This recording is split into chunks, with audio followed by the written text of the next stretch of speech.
The House will come to order.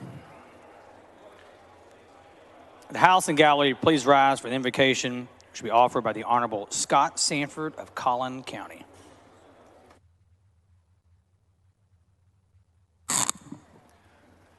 Friends in the gallery, please rise with us for our invocation today. Let's pray together. Father, we take a moment in prayer to worship you. We first of all confess that you are the creator and we are the created. We acknowledge you as the sustainer of all things. We also know that you are the one who teaches us to love our neighbor as you are love. And Father, we also acknowledge that you are the one who has given us this day in which we should rejoice and be glad in it. And you're also our Savior, who offers forgiveness of sins through your Son, Jesus Christ our Lord, to whom we offer glory and praise, in whose name we pray. Amen. Please join me in the pledge to our nation's flag. I pledge allegiance to the flag of the United States of America and to the republic for which stands one nation under God, indivisible, with liberty and justice for all. And to the state of Texas. Honor the Texas flag. Pledge allegiance to thee, Texas, one state under God, one indivisible.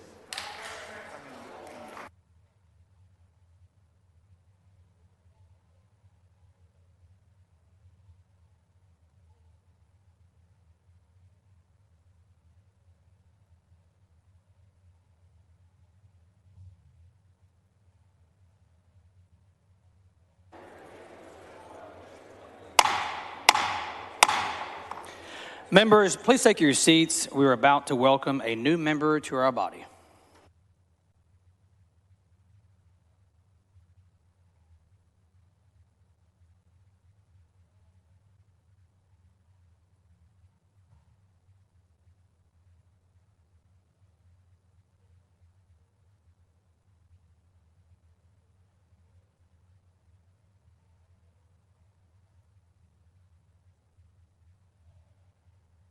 Members, please take your seats.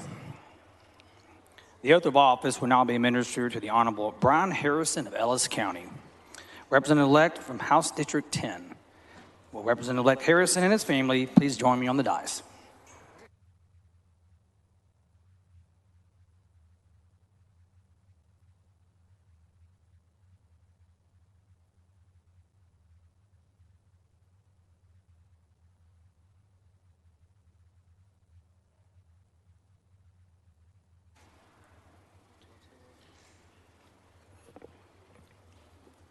Please raise your right hand and repeat after me. I, Brian Harrison, do solemnly swear I, Brian Harrison, do solemnly swear that I will faithfully execute that I will faithfully execute the duties of the office the duties of the office of member of the House of Representatives of member of the House of Representatives of the 87th Legislature of the 87th Legislature of the State of Texas, of the State of Texas, and will, to the best of my ability, and will, to the best of my ability, preserve, protect, and defend preserve, protect, and defend the Constitution and laws the Constitution and laws of the United States and of this state. of the United States and of this state. So help me God. So help me God. Congratulations. Thank you, Mr. Speaker.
Please show Representative Harrison as present. The chair announces the following committee assignments. The clerk will read the committee assignments. Committee assignments for the Honorable Brian Harrison of Ellis County. Committee on Energy Resources. Committee on Licensing and Administrative Procedures.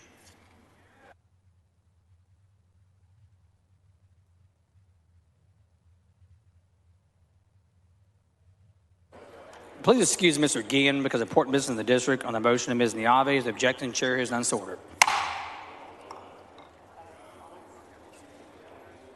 The following proclamation from the governor, the clerk will read the proclamation. To the Senate and House of Representatives of the 87th Texas Legislature, third called session. I, Greg Abbott, Governor of State of Texas, by the authority vested in me in Article 3, Section 40, and Article 4, Section 8 of the Texas Constitution, do hereby present the following additional subject to the 87th Texas Legislature, third called session for consideration. Legislation establishing that no entity in Texas can compel receipt of a COVID-19 vaccine by any individual, including an employee or a consumer, who objects to such vaccination for any reason of personal conscience, based on religious belief, or for medical reasons, including prior recovery from COVID-19. Respectfully submitted, Greg Abbott, Governor.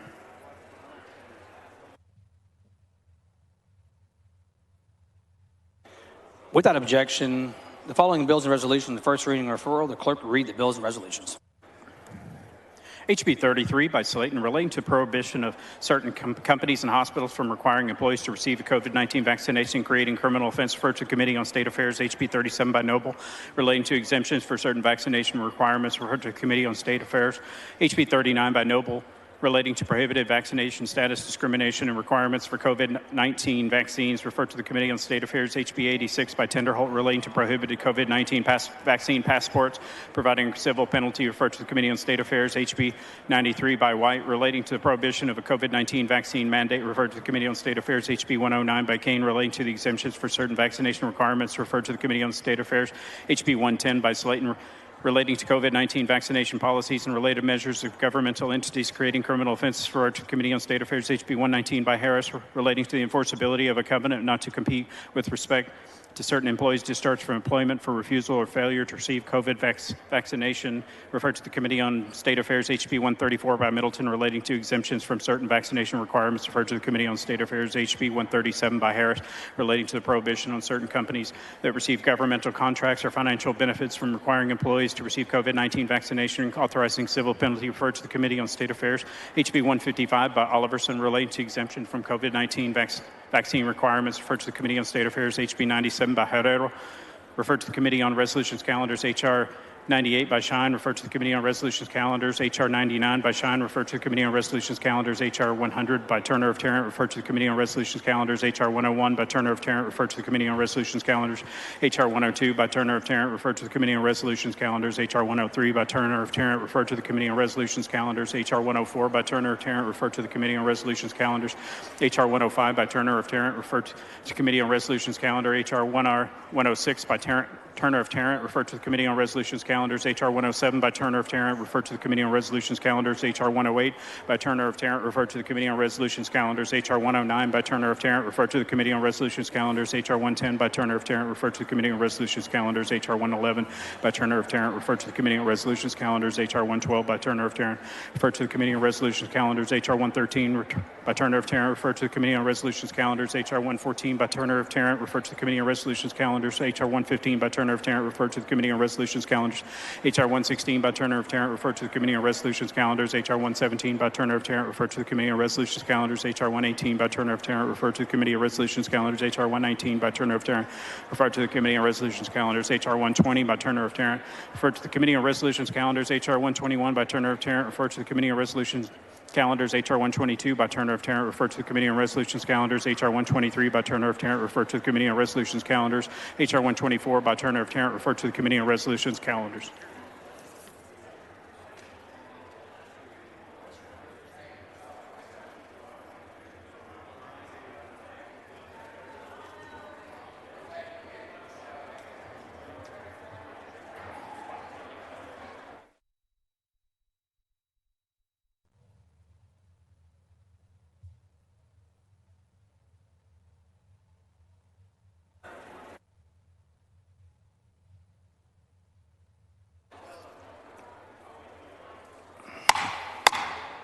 Members, please take your seats for a memorial recognition.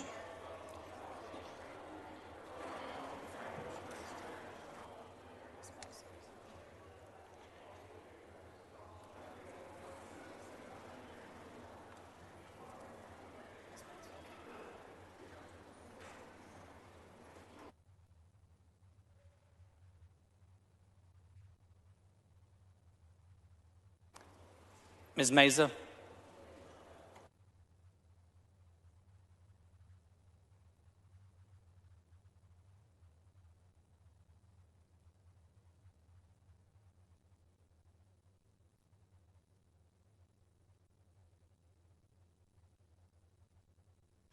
The chair recognizes Ms. Meza for a memorial recognition. Thank you, Mr. Speaker. We're here today to recognize one of our own, former State Representative John Wright Jr., who passed away peacefully on his 92nd birthday.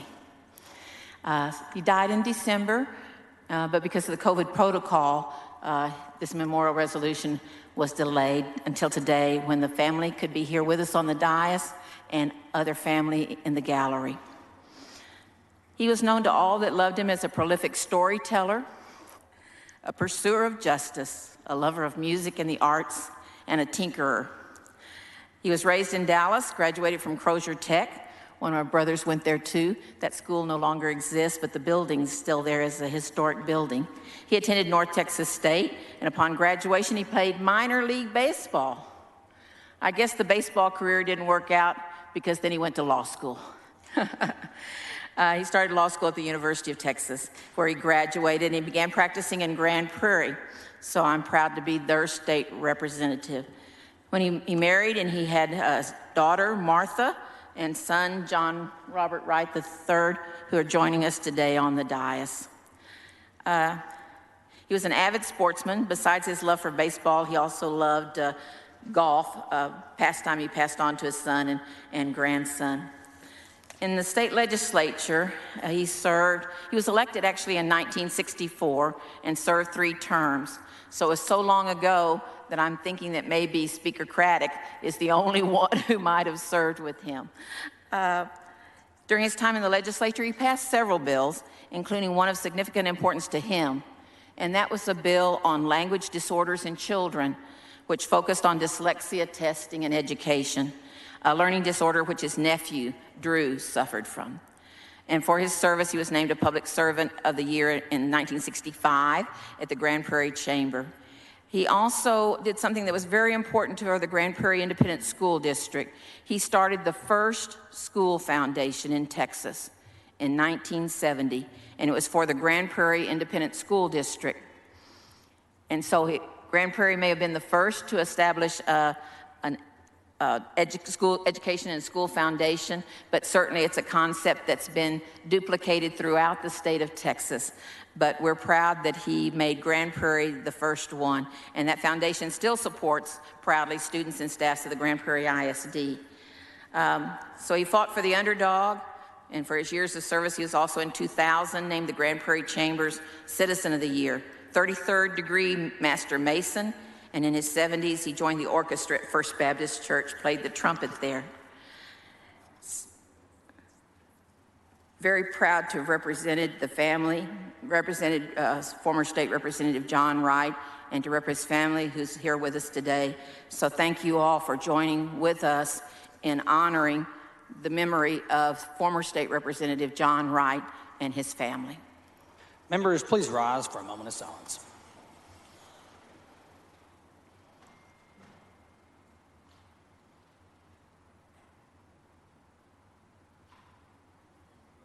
Thank you, members.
Mr. Anchia, for what purpose?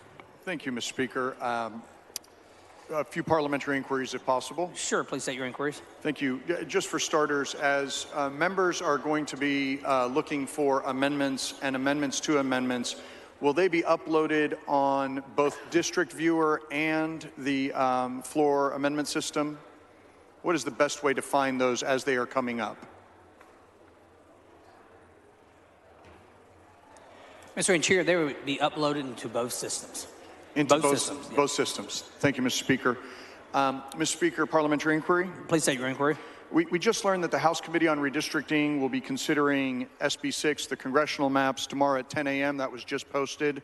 It was a surprise, I think, to many of us. My understanding is that there will also be a House calendar tomorrow. Can the Speaker inform the body what time we will be convening tomorrow? Because we anticipate a long day today, and we just want some predictability on what tomorrow might look like. The House will convene at 10 a.m. tomorrow. Thank you, Mr. Speaker. Parliamentary inquiry. Please state your inquiry. I mean, given that a minimum amount of notice, less than 24 hours, was provided to both members and the public, we would like to give our constituents as much time as possible to clarify the schedule. Do you know if SB 6 will be heard and voted out the same day? Mr. Anchia, that's a question for the chairman of redistricting. Thank you, and I hope he'll take the mic to help us. Mr. Speaker, parliamentary inquiry. Please state your inquiry. Is there a process by which members of a committee can compel a chair to have resource witnesses or expert testimony invited or available to members of the committee during public hearing? Mr. Dan Chia, that is not a proper parliamentary inquiry. Thank you, Mr. Speaker. Do the House rules, Mr. Speaker, sorry, parliamentary inquiry. Sure, please state your inquiry. Do the House rules allow for a minimum amount of notice required to individuals who need interpreter assistance to participate in public hearings?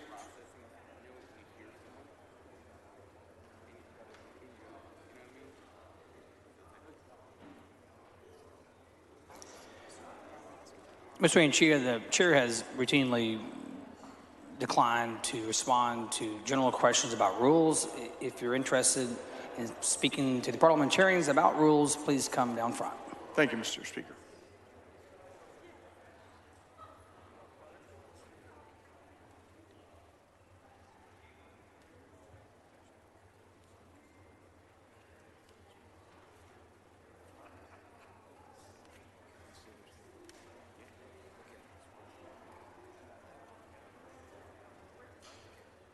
Members, we're about to go on today's calendar.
The chair lays out on second reading House Bill 1, the clerk.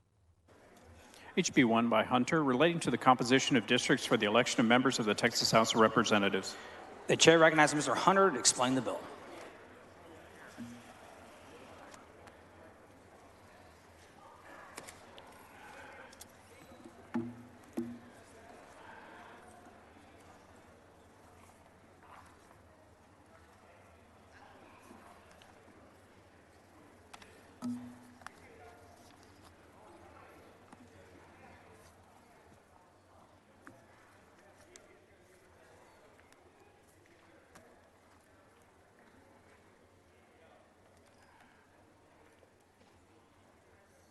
Thank you, members. We are now to begin the discussion of HB 1. And HB 1 is a topic that we've been talking about for quite a while, and it's the House redistricting. And I want to give you a layout of some information, and I would like you to listen and then give you some further information on HB 1. As you know, the release of the census results was delayed. And typically those results would be released in a February-March time period, but this time we did not receive them till mid-August. Now, even though the census was delayed, the results, the House Committee on Redistricting began its work. So you know, we scheduled quite a bit of public hearings, and to give you some information on that, this redistricting committee's had about 14 hearings with almost 400 or so witnesses.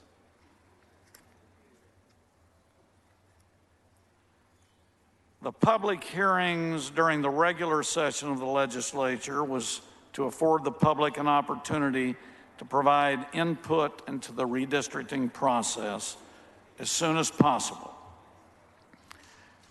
We held our hearings not only in person, but at times virtually due to COVID, and we focused on state, regions, and local. We had many participants. We had many hearings. We had gotten a lot of information even before we received the census results. The census results were released around August 12th, mid-August 2021. It took several weeks for Legislative Council to process the data into a usable format, which we call Red Apple system.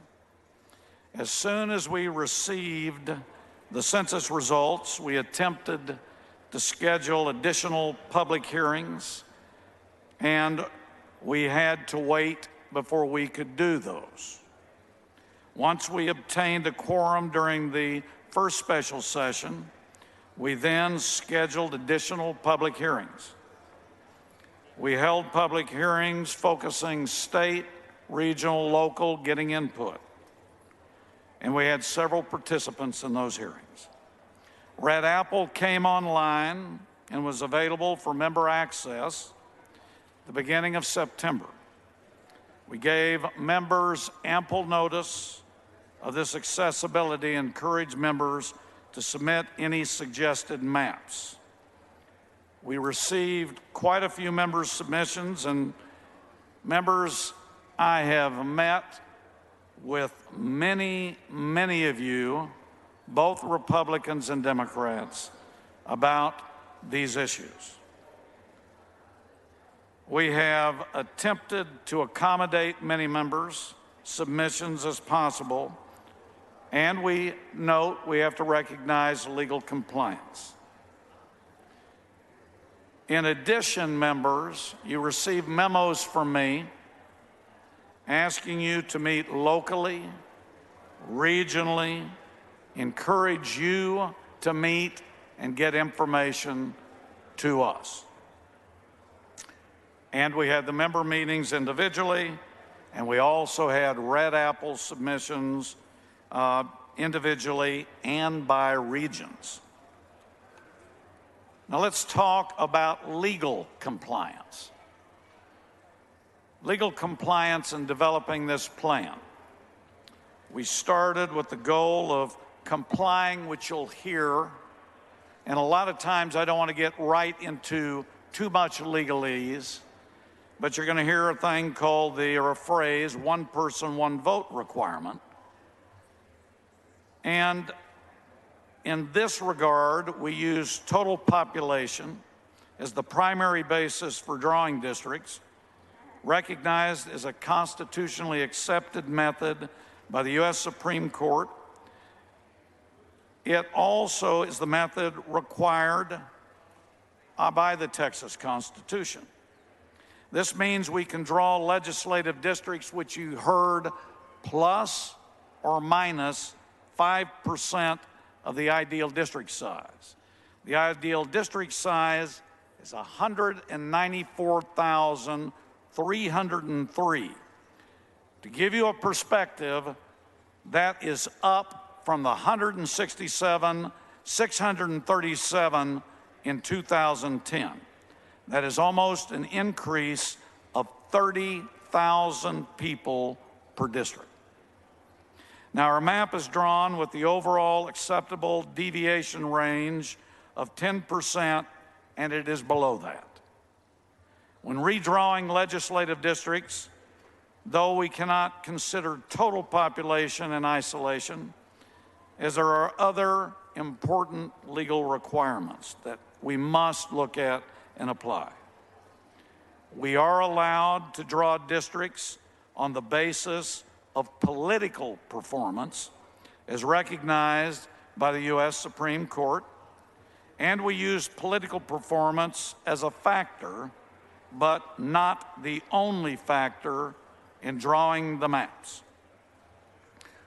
For example, we considered member and regional submissions, which were drawn largely on the basis of the political performance of incumbents in the districts drawn.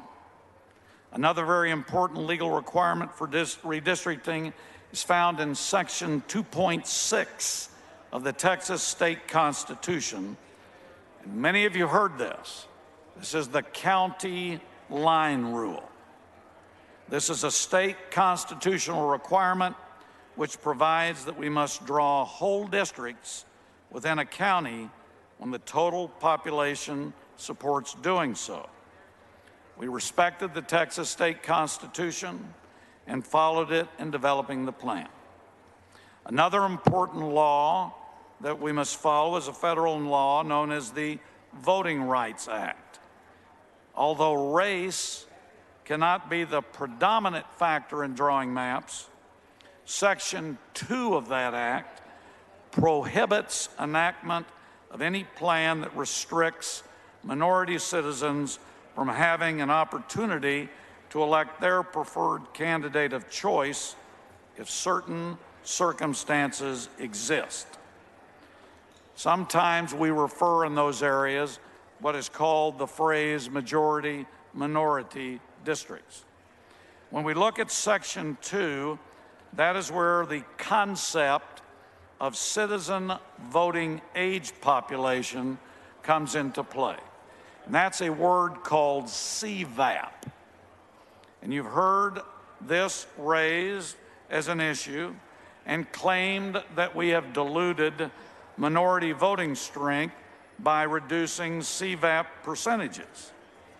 We disagree with that allegation, and we disagree with the allegation that the plan does not achieve the good result. For your information, we did consider CVAP in analyzing Section 2 compliance in this plan. We know that CVAP, even though, and I want you to know this, it is an estimate. CVAP is an estimate. It's a measure used in evaluating minority districts for Section 2 compliance. We respected that measure and employed it in our analysis. Now, it's true that in some majority-minority districts, the CVAP decreases.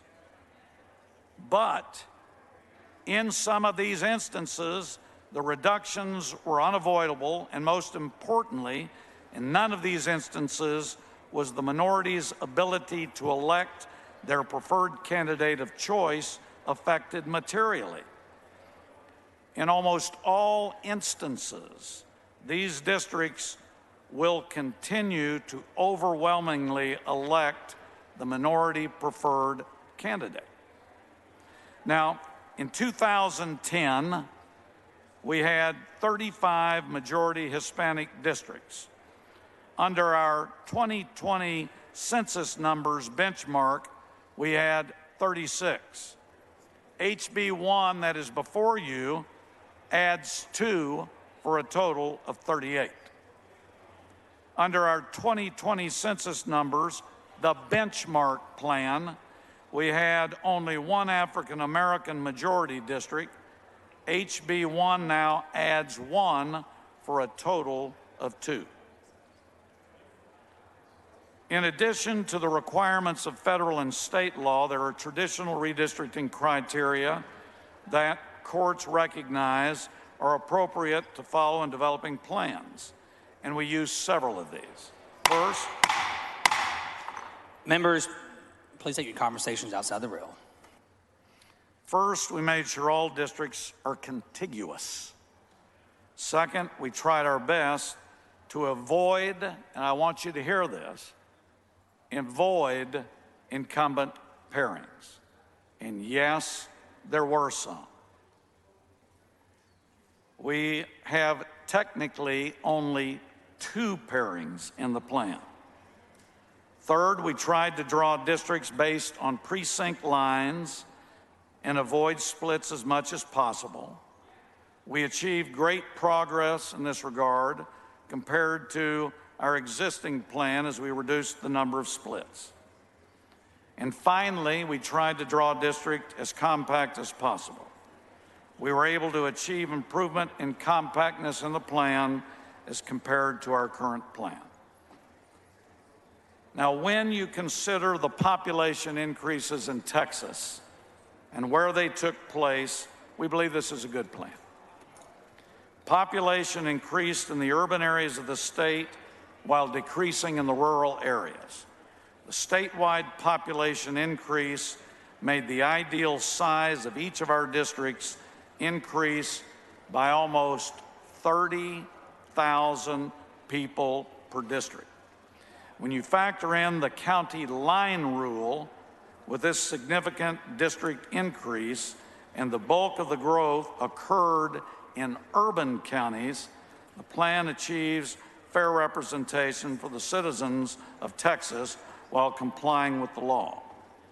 We believe we've complied with the law and met the obligations to our citizens and constituents. Members, I met with many of you. I've had many of you submit your information. I've had many of you do it individually. I've had many of you meet with me personally. And some of you have met with groups. And I know that some of you have not been able to meet with others. We have a lot of amendments today, and I'm going to look at the amendments.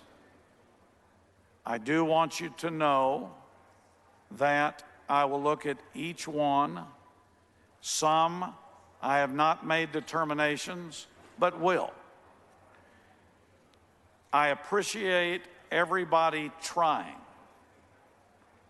I know that in any redistricting, some have issues and some don't. That's the nature of redistricting. So I wanted to lay it out on how we developed, what we did, and then we will go through the various amendments to get your input on what has been filed. And of course, I urge support of HB 1, but Mr. Speaker, I will now take questions.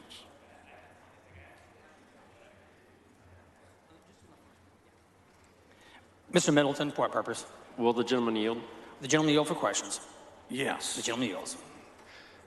Thank you, Mr. Chairman, for your hard work on this. I know you've pretty much been living in your office here. You missed a lot of your summer on the Gulf Coast because of this, but I just wanted to walk through a couple questions I had on this overall process and how transparent this has been. And so have you met with any member that has requested a meeting with you and your office?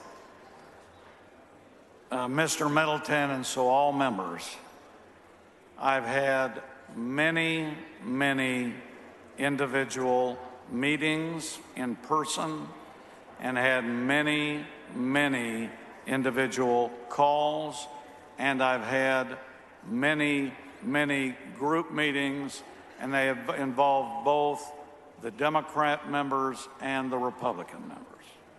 And I also recall that your office has sent out a number of memos and emails to all of us, all 150 of us, reminding us to get with your region, get with people in your county, get with your delegation, and get with your office to discuss any concerns or input that you have in the maps. Is that the case?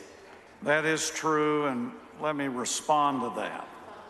I have sent out at least 2 memos, and I've verbally met and told members to please meet together, please come to consensus.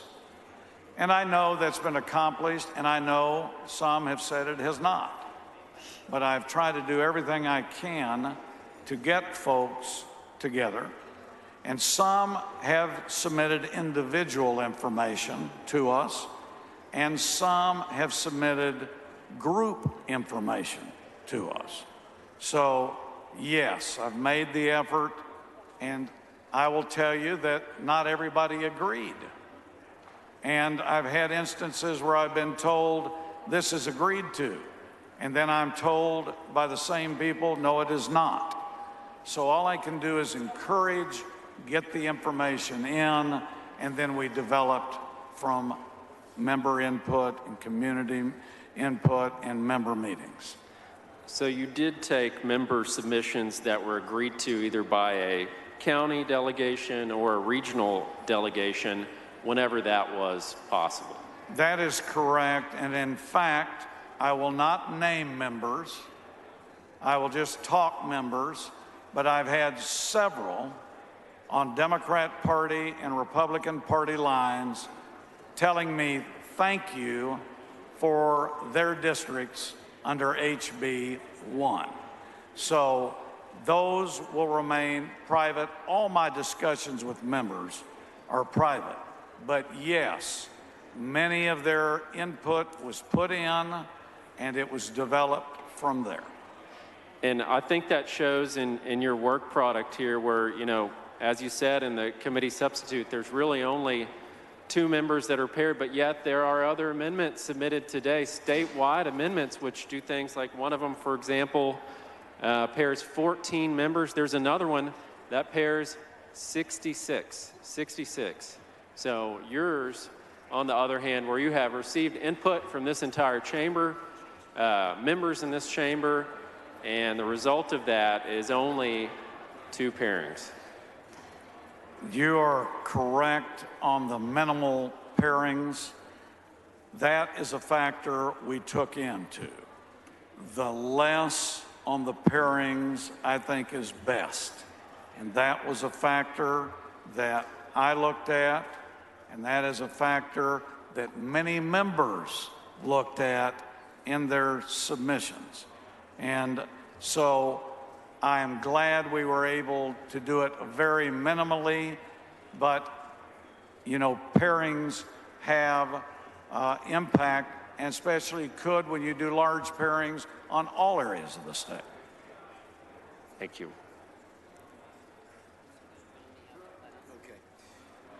Mr. White, for what purpose? Yes, a question for the author, please, Mr. The Speaker. gentleman yield for questions. Yes. Gentleman yields. Yes. Thank you very much. Enjoyed serving on the committee with you, Chairman Hunter. Just got a few questions here. Did nearly every representative get new territory in their district? First, most every representative got the population.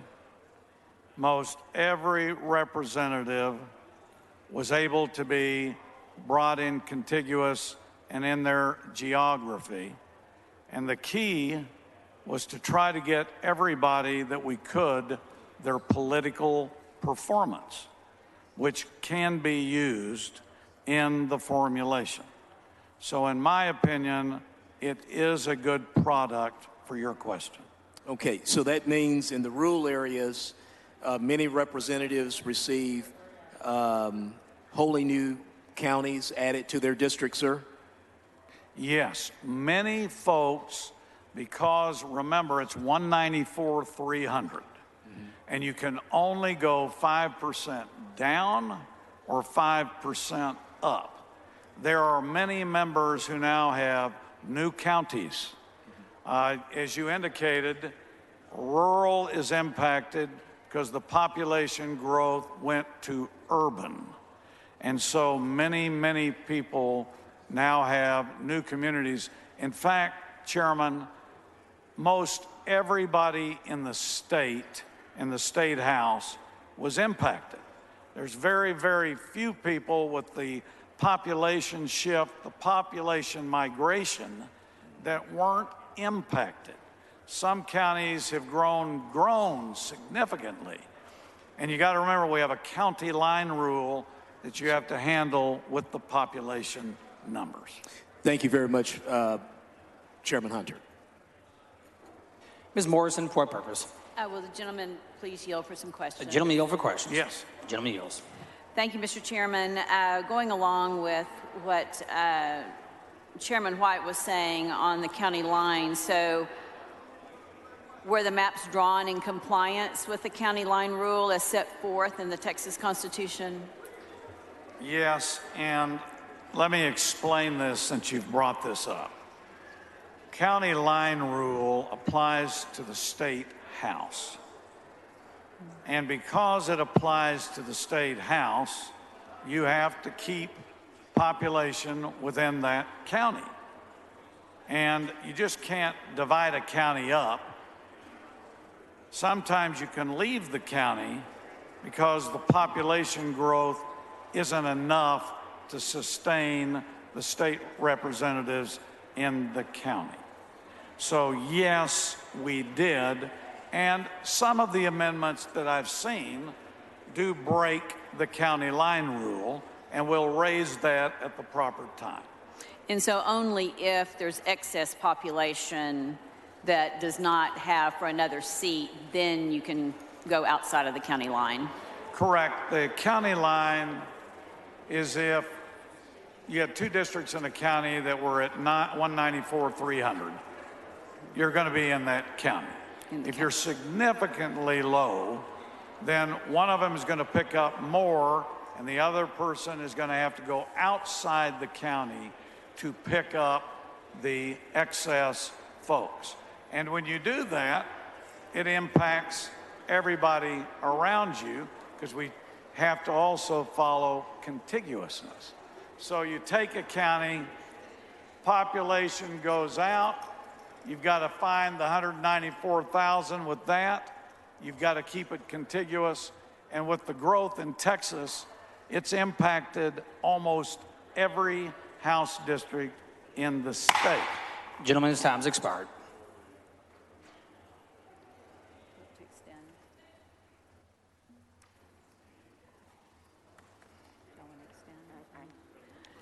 Mr. Speaker, can we extend the time, please?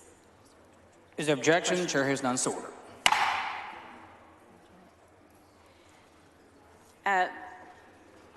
Mr. Chairman, one other thing I wanted to ask too is when you were drawing the lines, did you give any consideration to the past district maps and drawing the current maps?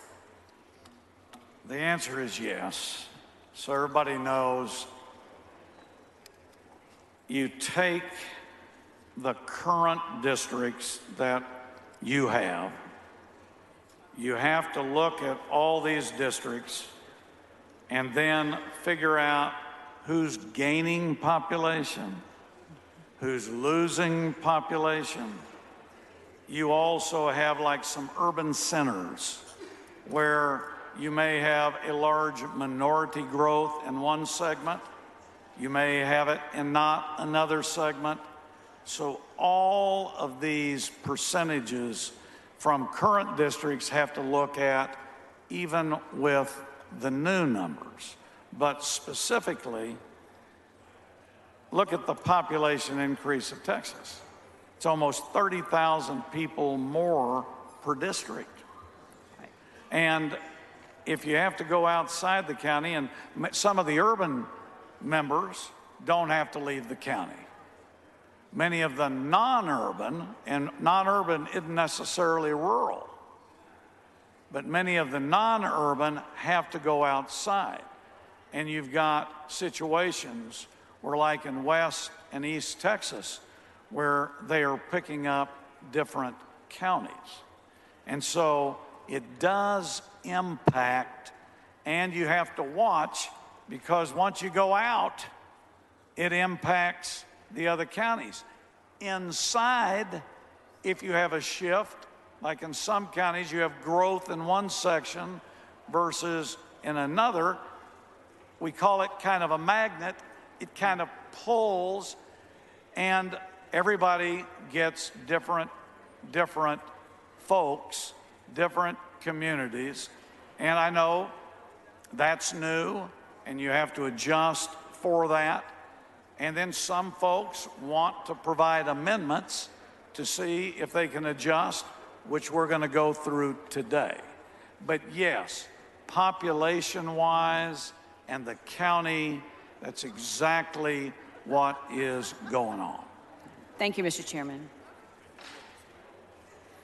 Ms. Collier, for what purpose? Mr. Speaker, I move to have all discussion and debate on House Bill 1 reduced to writing and placed into the journal. Members, you heard the motion. If there's objection, the chair has done so ordered. Mr. Speaker, Ms. Collier, for what purpose? will the gentleman yield for some questions? Gentleman yield for questions. Yes. Gentleman yields for questions. Chairman Hunter, you said that there were 14 hearings in regards to, you said there were 14 Thank you. hearings. 14 hearings. How many of those hearings for the redistricting committee in the House were held after the HB1 plan was published? Let me lay out all the numbers, and then it'll give you that. Well, I just know that I see one. I understand. Let me provide what I have.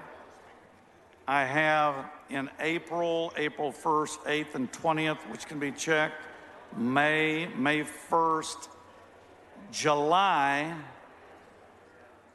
6th and 7th. Then we had to go to September 8th, 9th, 13th, September 15th, 18th, October 4th. So how many hearings were held after the map was I published? believe the last one was October 4th. So one. Is that right? Correct. Okay. What is your operating definition for what a protected seat is under the Voting Rights Act of 1965? I don't know what you mean by protected seat.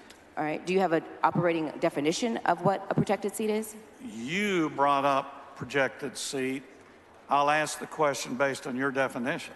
I'm asking, what is your definition? Do you have an operating definition of what a protected seat is? I don't know what you mean by operating definition. Well, do you have a definition? Go ahead. Do you have a definition of a protected seat? I have heard the term. I look at protected seat, in my opinion, as the majority minority. All right. And what does that mean? Well, as a majority minority, as you know, is where a majority minority population is primarily above the 50% mark. Now, I don't necessarily agree on protected districts, including other categories, but that's how I look at it. So tell me what you mean by other categories. What do you explain that? I don't know, because you're the one asking me. I've just given you my definition. All right. Do you have a definition, or do you know what a coalition district is? Coalition district, I hear. What is your question? I'm asking, do you have a definition of that? What I understand a coalition district are minority numbers that can get close to like a 50%. It wouldn't be one particular minority, but would be a combination. An example, we created a new Asian Opportunity District in Fort Bend. The largest percentage voters are Asian. And when you make up the numbers from Asian, Hispanic, Anglo, and African American, that looks to me to be a very good, new, Democrat-leaning, but coalition district. So the numbers that you use to say, you said 50%, are you using the numbers from the CVAP or VAP? You just asked me generally. I'm just talking to me generally. That's what your question was. Okay. I'm not designating it to CVAP or to a formula. So when the definition that you explained, that your understanding of what a minority opportunity district, your definition of a protected district with a majority minority population, and then what you defined as coalition, did you utilize those principles when drafting HB1? I'm not really understanding your question, but we took public input, we took member drawings, we took member information, especially from our majority minority district state representatives. That was placed into Red Apple, given to me. I relied on a lot of the members' designations, and that's how we came up with some of these designation seats. So were the factors of coalition districts and minority opportunity districts that are majority minority, were those taken into consideration when you were drafting HB1? And again, we haven't heard your definition, so my answer is, to my understanding on how I'm interpreting, which I've answered you, yes, they were taken in. Okay. See, I didn't draft HB1, you did, so I'm just trying to figure out what you did to draft it, what you considered. Not to be argumentative, you're asking me questions on terms you're using, and I may not agree with your definition. Sure. Do you agree that Section 2 of the Voting Rights Act requires us to create opportunity seats for African Americans or Latinos if the Jingles factors are met? I believe that under the law, that Section 2, as I read in my opening, let me give you exactly.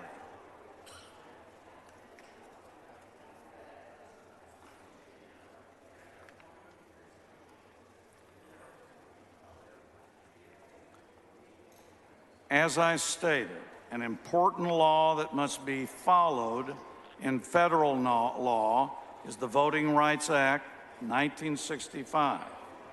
Although race cannot be the predominant factor in drawing maps, Section 2 that you referenced of that act prohibits enactment of any plan that restricts minority citizens from having an opportunity to elect their preferred candidate of choice if certain circumstances exist.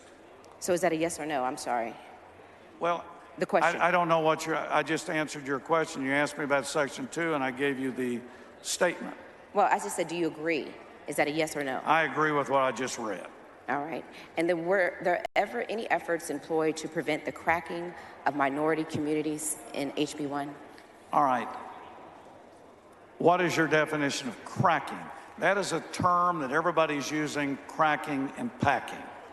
My view is, yes, I believe efforts were used to not do those things. So the answer is yes, efforts were used and information was provided. But much of this information was generated by the members. So what is your definition of cracking? I'm finishing. Many of the members that did submissions may have done exactly what you're talking about. What is your definition of cracking? Because you said, well, I'm going off of your definition, not mine. No, you asked me and I said I didn't know what your definition is. I just said using those terms. And I'm saying those terms are used quite a bit. I don't have a specific definition. that's what you asked me. What I said is I'm following what Section 2, which I just read, which I think is the correct. So your definition of cracking, you're saying that right now your map does not, you try to avoid cracking under your map? Correct. Okay. Was there any effort to prevent the packing of minority communities? Well, was there an effort? The answer is yes, but we incorporated many of the members on both sides of the aisle who submitted their plans. And I will tell you that based on what you've asked me, there were plans where both sides submitted plans doing that. Was your map created before or after the plans were submitted by members? Well, plans are evolving continually. We're even getting them this morning. But the deadlines I asked, and I asked folks to get them in, we did HB1 after the requested deadlines. But I never put a hold fast that you still can't come and bring us. Right before I walked up here, talked to two members who are in the midst of creating a new amendment or an amendment on an amendment or a plan. I'm willing to look at all of this. To me, that's part of being the House of Representatives. Gentleman's time's expired. Mr. Speaker. Mr. Turner, for what purpose? Move to extend the gentleman's time. Extension of time requires unanimous consent. Is there objection? There's objection. Extension of time is not granted. Mr. Speaker. Mr. Turner, for what purpose? Given that there are currently 7 members of the Texas House of Representatives at the back mic who have questions to the bill author on an important bill that involves voting rights, all 7 members are elected officials of choice of voters, minority voters in their districts, in majority minority districts. Given that, would the body reconsider the objection to the extension of time?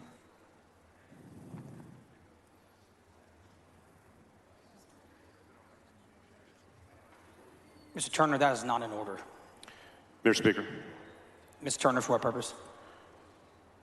Could I request a record vote on my motion to extend time?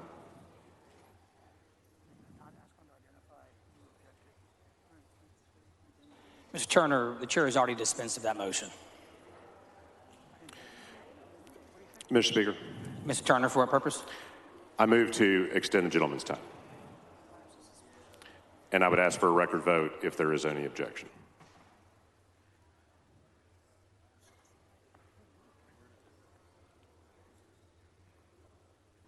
Mr. Turner, you cannot suspend the rules that requires unanimous consent with a 2/3 vote. Your request to extend time is not in order. Mr. Speaker. Mr. Turner, for what purpose? The chair stated that there is objection to the second extension of time.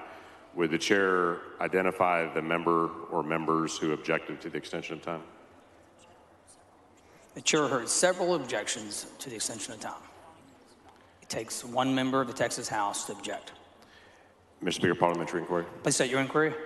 Is a record vote therefore not in order to clearly establish where members stand on extending time on the important debate on this bill? Mr. Turner, that is not in order.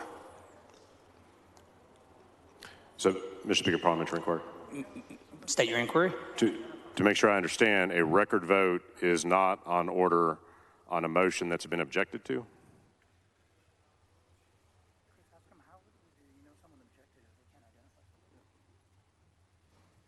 The vote would have had been requested at the time that the extension of time was asked for, Mr. Turner. Mr. Speaker, respectfully, I made a second motion to extend time and requested a record vote on that motion. The second motion was not in order, Mr. Turner. Mr. Speaker, parliamentary inquiry. Please state your inquiry. If the chair is unable to identify the members who objected to the extension of time, how can we be certain that there was an objection?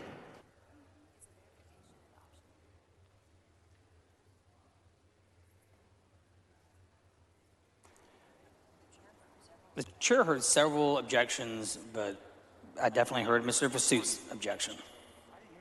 And a lot of members back here said they didn't hear any objections. So is it not possible to name at least one member who objected to the extension of time? I just named Mr. Vassout as someone who objected. I apologize. I did not hear it. Mr. Vassout objected to the extension of time. That is correct. All right. Thank you.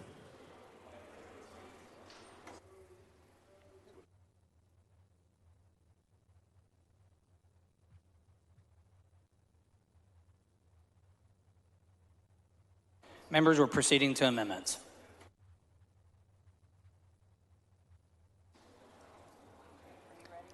The following amendment, clerk read the amendment.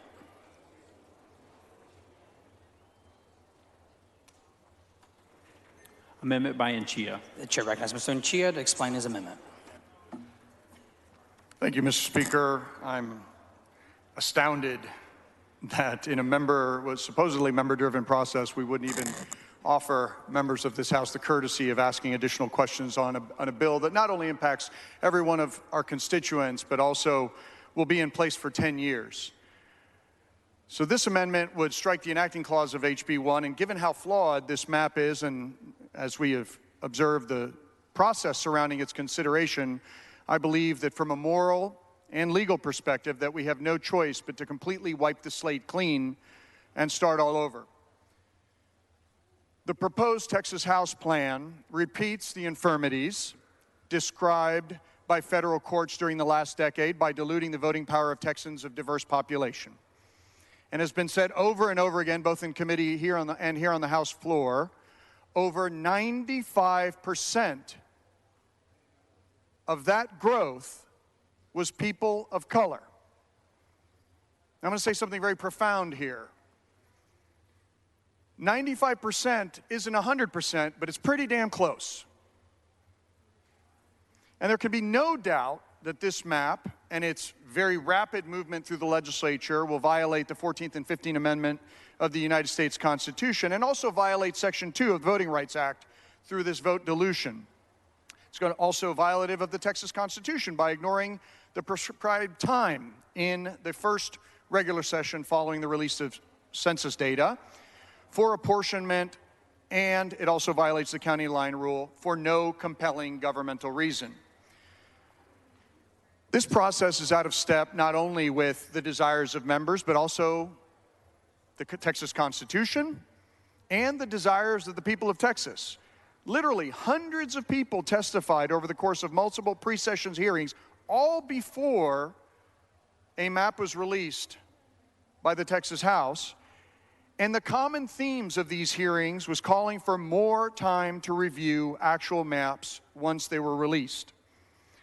A coalition of over 50 civil rights and community organizations sent letters laying out the minimum requirements for a fair and transparent process and highlighting that federal courts have reprimanded the Texas legislature for closed-door processes in the past. Yet despite this, the bill was released and immediately, in one single hearing, was scheduled with a 3-day notice. And I say 3 days, three calendar days, but only one business day. For the entire state of Texas, a state of 30 million people, to review, digest, and comment on this redistricting bill. And so the diverse population of the state of Texas, in many cases, doesn't have Wi-Fi, doesn't have modern computers, doesn't have fancy redistricting software like we have. And they have precious little time, according to this process, to analyze and understand the map, let alone make plans to be in Austin or to present virtually to have their voices heard. And committee members were informed that they had to submit amendments by noon on the day of the hearing. And it takes time for members who are fully accustomed to this process. I cannot imagine how the public was adversely impacted. Members of the committee requested testimony from experts in the field of redistricting and voting rights. It's a common courtesy that even the Senate did. Yet that was not permitted in this process, and the pleas of members were ignored. There was not even one resource witness from the Texas Legislative Council or the Attorney General's office available for questioning after this map had been released. And in fact, little is known or has been made available to members of the public or members of this legislature about how the lines were drawn and the possible impact on diluting voting strength of Black, Latino, and Asian communities. Mr. Speaker. Mr. Wally, for what purpose? Would Chairman Anchia yield just for a few brief questions? Gentleman yield for questions. With pleasure. Gentleman yields. Chairman Anchia, you mentioned that 95% of Texas's growth is primarily driven by people of color. Is that your understanding? That's what the census said, correct. Correct. Despite a significant undercount because of the politicization of the census. Correct, and that goes to one of my points is, did Texas participate in a complete the count process? It did not. A bill to have a complete count process never got out of committee. Okay, and is it your understanding that the Trump administration delayed the Census Department of Commerce from implementing and doing the process of an actual count? Yes, there were numerous delays. Okay. Of the roughly over 29 million people that live in Texas, over that period of time, are you aware that in numerical, from 2010 to 2020, that comprised of about roughly 4 million people, that the state grew by 4 million people? Are you aware of that? Yes, roughly that number. And that is comprised of overall about a 16% population increased over that decade. Is that your understanding? Roughly? Yes. Okay. Of that roughly 4 million people, the Hispanic population comprised about roughly 2 million people of that number, of that 4 million. Is that your understanding? It was about 50% of all the growth in this state. Okay. The African American population grew by about between 500 and 600,000 people. Is that your understanding? That's right. Over 500,000 people. Okay. And again, just to clarify, the Asian population grew by about 600,000 people. Is that your understanding? That is correct. And the Anglo population actually only grew by 187,000 people. Is that your understanding? Yes. Okay. Are you aware that under this proposed map doesn't reflect the growth that we just talked about? Is that your understanding? No, it absolutely does not. In fact, this bill, which purports to create minority opportunity districts, actually, when applying the metric that the Fifth Circuit applies to the creation of Section 2 districts, goes backwards for the Hispanic population from 33 districts to 30 districts, and for the African American population from 7 districts to 4 districts. And just to stop you there, but it also increases the number of majority Anglo districts from 67 to 72. Is that your understanding? Yes, and in some cases it was done quite brazenly in committee. You can see the splitting of the Killeen community of interest that's predominantly African American, the arbitrary and unnecessary dismantling of historic districts in urban counties like the 148, and the pairing of 2 of the 3 Latinas along the Texas border. Only 3 Latinas on the border, and 2 of them are paired in this map. So, Texas can do better. When communities of color account for 95% of all the growth, and you actually reduce the numbers of communities of color that can elect people of their choice in districts, and then increase the number of Anglo districts, I think that is a substantive failure. I also have procedural concerns about what has happened during the development of the maps. I would raise one sort of final issue about complying with state law, and no explanation has been offered with the fact that the underlying bill violates the county line rule in at least Cameron County and Henderson County, with no public response to what the compelling governmental interest was in those cases, and then why there was a systematic underpopulating in rural West Texas, while being at the higher end of the deviation in places like El Paso, thus diluting the electoral power of Latinos in El Paso. And finally, I just want to point out that if this was a bill, you know, naming a county courthouse, that'd be one thing. But this is a bill that deals with fundamental representation of the people of Texas. And why is representation important? Well, it has been important for the entire history of this country. There is no taxation without representation. It was a rallying cry early on in the founding of this country.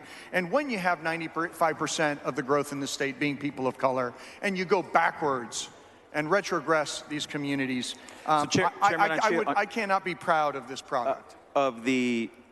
Just to interrupt you real quick in my last set of questions here, is this the first time since the passage of the Voting Rights Act that Texas will draw maps without the requirement of the federal pre-clearance requirement? That is correct. And has Texas, every time that it's passed or attempted to pass any type of map in redistricting, has it always gone to court because of a lot of issues related to discriminatory intent in the process? Is that your understanding? In light of the recent history of intentional discrimination on voting rights matters, including redistricting in a number of different occasions in federal courts across this country, and also strict photo ID, yes, I'm very concerned that we are moving this process forward with a product ultimately that does not contemplate the 95% growth in this state, which have been communities of color. Thank you. Mr. Speaker, Ms. Ramos, for what purpose? will the gentleman yield? The gentleman yield. I will yield for questions, yes. Thank you. Thank you, Chairman Anchia. You spoke a little bit about the census and the numbers. Is it your understanding that redistricting should happen in a regular session after the census? That's correct. In my comments, I pointed to Article 3, Section 28 of the Texas Constitution. Also, you can look at Section 26, which says very clearly, the plain text of that constitutional language says the first regular session, not special session, after the release of census data. And that would be when? When would be the first regular session after the release of the census data? 2023. 2023. Correct. Okay. My second question is, you're part of the redistricting committee, correct? Yes. And you attended the one hearing that was provided to the citizens of Texas after Representative Hunter released his maps, correct? That is correct. And in that one hearing, there was hundreds of witnesses testifying that they objected to this map, correct? Well, yes, all along, I mean, it was overwhelmingly negative on this map. The people of Texas, I think, spoke in that hearing. But, you know, there were a couple of other challenges with that hearing. One, we were unaware that amendments were going to be due by a certain cutoff date. It was unclear whether we were going to be voting the bill out that evening or the following morning. We weren't given a lot of guidance on that. So we've been flying in the dark. And if that's members of the redistricting committee, I mean, the people of Texas who are tuning in to this pretty arcane process are completely in the dark about what's happening. When we heard testimony, both before the bill was dropped and after, everybody said, hey, give the public more time. Please give us more time. We need time as members of the laity, basically, as members of the public, to review these maps. They're complex, right? But they weren't given that time. Gentleman's time's expired. Mr. Speaker. Ms. Ramos, for what purpose? Request to extend the gentleman's time. Is there objection? Chair hears none, so ordered. Thank you. Representative Anchia, you said that the people in the community wanted more time, and you, as a member of the redistricting committee, also wanted more time, correct? Yes, and we sent a letter to that effect. And the request was denied? Yes. Regarding transparency, Representative Middleton commended Representative Hunter for the transparency. In the spirit of transparency, were you at any time allowed the opportunity or aware that Representative Hunter hired a GOP operative to help with redistricting and to help draw these maps, who in Wisconsin was found to be unethical and potentially illegal in his participation in drawing the maps in the state of Wisconsin? I found out about it by reading the news. So in terms of transparency, this GOP operative by the name of Adam Fultz, who came here from Wisconsin, who was instrumental in making Wisconsin, which was a purple state, essentially a two-thirds Republican state. You were not aware that Representative Hunter hired this individual to come and gerrymander the state of Texas? So I read about it in the news, and then Representative Hunter was asked about that in the committee hearing and discussed it. Thank you, Representative Anchia. I Thank think you. it's unfortunate that we brought somebody to unethically or unethically and potentially illegally draw our maps. Thank you.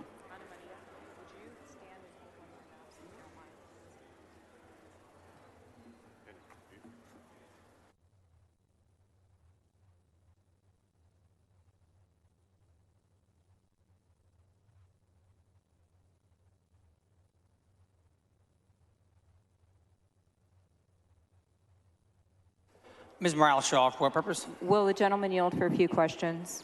Gentleman yields for questions. Thank you, Chairman.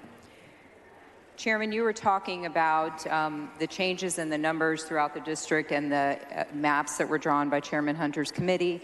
And I wanted to ask you, are you familiar with District in Houston 148? Yes. Okay. This map is a representation of 148 right here.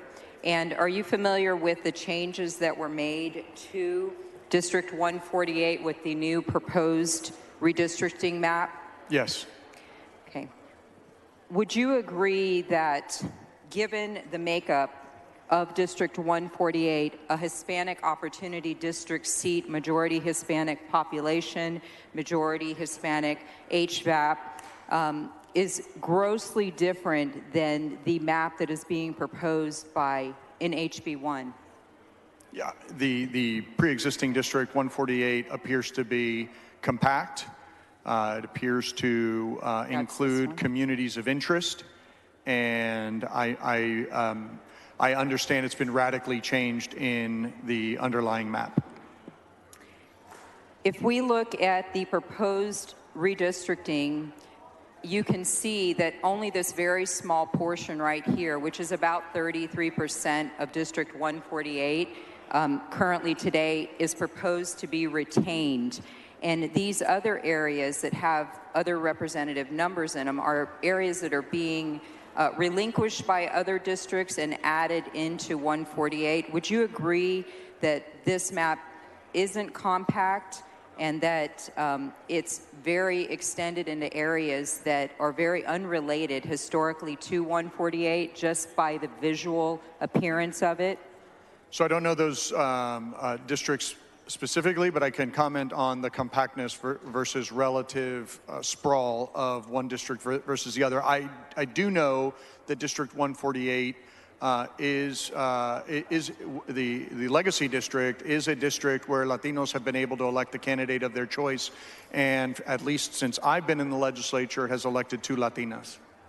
Chairman, thank you. And in fact, speaking of those, this area right here is near North Side and North Side, majority Hispanic populated district. This area is known as the Heights inside 610 Loop, which is also a historic area, both of which are the highest voting performing areas of District 148, and both of which are no longer in 148. That would have been this entire area right here that you see is no longer a portion of it, close to about 70% of the district. Would you agree, Chairman Anchia, that when you change a map like this and you reduce the minority voting population, and especially the performing voting population, a minority, that it dilutes the vote of the minority population and that it makes it difficult for them, or maybe even impossible for them, to elect the candidate of their choice as they have been able to do historically?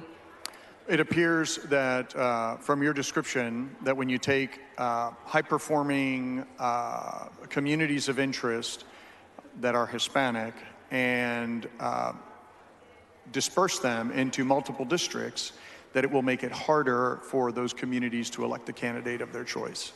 And Chairman, one last question from your knowledge. Would you agree that this dismantling and remaking of 148 is one of the most egregious examples that you've seen of retrogression in the Texas redistricting map?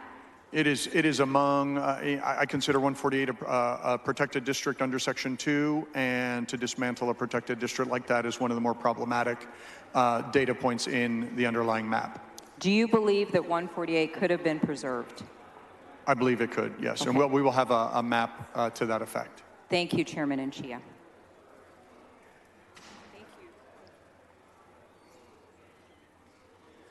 Mr. Turner, for what purpose? Gentleman yield for some questions. The gentleman yield for questions. Yes. The gentleman yields. Thank you, Chairman Anchia. I want to walk through a couple other districts that we talked about in the committee process that I think are a good example of why we should adopt your amendment to strike the enacting clause. Do you recall the discussion in committee about Bell County as it's treated in this bill? I do, and I couldn't believe it. We sat in the committee, and a committee amendment was offered with no warning. And a member of the committee laid out that, that amendment, couldn't answer any questions about it. We asked what the racial impact was of this amendment. We're told they didn't know. And then when you pointed out to the member of the committee that, in fact, their choice to draw a line down a traditional African-American community of interest in Killeen was problematic, and you showed them that, they went ahead and voted it anyway. Yeah.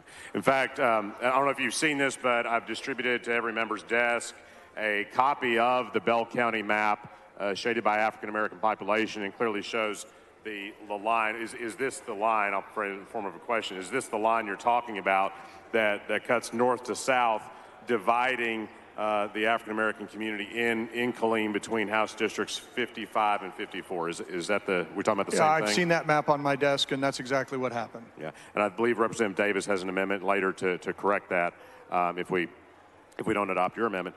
Let me ask you also about House District 90 in Tarrant County. I know it's something that Malk has been very involved in through the years. This is Representative Romero's district. The House Bill 1 would appear to retrogress Representative Romero's district by lowering his Hispanic CVAP to around 48% and his SSVR to around 40%. Would you agree that that is a real problem for Latino voters in Tarrant County? I do. And that's another district that is among the most problematic in this map. Literally a court in 2017, and keep in mind, we had multiple iterations of a House map. In 2011, it was found to be intentionally discriminatory, came back in 2013. There was another lawsuit in 2013 that was decided in 2017, and Malk was found to be a prevailing party.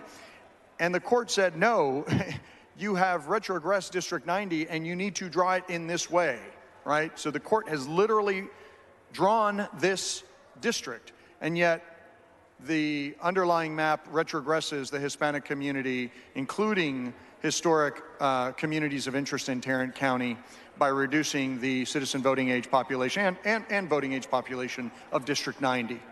Absolutely. And then last, let me ask you about House District 65 in Denton County.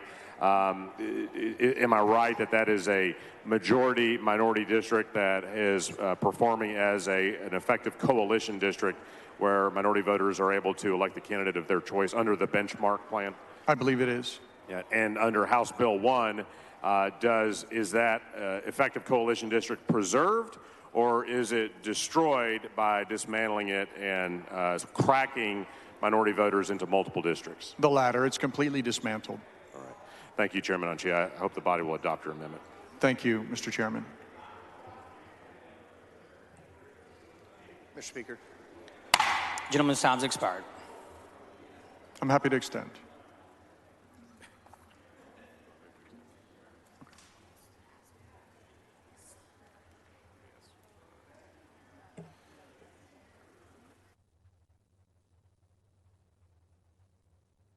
Mr. Turner, for what purpose? Question of Chairman Hunter after he's done. Will the gentleman yield for questions? Let me recognize him first. I'm sorry. Sure. The chair recognizes Mr. Hunter in opposition to the amendment. Mr. Turner, for what purpose? The gentleman yield for questions. Gentleman yield for questions. Let me respond, and then I will. Thank you. Members, so everybody's clear, this is what we call strike the enacting clause. What this does is end the bill. So you'll have a lot of discussion, but what this is to end HB 1. So that's the purpose of this amendment. Now, I do want to indicate to everybody that you have a lot of amendments, and there'll be opportunities to ask questions. And I'm more than happy to take questions from Representative Turner. The gentleman yield for questions. The gentleman yields. Thank you. Thank you, Chairman Hunter. Chairman Hunter, in the committee process, you'll recall that a number of us on the committee asked for the opportunity to hear from expert witnesses during the committee hearing. Were we ever able to hear from some invited expert witnesses? Well, let me clarify. We had members ask, both Republican Democrats, for invited testimony, and it was never objected to, but on certain days. So just for the record, to be clear, why is it that the House Democratic Caucus, the Legislative Black Caucus, Mexican American Legislative Caucus, MALDEF, and other groups who had lawyers and other subject matter experts on redistricting were unable to secure an invitation for their experts to testify before the committee? Okay.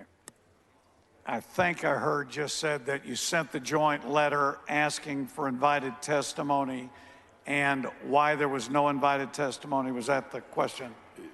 Yes, we sent through a letter Yes. and through verbal requests as well. And as I told you in committee, and I've told you personally, that on those days we did not do invited testimony, but I didn't say we wouldn't do a separate day.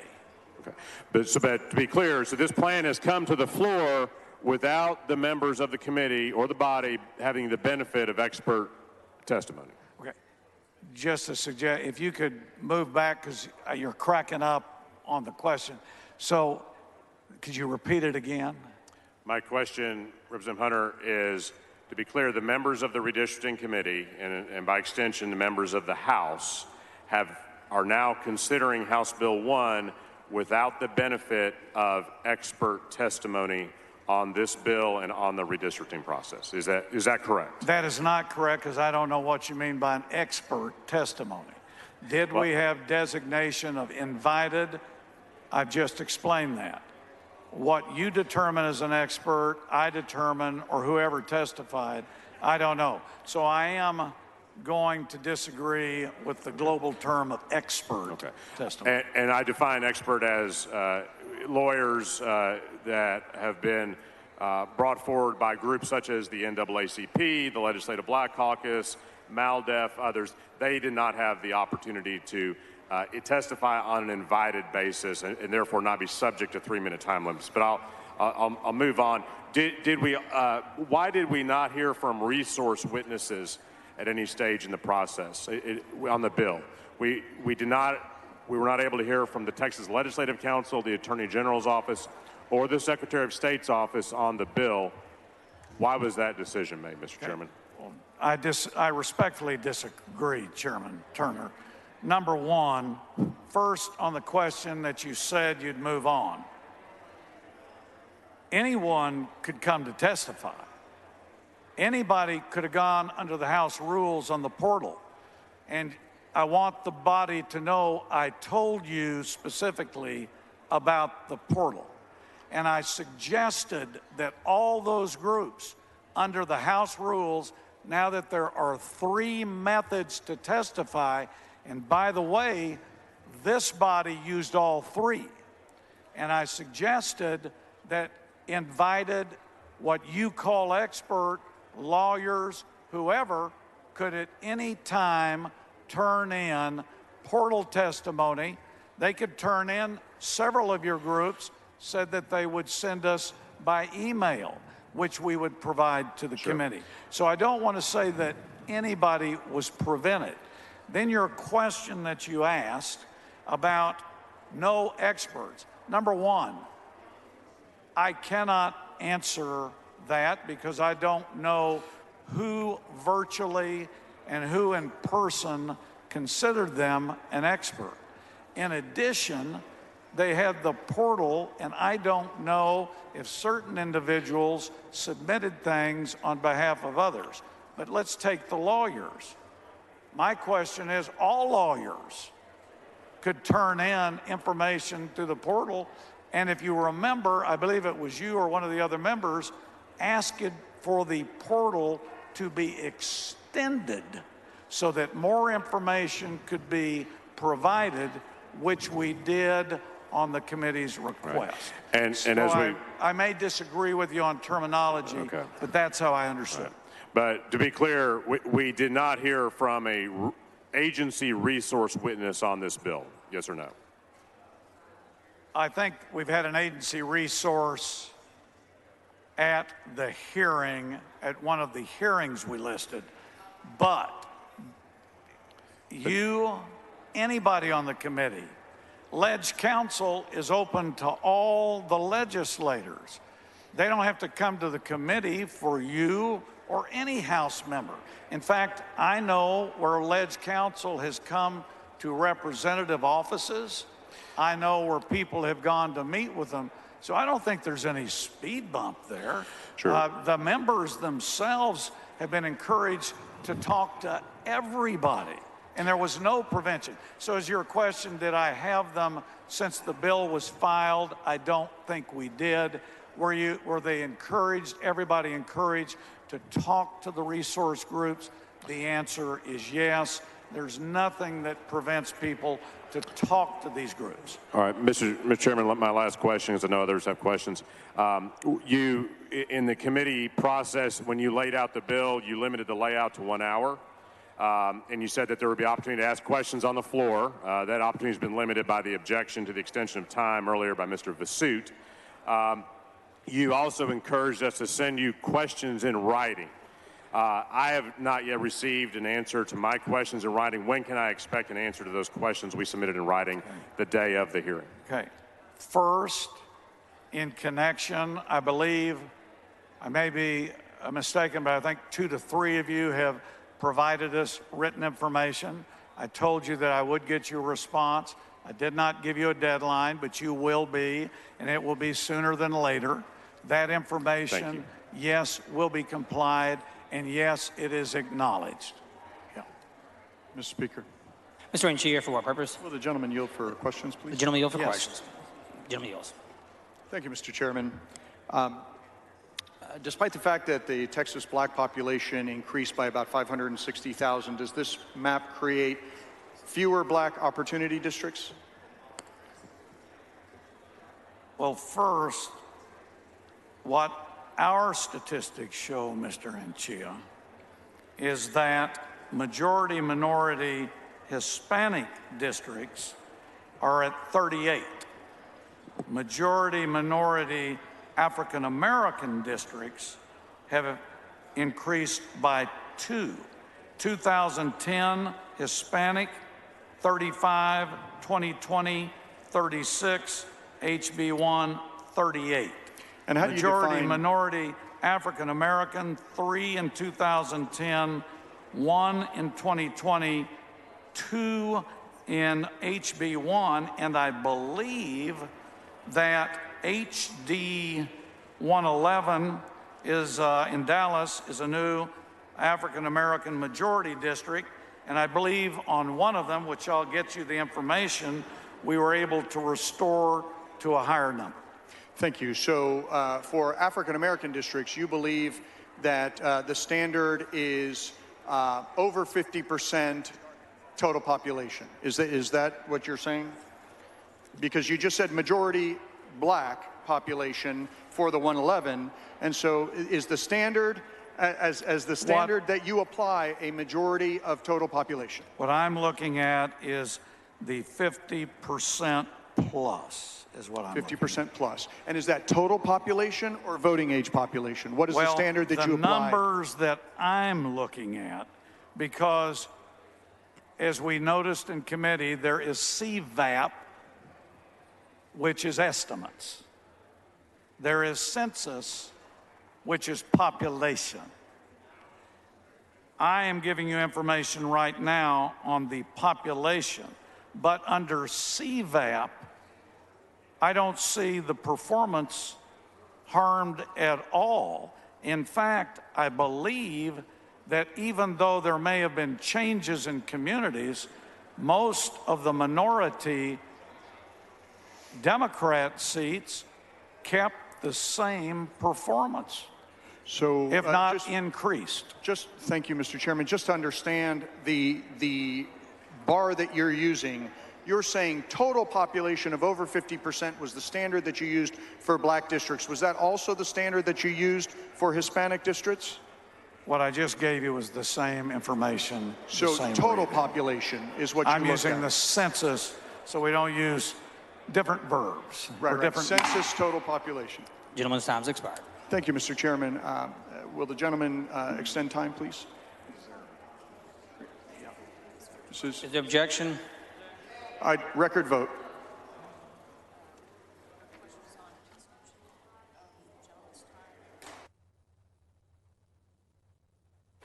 The question occurs on extension of time. It requires a majority vote.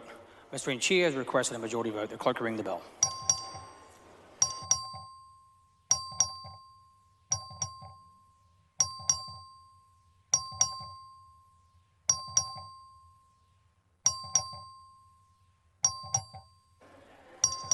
Have all members voted? There have been 81 ayes and 63 nays. The motion to extend time is not granted.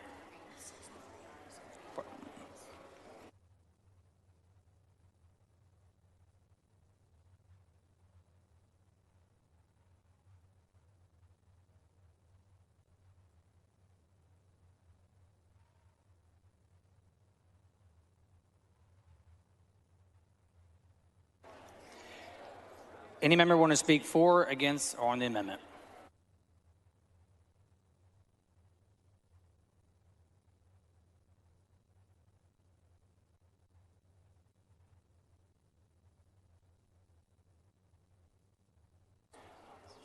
The chair recognizes Mr. Lozano to speak in opposition to the amendment. Thank you, Mr. Speaker and members. It's an honor to be up here right now. I believe that comparing this to the last redistricting, which I was a part of in 2011, this has been an extremely open and fair process. It's literally night and day. And I want to thank Chairman Hunter for his inclusion and for his hard work and for the redistricting committee in considering all of these amendments. One of the things that I want to point out is that as you have people on the back mic and on the front mic talking about were expert witnesses invited to give invited testimony, is that anyone could have gone to testify in the redistricting hearing. For the press, anyone was able to testify, and they had 3 ways to testify. And so if you're a lawyer for a civil rights group, it's your job to come to this building, register, and offer your expertise. If you didn't, you failed. That's not our fault. Secondly, one of the things I want to point out is that the redistricting committee was unable to meet because we did not have quorum. For 2 months, while we were here waiting and fighting for our constituents, we could not have a redistricting committee hearing. And I want to read the oath we all took when we began here.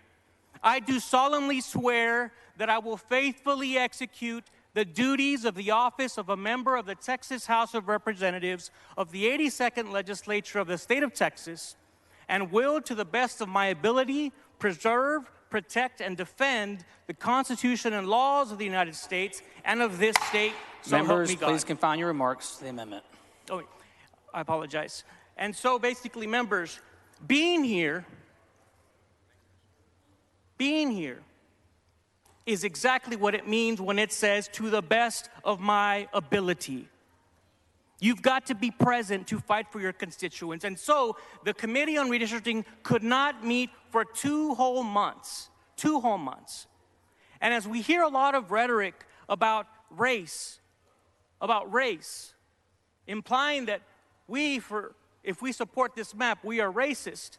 In 2011, as a Democrat, I voted for the Republican map because it kept the communities of interest that I represented, that I grew up in, intact. The same ones that Irma Rangel, one of those that served in my seat before me, fought to keep.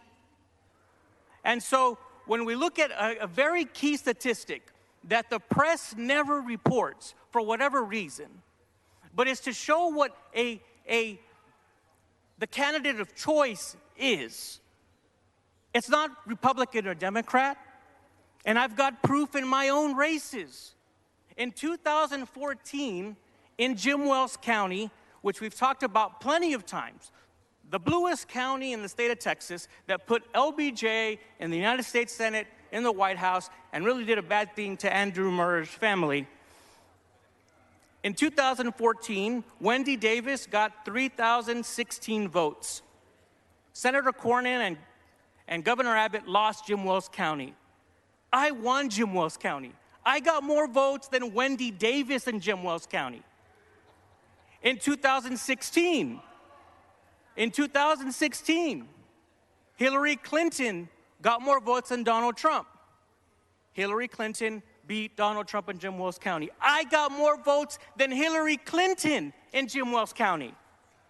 In 2018, Beto O'Rourke or Robert Francis got 5,331 votes. Cruz lost Jim Wells County. I won Jim Wells County. I got more votes than Beto O'Rourke in Jim Wells County. And then in 2020, guess what? Donald Trump wins Jim Wells County.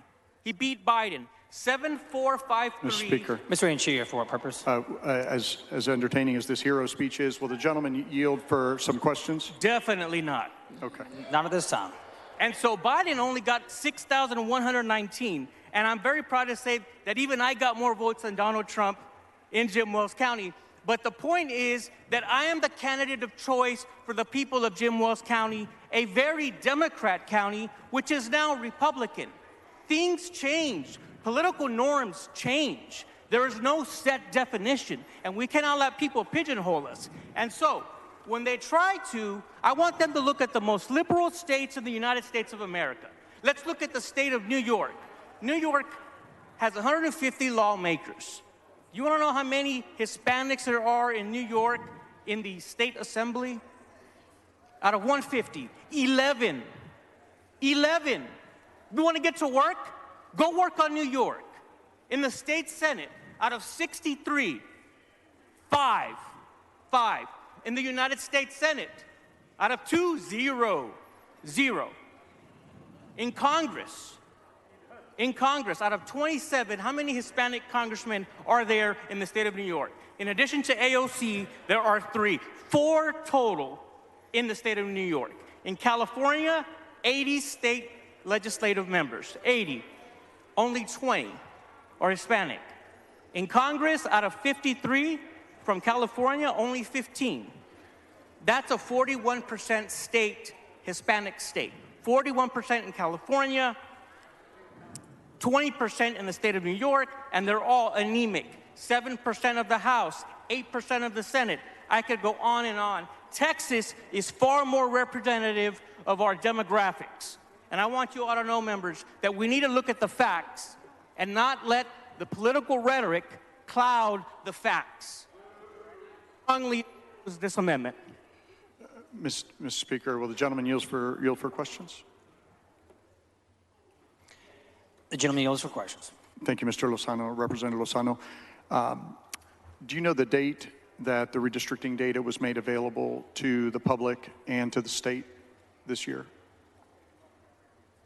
Are you referring to the redistricting maps Yeah, or the no, data? the U.S. Census data, Not the exact date, no, sir. August 12th, 2021. I do know that the feds were 4 months late. When? Let me finish answering you. I do know that the federal government was 4 months late getting that to us. Correct. So it arrived August 12th, 2021. Is it correct that the census data was loaded into Red Apple on September 1st, 2021?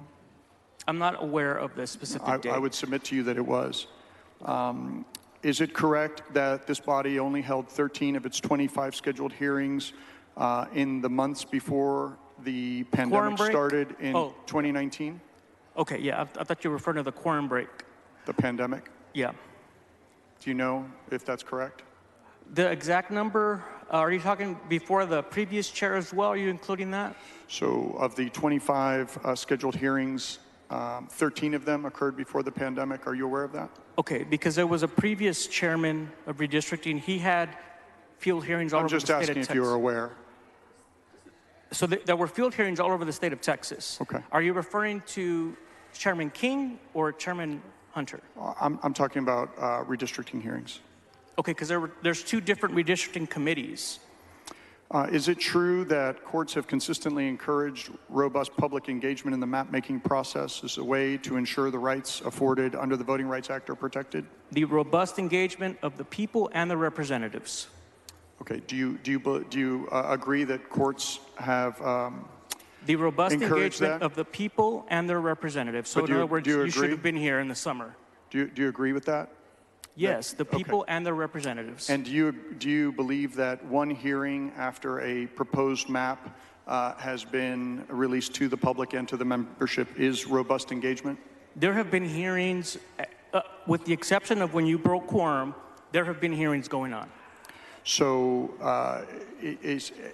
are you aware or do you deny that there was one hearing after the current map was released to the public and to constituents? Okay, so there would have been hearings in the quorum break if you had been here.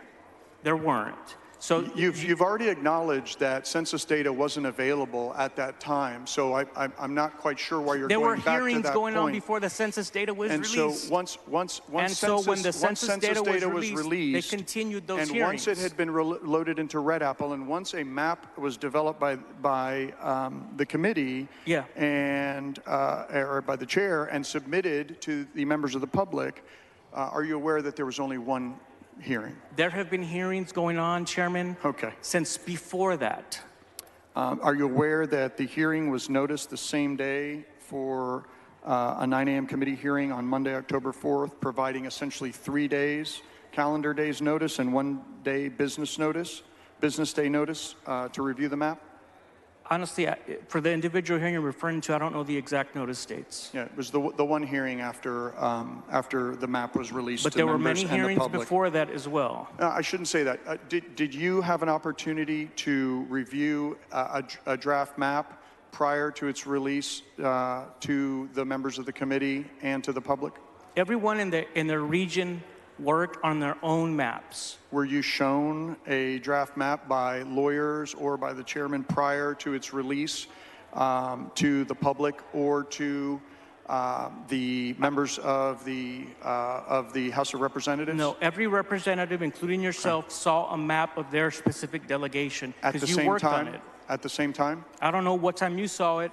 So members of the committee, Democrats on the committee, didn't see the map until it was released to the public. Did you see it in advance? It was my understanding that every single delegation worked on their specific region. Did you see HB1 I worked beforehand? on my map with my delegation. But you and didn't see worked on HB1? yours.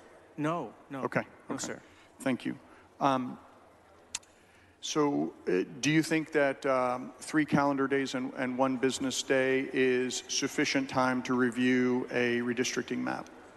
I think we would have had more time to review if you would have made quorum. before the, was there quorum There were when the hearings redistricting? before you busted quorum. Was there a quorum on the dates that we met to review There the would have been redistricting? hearings, Chairman Anchia, if you were here. No, I'm asking about one's hearing specific. Gentleman's time's expired. Oh, God, no. The chair recognizes Ms. Crockett to speak in. Speaker, Mr. Canales, for what purpose? can we reduce Representative Lozano's re-election campaign speech and put it in the Journal? Members, request for all remarks to be placed in the Journal has already been taken care of. The chair recognizes Ms. Crockett to speak in favor of the amendment. Yes, so members, I'm speaking in favor of this amendment for a number of reasons. I understand that the previous speaker brought up the quorum break, and I'm glad that he did. If I could do it again, I would actually be out of here right now, because what's happened so far is we've seen the people be ignored yet once again. We see data being ignored yet once again. So the reason that we don't need to pass this map is because when we look at the data and facts, let's talk about the growth in the state of Texas. We had 187,252 new Anglos in the state of Texas in the last decade. The average size of any House district is supposed to be 194,000. We did not even have enough Anglos to make one new Anglo majority district. Not one in the entire state. When we talk about Latino growth was 1,980,796 people. African Americans, 557,887 people. Asians, 613,092 people. But when we start to talk about a representative government, we know that we did not pick up, I think that the bill author mentioned that there may be one new Asian district. I don't recall him mentioning a new African American district. He referenced Vice Chair Yvonne Davis' district that historically has always been an African, maybe not always, but it is an African American district at this point. So I don't know why we're adding something to the count that really is already there. In fact, let's talk about what really happens, at least in Dallas County. My district, HD 100, which is a legacy district, somehow the HCVAP was reduced by 6.5 percentage points. The African Americans were reduced by 12.4 points, and Anglos somehow increased by 17%. In HD 108, we saw a decrease of HCVAP 4.8 points, African Americans 2.9 points, Anglos increased by 8.5. When we talk about 112 in Dallas County, HCVAP decreased by 7.9, African Americans down by 6.3, and Anglos up by 17%. Now, this may make sense if for some reason Dallas County was growing in an opposite direction of the rest of the state. But I present to you that 50% of Dallas County's growth was due to Latinos, and the other 25% was due to African Americans, and then the final 25% was due to a mixture of Asians and Caucasians and other. So if anything, every single seat in Dallas County should actually be more diverse instead of being less diverse. So what we have is retrogression. If we have retrogression in Dallas County, I have no doubts that there's retrogression throughout the entirety of this map. The reason that the persons that have spoken already spoke about the Voting Rights Act, which is something that we were fighting for while we were in DC, was the full restoration of that act, is because we knew when we came back to the Texas House, what was going to happen is that this House was going to try to take advantage of the fact that there would not be federal oversight. We need federal oversight because sadly we are failing Texans again. Texas is a majority-minority state at this point, but when we look at these House districts, we do not have majority-minority House districts. This isn't about partisanship. The reality is that you heard from a Latino member. He was elected as a Republican.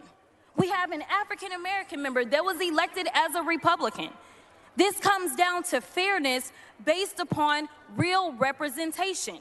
We need real representation so that the bills that come out of this House reflect the will of the people in this state. And the only way that we can do this is if we go back to the drawing board and if we're honest about the 95% of the growth that has occurred in the state of Texas over the last decade.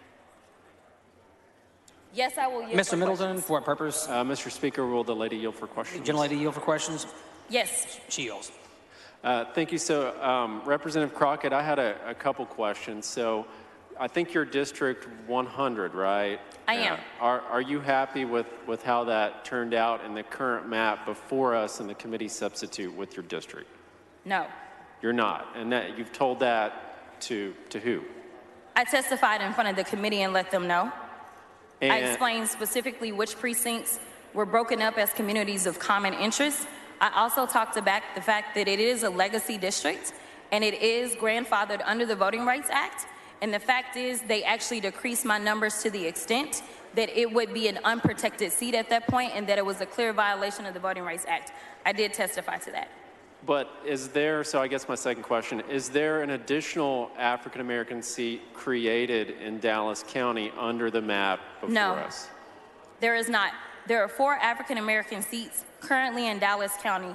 They are HD 100, HD 109, HD 110, and HD 111. When we look at the African American population as we sit currently, HD 109 has 64% African Americans. HD 110 has about 54% African Americans. HD 111 has approximately 58% African Americans, and HD 100 is down to 44%. It is still grandfathered based upon the decisions of the Fifth Circuit Court, that so long as I'm at least at that 40% threshold, but shooting for the higher 40s, then my district is still protected under the Voting Rights Act. So we have 4 under the original map, and under the Hunter provision, we actually would be down to 3.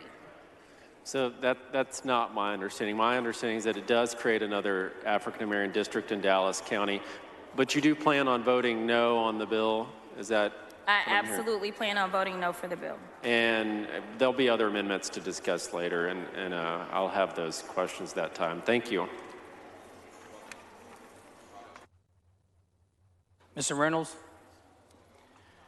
The chair recognizes Mr. Reynolds to speak for the amendment.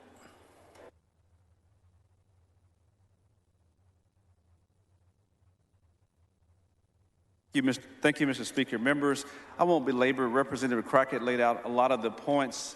There are a few additional points that I just wanted to highlight. When we talk about the diversity of the state reflected with the census, it's important to note that of the 95% increase in the population with African Americans, Hispanics, and Asians, I want the members to understand that there are more African Americans in Texas than any other state in the entire United States of America. But you wouldn't know that looking at the proposed redistricting maps. They don't reflect the growing and diverse population in this state. This map not only dilutes the voices of African Americans and Hispanics, but also Asians.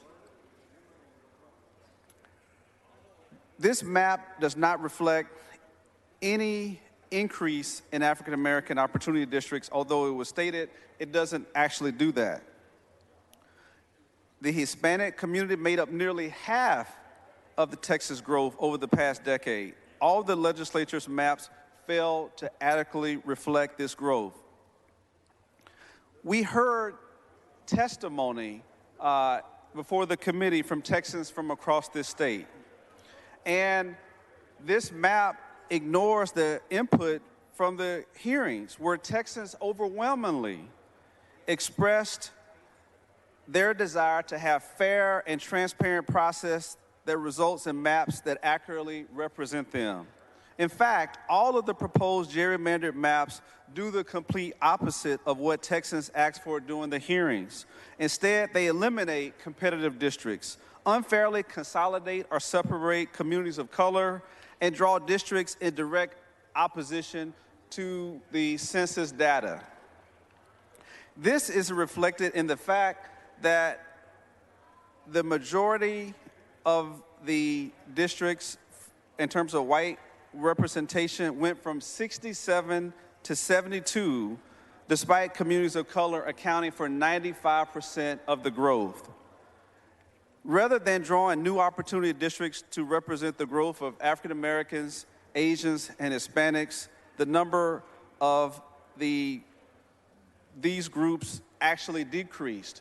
So members, this is an unfair and discriminatory map that does not reflect the population shifts in this state, and it breaks up communities of color. It packs and it cracks, and we should not do things to where politicians are choosing the people that they want to represent. We should allow communities of interest and communities of color to be able to elect the candidates of their choice. Thank you.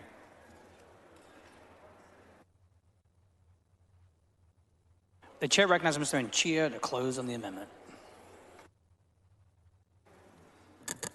Thank you, Mr. Speaker and members. I just wanted to highlight in my closing a few problem areas in the map. I said this previously, but this map pairs 2 of the 3 Latina members in El Paso. This map has at the highest end of the deviation every district in El Paso, and also has at the higher end of the deviation District 74, which now extends from Eagle Pass in South Texas into El Paso. This map reduces the Spanish surname voter registration numbers in both HD 31 and HD 80 by approximately 10% and 8% respectively.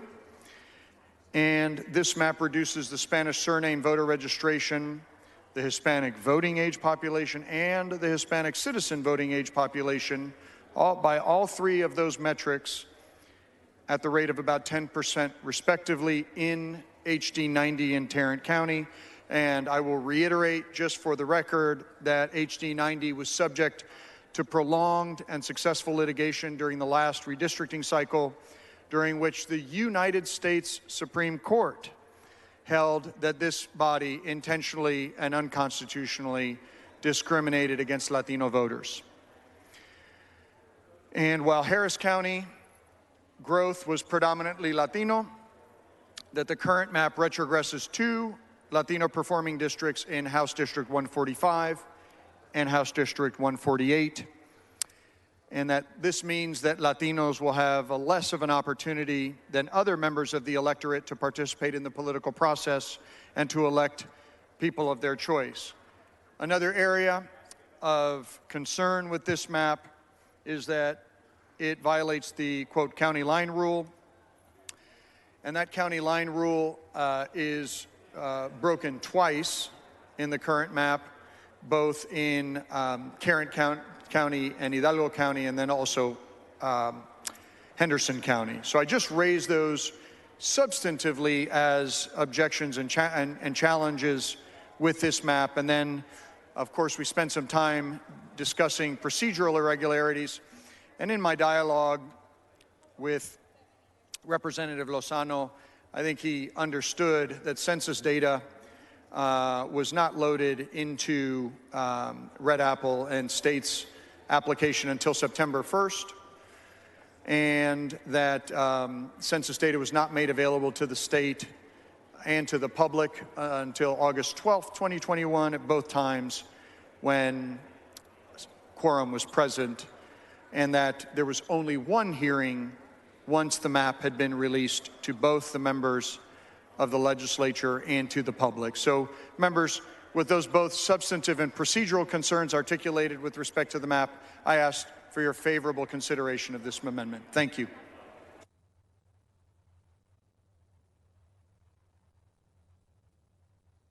The question occurs on the adoption amendment. Mr. Anchia has requested a record vote. Record vote has been granted. The clerk will ring the bell. So Mr. Anchia voting aye, Mr. Hunter voting nay, Mr. Frank voting nay, Mr. Wilson voting nay.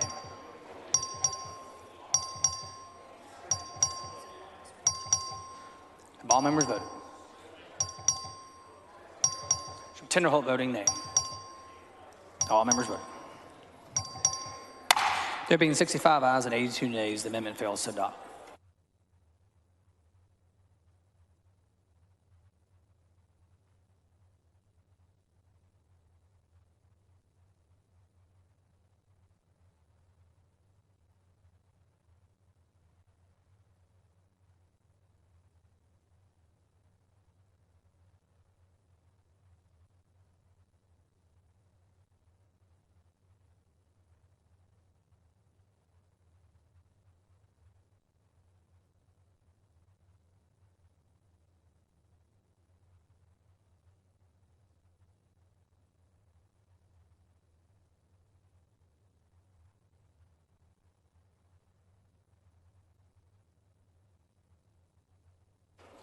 Is Mr. Turner of Tarrant on the floor of the House?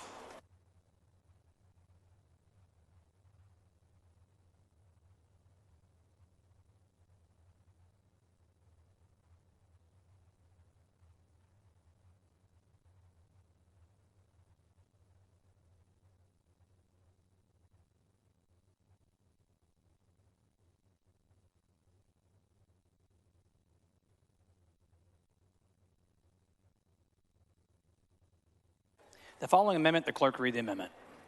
Amendment by Turner of Tarrant. The chair recognizes Mr. Turner of Tarrant to explain the amendment. Thank you, Mr. Speaker. Members, the Voting Rights Act of 1965 both requires the protection of districts that currently perform for racial minorities, and it also requires the drawing of new districts when population increases require it. Now, ultimately, if House Bill 1 is enacted into law, and if it is challenged in court, the courts will perform a review of how the legislature treated districts that currently perform for Latino, Black, and Asian American voters. Now, last redistricting cycle, 10 years ago, the state's map was found to be intentionally discriminatory and was found to have violated the Voting Rights Act. And one of the things the legislature was called to task on was that the map drawers at that time did not start with a list of protected districts.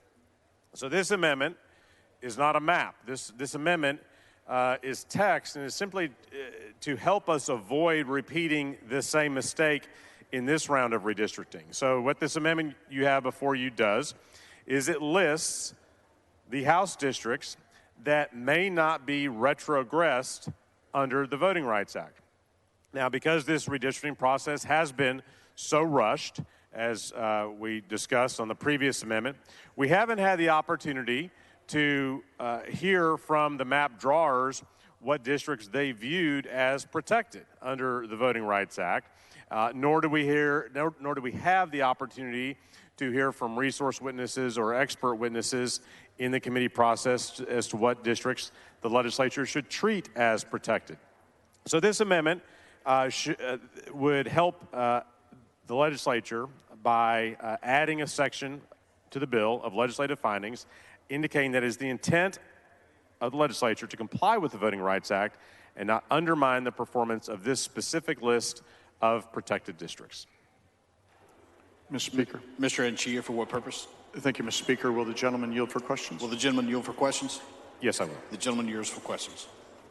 Thank you, Chairman Turner, for taking my questions. And just to recap what this bill does, Section 2 of the Voting Rights Act provides certain protections for communities of interest that are composed of protected classes so that they can elect the candidate of their choice. And it prevents retrogression, which is it's a multisyllabic term that means not going backwards effectively, right? That's an overly simplistic definition, but making sure that you're not harming that community so it makes it harder for those communities to elect the candidate of their choice. Is that a fair assessment? That's exactly right. That's exactly what this amendment is addressing. And your amendment just lists those, says, hey, we have some Section 2 amendments, and Chairman Hunter read the language of Section 2 of the Voting Rights Act earlier, and you're simply saying, hey, let's just list out those so we don't make a mistake and don't either intentionally or unintentionally retrogress against Section 2 covered districts. Is that correct? That's exactly right. Okay, thank you. Thank you. Move adoption. The chair recognizes Mr. Hunter to speak in opposition to the amendment. Members, I ask you to vote no. This amendment, one, is not necessary. Number two, I want you all to be aware, this is where they use definitions and terminology. And one is called protected class. What is the definition? There's 2 to 3 different definitions. And so what I'm raising to you, one, is not needed. It is not constructive in HB1. The other thing I want you to know is under HB1, the political performance factor has not been harmed. Members, all I'm hearing is you don't like that you got moved to another area. Your political performance didn't change. Most of the analysis says you still win. So why is the reason you don't want to change? We also have a 30,000 person increase per district. But when we talk about these numbers and districts, a Democrat district, for example, their performance in many of cases in HB1 are higher in percentage. In many of the districts that I've heard objections are because new communities are involved. So political performance, which is a factor, it's not the only one, but it's a factor. It's not damaged under HB1. This is an area where they want to list what they call protective. My concern is we're getting into legal areas, we're getting into different criteria areas, and what I want you to be aware of is it's unnecessary, it's not constructive, and I'll be voting no on this amendment. Mr. Speaker. Mr. Turner, for what purpose? The gentleman yields for some questions. The gentleman yield for questions? Yes. The gentleman yields for questions. Thank you, Chairman Hunter. So if this amendment is not acceptable, can you tell the body which districts by number or current incumbent that you view as protected under the Voting Rights Act? In the benchmark plan, and I know you gave a list of districts earlier in your bill, but on the benchmark plan, before we start drawing the map, what you view as protected under the Voting Rights Act? Chairman Turner, as I told you earlier, I don't agree with the terminology. I don't even know what your terminology Which of terminology? protected. Well, let me finish. I don't even understand when you say protected district what your definition is. Number two, I've been told by different folks there are different definitions of protected district. So I think the body needs to know that you're having an amendment that goes on your interpretation of a protected district. And basically all I'm saying is it's unneeded and not constructive. So, Chairman Hunter, do you have a definition of a protected district that you have used as you've drawn this map? No, not necessarily. I think political performance in some of the districts that you have indicated earlier that you said were impacted, it looks like the percentages in some have actually gotten higher for Democrat performance or minority performance. But Mr. Chairman, you understand this amendment has nothing to do with political performance. This is, I mean, there in this list of districts, there are Democratic districts currently represented by Democrats and districts currently represented by Republicans. It has nothing to do with partisanship or political performance. It has to do with the ability of minority voters to elect the candidates of their choice. That's all it's dealing with. I understand. I think we disagree on the principles surrounding it. And I do think political performance has to be discussed, and the members need to know whether these districts are being impacted or not. Do you believe it's possible to consider political performance and also consider a list of protected districts at the same time? Can we consider both things simultaneously? You can consider a multitude of factors. I still don't know, and the body needs to know when you're defining terms of protected districts. For example, I don't know what you're saying. Okay. So, well, with respect to protected districts and how the amendment speaks very clearly to the Voting Rights Act of 1965 and federal court interpretations of the Voting Rights Act. So let's just take a couple of cases. Have you read the decision from the 2012 pre-clearance case in Texas versus the United States?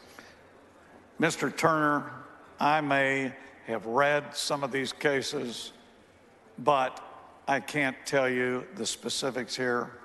And just like you all have at your call today, we have legal that we call on, so I get general information from them. I'm not acting as the expert lawyer on the legal cases. Okay. Do you recall if you've read the San Antonio federal court's opinion in Perez v. Abbott? I may have. 2011 congressional and House. I may have, and I may have also been given information from legal groups. Okay. Well, for your information, that court ruled that the cracking and packing in minority communities was unlawful and was racially discriminatory, intentionally racially discriminatory. Do you recall that finding? Do you recall that finding? One, I do not recall the finding, and as a lawyer, I'd like to see all the briefing and all the legal. Just because somebody says it at the microphone doesn't mean that there aren't 10 other interpretations. So you don't recall that finding. Wouldn't you agree, Mr. Chairman, that before we begin the process of redistricting for the new decade, shouldn't we have a complete understanding of what happened in the last decade? And wouldn't we accomplish that understanding by reviewing all of the court findings and the rulings from the last redistricting cycle so that we could avoid making the same mistakes that the body made 10 years ago? Well, you're presuming there were some mistakes made, and I'm saying I disagree with you. The court said that there were mistakes. Talking about HB 1. I'm saying you just talked about everything, and I disagree with you. Number two, the U.S. Supreme Court, Mr. Turner, was 5-4. And a lot of legal was adopted for the state of Texas. That's the Supreme Court of the land. And no, I don't agree with you on all the different legal cases, because in advice to me, I've had other cases throughout the state and the country that have different views. But always remember, which is never repeated, the U.S. Supreme Court ruled 5-4, and Texas's map was there. Now in HB 1, yes, we've gone to folks on legal, just like you have with your groups and the other groups have. That's the natural point of redistricting. But no, I don't think the amendment is needed. Mr. Speaker. Mr. Anchia, for what purpose? Will the gentleman yield for some questions? The gentleman yield for questions? Yes. Gentleman yields for Thank you, questions. Mr. Chairman. You talked about political performance. Can you describe what that is? Yes, political performance is how a Democrat or Republican does. It's partisan, and partisan was looked at in here. And that's why we looked at many of the Democrat districts that have been raised today, where your percentages have gone up. And Chairman Anchia, and I'm not going to disclose members' names, but there have been many members in here on both sides of the aisle that have come in here thanking me for HB 1's districts. Remember, on both sides of the aisle. All of that information is taken into account. But I've always been a member that secures the privacy of a conversation of another member. Thank you, Mr. Chairman. Does political performance also include a term called racially polarized voting? I'll have to check on the law. I don't know if the law does that or not. I don't. Do you know what that term means? racially polarized voting. Yes. All I know in the sense that you've asked me is what it says, plain meaning, racially polarizing the vote.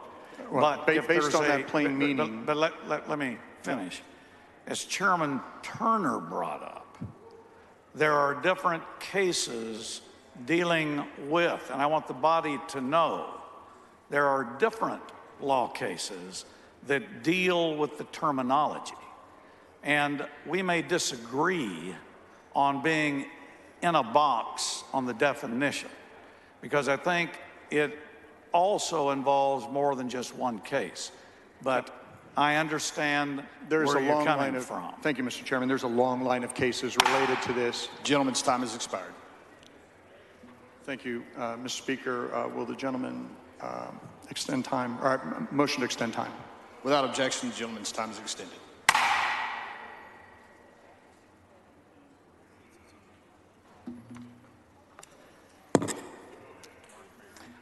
Thank you, Mr. Chairman. I just wanted to continue because there is a long line of jurisprudence in redistricting that deals with this term, racially polarized voting. You have given it sort of, you said your understanding is its plain meaning. Can you describe whether or not racially polarized voting in its plain meaning was considered in developing these maps? In my opinion, from the advice of our counsel, all the factors were looked at. So racially polarized voting would have been included? To my knowledge, yes. It was similar included. to what you asked me earlier about the population, like CVAP, may have been main on census, but they also look at other things like CVAP. Okay. And how do you, based on the plain meaning of the term and or the jurisprudence surrounding its specific meaning in redistricting cases, what does racially polarized voting mean to you? How would it apply in the development of this map? Well, first of all, as you indicated, a long line of cases to set the legal criteria. So I relied on counsel, had them look at all the members' submissions and all the maps that were produced, had them look at it. Did I personally go? No, we had them look at it. They advised that all the criteria was looked at and it met the criteria. So do I personally rely on those folks? The answer is yes, which is what we did. Do I able to tell you some of the specific criteria? No, but if I get a global comment that it's fine, I go with that, just like you do with your group. And so just so I understand that last statement specifically, and I'll say it back to you, and Sure. you tell me whether or not you agree with this characterization.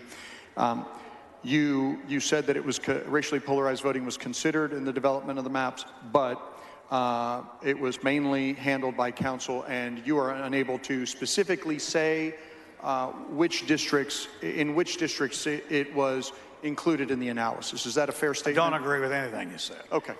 Again, we're on what you indicated was there was a long line of cases that you were relying on the terminology. Okay. I said, I don't necessarily agree because there's so many legal cases. So I rely on counsel to look at those issues, those concepts, and what was applied. Do I know specifically? The answer is no. That's why we have counsel that we've hired. That was an element that they did review, and what I indicated was, yes, it was incorporated, yes, it was involved, yes, it was involved with many of these criteria, and I relied on them just like you do with your counsel. Thank you. Do you believe there's racially polarized voting in the state of Texas? Just plain meaning of the term? Well, you know, does Todd Hunter think there's anything wrong with HB1? I don't think so with HB1. I think we've done a pretty good job. I know that folks like and dislike. Is there racial polarized voting? On what level? I cannot tell you from the legal word, the legal definition, the legal specifics, where that occurs, is it occurring or not. I do believe the product of HB1 is good, and I rely on the counsel that review all the law cases, just like, and I want everybody to know, just like your group is relying on, because you have counsel providing you information. So can you do you believe, I want to switch to the county line rule if possible. Do you believe that this map complies with the county line rule in Cameron County? In my opinion, the HB1 meets the county line rule. And do you believe, similarly, do you believe the HB1 complies with the county line rule in Henderson County? To me, I'm telling you that, in my opinion, the entire HB1 meets and is defendable under county line rules, so that it is good and we will follow, and we do not want to abrogate it. So did the drawer of the map, if you are aware, take into consideration that Section 2 of the Voting Rights Act may require the breaking of the county line rule, if based, as you have described earlier, as under the totality of the circumstances, there is a need to uphold the protections under Section 2 of the Voting Rights Act, which you correctly read earlier on the House floor today? Well, this is where the legal debate comes in, and you and I will not agree. There's a county line rule, state constitution, and then you have the federal law. Right now, we have a state law and we have federal law. We also have a U.S. Supreme Court 5-4, which never said the county line rule was wrong. So my view, this map fits into all, but the county line rule is the law, state constitution, and I think HB1, under the legal analysis and what counsel has told me, is good. But no, I support the county line rule, and it is an interesting task to take 194,300 per House district, manage a county line rule, and saying that 30,000 people per district have increased. Thank you, Mr. Chairman. Mr. Speaker, Ms. Morales-Shaw, for what purpose? will the gentleman yield for a couple of questions? The gentleman yield for questions? Yes. The gentleman yields for questions. Thank you, Chairman Hunter, and thank you for meeting with me to help me navigate the redistricting process. And in that meeting, you asked me to consider what an ideal district would look like, and we worked on that with lawyers and in fact submitted 3 options to your office. When we saw the maps come out, that wasn't reflected. My options kept District 148, a Hispanic Opportunity District seat, completely intact, but adding some population within the county.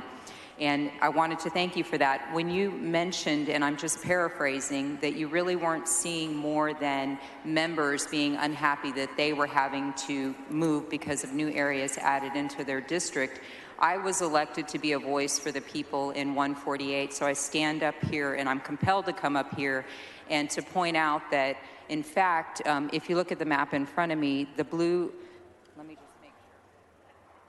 The red section is all of 148 that your new map proposes to remove.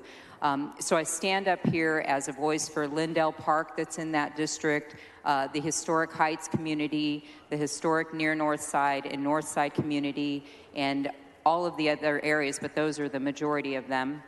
And I say that actually, if they were here, they would disagree that, that this map didn't impact them negatively, and it's causing them to be part of a district that they've never been a part of. They've been a part of 148 for more than 20 years, probably 30, and some since the inception of this district being created.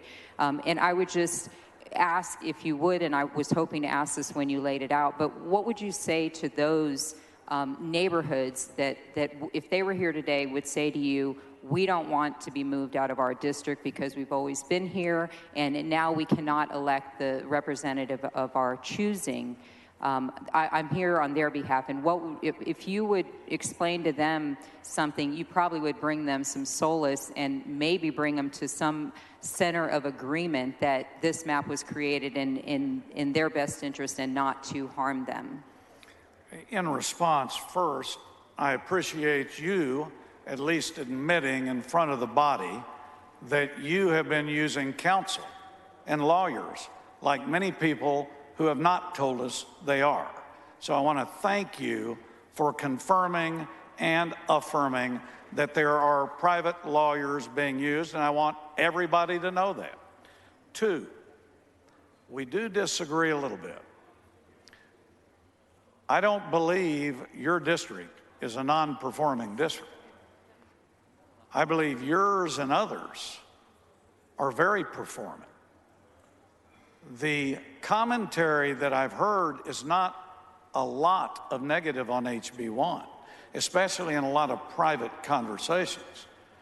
The issue was having to adjust to a new voter base. That's what I've heard. And many have gone forward constructively and positively and embraced the new communities. Some of us have brand new counties. Some of us are going to make the effort to get to know these communities. Let's take your area. 30,000 people per district, 194,300. We have to adjust within your county, and you are going to be impacted. That's the numbers, that's the data. And we did ask you and others to turn information in. I cannot tell you whether your neighboring colleagues agreed with you or not. There may have been others with different opinions on the formation of the districts. We took all of your information, as you said, and we were glad you reached out to us. And then we created HB1 based on the population. Now, I keep bringing up in many of these, yes, you may have a population change. You may have a different community, but most of the data shows, for example, it's still a Democrat district and it performs for you. And that, to me, is very important, dealing with incumbent members. The gentleman's time has expired. Thank you, Chairman Hunter.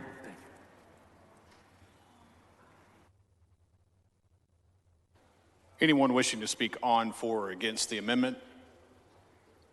The chair recognizes Mr. Turner to close on the amendment. Thank you, Mr. Speaker. Members,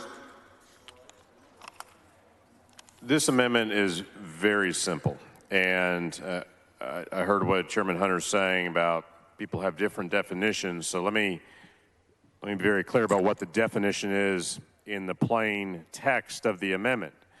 It's very brief. You can find it on page 1 of the amendment starting at line 6. The legislature finds that the following districts are protected by the provisions of the Federal Voting Rights Act of 1965 and may not be retrogressed under the standards developed by the federal courts and the United States Department of Justice. That's it. That is the standard. And this is something that was brought out in the last round of redistricting in the ensuing litigation, where on the Senate side, the Senate author of the bill was taken to task by the federal courts for not having produced such a list before passing a Senate redistricting plan. So let's avoid that same mistake here and affirm that at a minimum, we find these districts that are listed in this amendment to be protected under the Voting Rights Act of 1965, and that the legislature may not retrogress them. And you've already heard early in this debate on this bill problems with several specific districts.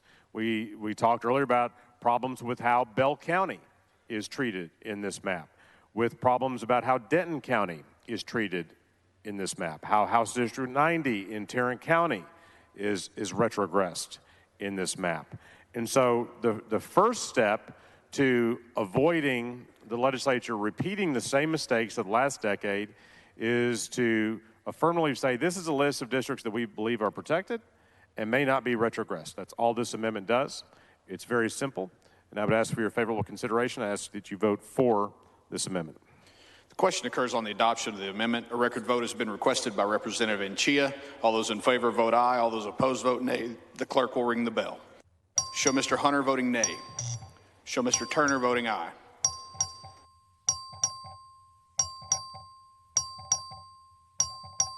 Have all voted? Have all voted? There being 63 ayes, 81 nays, the amendment fails.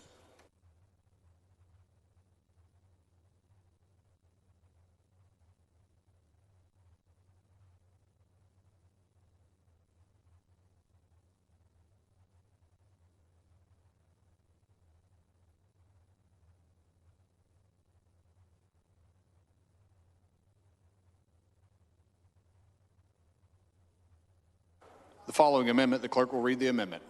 Amendment by Rose. The chair recognizes Ms. Rose to explain the amendment.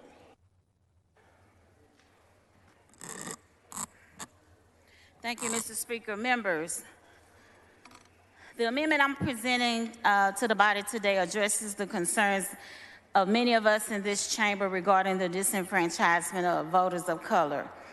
And I would just like to say I know a lot of members in this chamber get kind of antsy and upset when we talk about race, but let me give you some breaking news. Just like you're tired of hearing us talk about race, we're tired of having to talk about race. And so my amendment will require a federal district court order to determine that HB 1 neither has the purpose or the effect of denying or abridging the right to vote on the account of race or color, and that HB 1 must be in compliance with the federal law requirements before the new districts outlined in this bill could take effect. This past summer, my colleagues and I embarked upon a historic mission to protect the freedom to vote for all Texans, specifically from anti-voter laws introduced in this chamber. We advocated to our federal counterparts about the importance of protecting the fundamental right to vote for all Texans. And Congress paid attention. Just this past week, the U.S. Senate introduced the John Lewis Voting Rights Advancement Act, which will effectively place Texas back under pre-clearance for any electoral changes. We are all aware that this redistricting cycle marks the first instance where Texas will no longer be under pre-clearance for federal oversight of our electoral changes. And we are all aware that in the last decade, there have been 10 different instances where the Texas legislature has passed laws that were found to have been intentionally discriminated against communities of color at the ballot box. So Texas has a long, shameful history of racial discrimination in redistricting. When striking down the Texas voter ID law, a conservative Fifth Circuit judge wrote, "It is notable as well that in every redistricting cycle since 1970, Texas has been found to have violated the Voting Rights Act with racially gerrymandered districts. The pre-clearance provision of Section 5 of the Voting Rights Act that was particularly struck down in the Shelby versus Holder in 2013 required that the state demonstrate to the Department of Justice that its proposed maps did not have discriminatory impact. This protection, for the first time in half a century, is no longer in place. And undoubtedly, the historical disenfranchised groups that have always been discriminated against once again stands to suffer.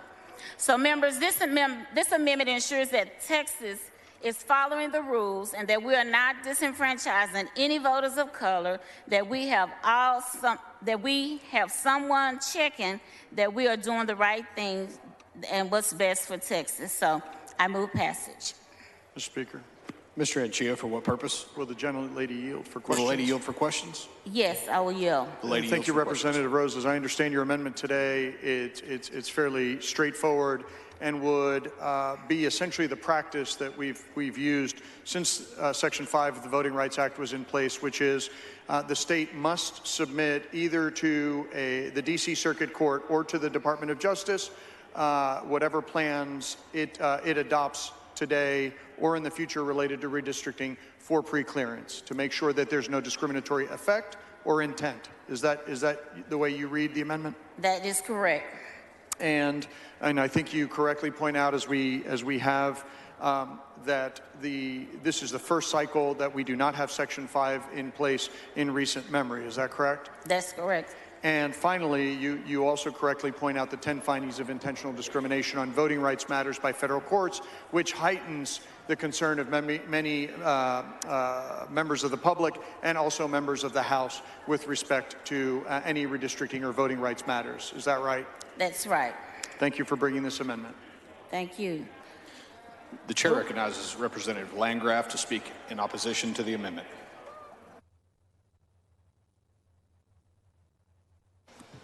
Thank you, Mr. Speaker. Members, I stand in opposition to this amendment because it's simply unnecessary. As we all know, it is the prerogative and duty of the legislature to draw the map for these House districts. That is, it's not the prerogative of the courts, and moreover, we believe that this map does comply with all applicable state and federal requirements, and for those reasons, I ask that you vote no to this amendment. The chair recognizes Ms. Rose to close on the amendment. Thank you, Mr. Speaker. Members, we know that 95% of Texas growth came from communities of color. This amendment would ensure that those constituencies have the voting power they deserve at the ballot box. This amendment, yet the map in front of us today decreases the voting power of Black, Brown, and AAPI communities while enhancing Anglo communities. That does not reflect the diverse values we hold so dearly in our state. As elected officials in this chamber, we take our duty to preserve and uphold the Constitution seriously. The fundamental freedom to vote is at the root of the rights we vow to protect. My amendment would do just that. So members, join me in voting for the adoption of this amendment that will protect the freedom to vote for all Texans. The question occurs on the adoption of the amendment. A record vote has been requested by Representative Anchia. A record vote is granted. All those in favor vote aye. All those opposed vote nay. The clerk will ring the bell. Show Mr. Hunter voting nay. Show Mr. Stevenson voting nay.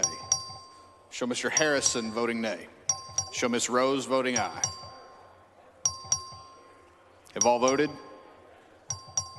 There being 64 ayes, 81 nays, the amendment fails.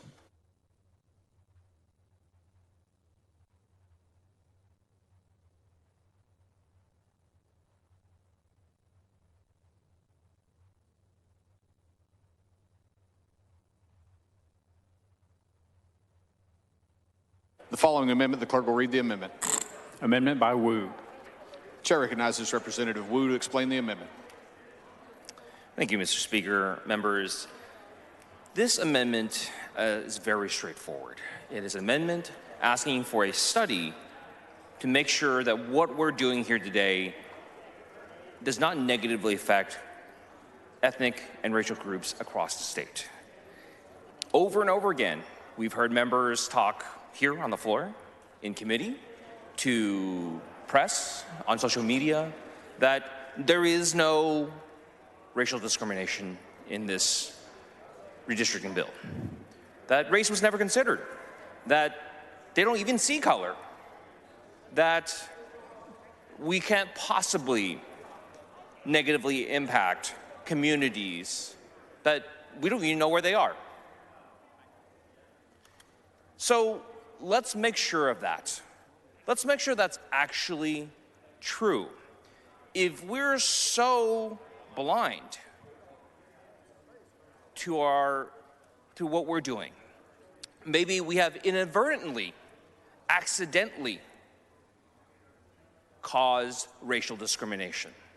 So let's make sure, if we say that this is non-discriminatory, let us look at what we've done. Let us look at the results of what we've done and know for sure. This map came out of a rushed 16-hour hearing with overwhelming opposition by members in ethnic and minority communities. This amendment simply asks the Secretary of State to simply evaluate the impact of this provision in this bill on each racial and ethnic minority group. This is not a difficult thing. This is what the courts are going to look at. This is what we should have been looking at. But over and over again, members said, well, we didn't do that. We didn't do that. We were colorblind when we did this map. So let's find out. As it has been stated over and over and over again, the results of the 2020 census show that there was a 95% growth in this state. We're from communities of color. We're from minority communities. We're from communities that have had a history of disenfranchisement. Let me be clear. I believe, that this current map will cause people of color, will cause minority communities to lose representation and over the next decade. And if it hasn't been said before, let me say it again. From the 2020 census, in the last decade, the growth in this state was 15% non-Hispanic Asian, 49.5% Latino, 14% Black, and 16.5% other groups. At the same time, in this map, what we can, on the surface, already see is Hispanic citizen voting age population districts dropping from 33 to 30, Black CVAP maps districts dropping from 7 to 4, all the while more than 500,000 African Americans were added to the state in a decade. Somehow, while we are growing, the number of districts where a potential Hispanic or African American candidate may come out of has decreased. And this is, as Representative Lozano said earlier, this is not about being Democrat or Republican. We don't care who they vote for. You can have African American districts that vote for Republicans. You can have Hispanic districts that vote Republican. Don't care. What we're concerned about is that there are these communities, as in Bell County, of distinct populations that are being purposely split up. And that's what we're concerned about. And if we say, we'll take you at your word, it says you didn't know, take you at your word. But let's find out. Let's do our job and let's do it thoroughly. Members, simply put, this amendment seeks to inform the public whether or not communities of color are adversely impacted by this bill, and to ensure that their voting strength is not diluted for the next decade. This is serious. And these are not just any communities. These are communities that have been historically negatively affected by what we do in this body, on this floor, in this type of legislation. Members, the math is clear. The math is telling us that the map we're trying to pass is not proportionate to our population growth. We should at minimum have at least a study to look and make sure that if we say that there are going to be no racial impacts, that if there's going to be no negative consequences on communities which have received historic discrimination, that those impacts are not actually there inadvertently. I urge you to support a common sense amendment that simply asks for data. Data that will help us make better decisions, help us make sure that our own citizens are properly represented and do not feel the consequences of a mistake on our part. Mr. Speaker, I move adoption. Chair recognizes Representative Jatan to speak against the amendment. Thank you, Mr. Speaker. Members, I am speaking in opposition to this amendment. As someone that represents a district in the most diverse county in the entire country, I've gotten the opportunity to enjoy and celebrate the diversity we have here in Texas. And one of the things that I've definitely learned over the last years is that the diversity that we have in this state is also apparent in the individualist ideas that we have. And so I want to point out that when it comes to the Secretary of State's office, I don't believe that they are equipped to handle a, what do we call this? Ms. Gonzalez, for what purpose? Does the gentleman yield? Will the gentleman yield for questions? In just a moment. I just want to finish some points here. Not at this time. When it comes to the racial impact study, the Secretary of State's office does not have that ability to do it. I think it's important to note that in Red Apple, you have the ability to pull up CVAP and the percentage of minority populations and be able to examine your own districts. And you also have the opportunity to explore racial impact studies on your own. And with that, I'll yield for questions. Gentleman yields for questions. So, to correct me, just want to make sure we understand, you are opposed to this amendment. That's correct. Opposed to an amendment that is just about a study. It's just a study amendment. It's not, has no implications on the lines, and we're just studying it. I believe that everybody in this building, all 150 members, have the ability to analyze your districts as they stand right now and come to those conclusions as to the racial makeup and diversity of your districts. But you don't think it might be our responsibility as a legislature, as political leaders, as state leaders to ensure that we are not having negative consequences and implications for communities of color? Well, when you look at what the racial impact study does, and I spent some time studying last night, where is this actually conducted? What organizations actually perform this? And at what conclusions, or how do they arrive at their conclusions? It's not any different than as the 150 members here examine their districts and understand the cultures and communities they have within their districts to come to those same conclusions. But don't you think it's part of our responsibility, again, to do the extra work? We have agencies for a reason. We ask agencies for studies all the time. In fact, I'm on appropriations. I get those amendments. We just want to study on this to see that we don't have actions, or we're not doing any actions that have impact. Again, we do studies. That's actually what we're pretty good at. Should we not study to ensure we're not having negative consequences for communities of color, considering the population growth of the state has been significantly people of color? Again, I oppose the amendment. I don't believe that the Secretary of State's office is going to be able to come to any conclusions when it comes to conducting a racial impact study. I think that we know our districts, we know the communities we have in our districts, and that data is made available to everybody through Red Apple, and CVAP information is already on Red Apple. Help me understand, why do you not believe the Secretary of State's office could produce the data and analysis necessary for us to ensure? They might come back and say, you know what, there is no negative harm. What do we want that validation? Well, the question is, so I can ask you a question.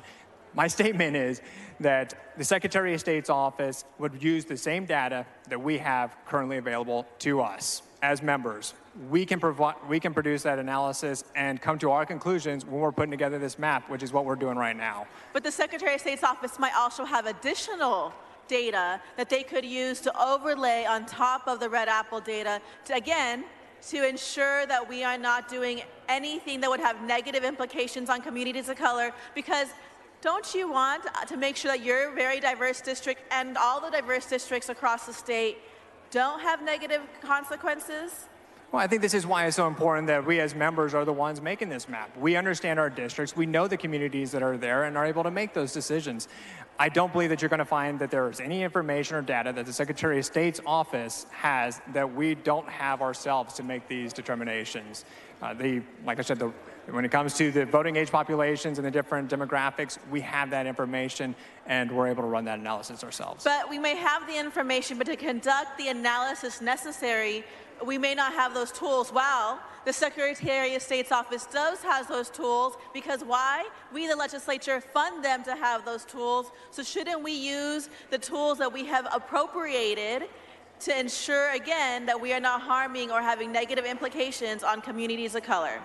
Well, I don't understand what tools you're referring to. When it comes to for redistricting, we handle Red Apple. If you're looking at Secretary of State's office for election data, that's all available. I'm not sure what other data that you believe is at the veil of Secretary of State's office that we don't have ourselves. So just to be a little bit more in detail, have you looked, so since you talk about Red Apple, have you looked at the CVAP report in Red Apple for District 90? I have not. Why not? It's not been brought up as an issue that I needed to review. Okay, well, thank you very much. I hope you'll consider changing your mind, because it's just a study, and we do those all the time. Thank you. Thank you. Mr. Speaker. Mr. Johnson, for what purpose? Will the gentleman yield? Will the gentleman yield for questions? Yes. The gentleman yields for questions. Rep. Jatan, you're saying that you're opposed to a study. Will this bill, in your estimation, will this bill be litigated in court? History shows that it's likely. And don't you think a study like this may help Texas's case against litigation if, in fact, you're saying that we drew these maps very fair and open and transparent and without any prejudice, without any discriminatory practices? But a study may do that, because we're all here, as you continue to say, drawing our own maps. And while the Republican Party is in charge, drawing maps to their favor, shouldn't we have a study that would simply quell all of the notions of discriminatory practices, so that when you go to court, you say, no, we've even fact-checked it and we checked it twice? Sure. I understand what you're saying. When it comes to racial impact studies, I've not found that there's any standard practice for how one is conducted. And so you may end up with different results based on who's doing it. Again, I don't believe the Secretary of State's office is equipped to handle this type of study. And finally, any member of this body would have the ability to run that rate, go and hire a company and organization and do the racial impact study on their own. I don't believe that it needs to be part of this bill. So again, do you think a study is warranted? I do not. To protect Texas? I do not. But you keep mentioning that you don't think that the Secretary of State is equipped, but you're saying, but there may be someone else that may be equipped, because again, we're trying to stop the litigation. My statement is that you have the ability to go and conduct one on your own if you would like, but as members of this body that's putting together this map, I think you know your districts. When we go through and we look at the racial makeups based on the voting age populations that's in Red Apple, we're able to come to those conclusions. Rep. Jatan, I know my district. Do you know my district? I do not. But you drew a map in my district. You drew a map in Harris County. So this is exactly what we're talking about. You're drawing maps in Bell County, Harris County, and all other counties that you don't live in, and yet you're telling me that you drew those maps without prejudice, without any discriminatory practices. You drew that map knowing that district? I drew it based on the data that's made available to me in Red Apple. But this is about knowing our district. So if you don't stay out of other people's districts, if you don't know the district, and we won't have to have studies like this. So my question again, it's a study. And so you're against finding out truth and facts when it comes to data and how maps are drawn. I'm against this amendment. Mr. Speaker, Ms. Crockett, for what purpose? will the gentleman yield for questions? Will the gentleman yield for questions? Yes. The gentleman yields for questions. Mr. Jatan, I am so happy that you brought up the diversity that Fort Bend actually enjoys. You're right. It is the most diverse county in the entire country. That is a huge feat. And I'm curious to know, your House district number is 26, is that correct? That's correct. And so, knowing that it is the most diverse county and knowing that you have an appreciation for the diversity in your county, as it relates to the CVAP numbers in your specific district, are you aware of whether or not you are a majority minority district? I am. I'm sorry? I am. Okay. And so I'm looking at two CVAP reports.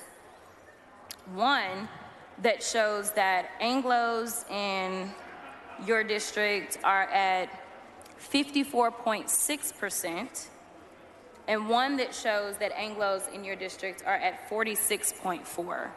Do you know which one is your current seat and which one is in the Hunter proposed map? Where would you be getting the CVAP numbers from? I pulled the CVAP numbers from where we currently are, as well as The gentleman's time has expired. Mr. Speaker, Ms. Crockett, for what purpose? may I ask for an extension of the gentleman's time? Is there objection to the extension of time? The chair hears none, and the member's time is extended. So I'm sorry, let me just be a little bit more clear. I pulled them from House Plan 2100 as well as 2101. And so my question to you, because from what I can tell, you are a majority minority district.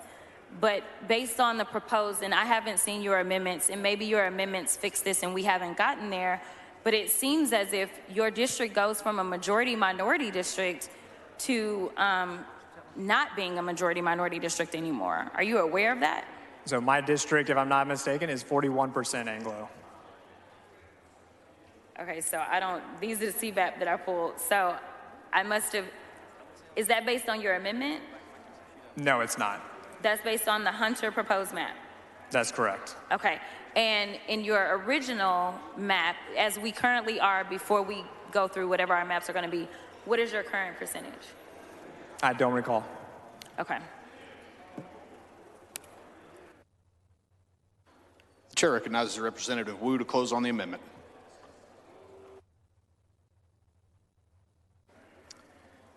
Thank you, Mr. Speaker, members, Representative Jeton. Thank you for this actually very insightful debate.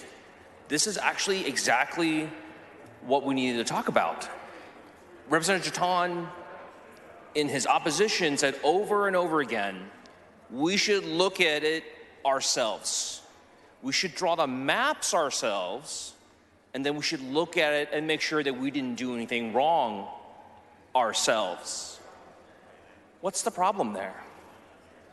The problem is we're supposed to check for our own mistakes. We're supposed to check for our own discrimination.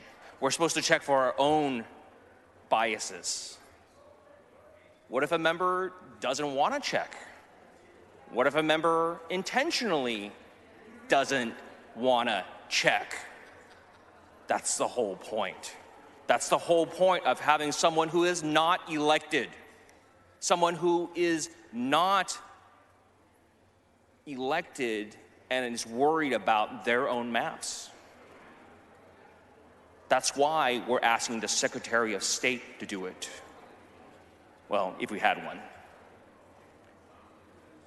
And that is the entire point of this amendment. This is a process that people have complained about again and again, because elected officials draw their own maps. Elected officials have an interest in doing certain things to their own maps. And all we're asking for is not to be willfully blind to our own actions. And if you have not gone to law school, there is a legal concept called willful blindness. That you cannot escape the consequences of your own actions because you intentionally, purposefully looked away when you had the obligation and opportunity to check. This is it. This is our obligation right here. Our opportunity to check what we are doing because we draw our own maps. because we have a self-interest in protecting ourselves, that we should be accountable to someone other than ourselves. That we should make sure for the entire state that what we are doing is above board. And that we are not inadvertently or intentionally discriminating against populations that have received historic discrimination. All this is a study. If we say the Secretary of State of the greatest state in the Union is incapable of doing a simple study like this, how are we, as individual members,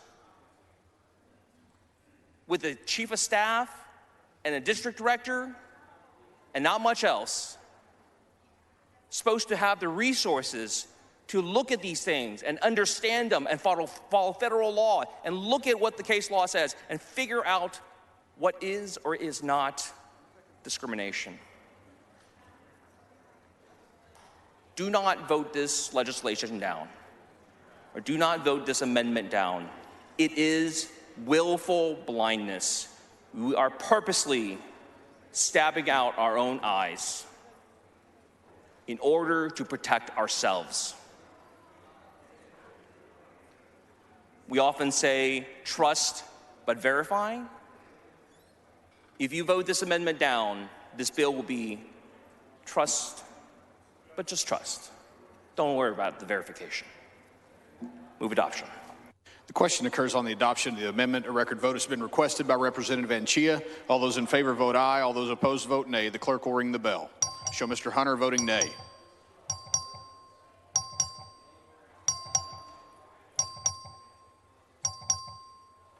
Have all voted? Have all voted? There being 64 ayes, 80 nays, the amendment fails.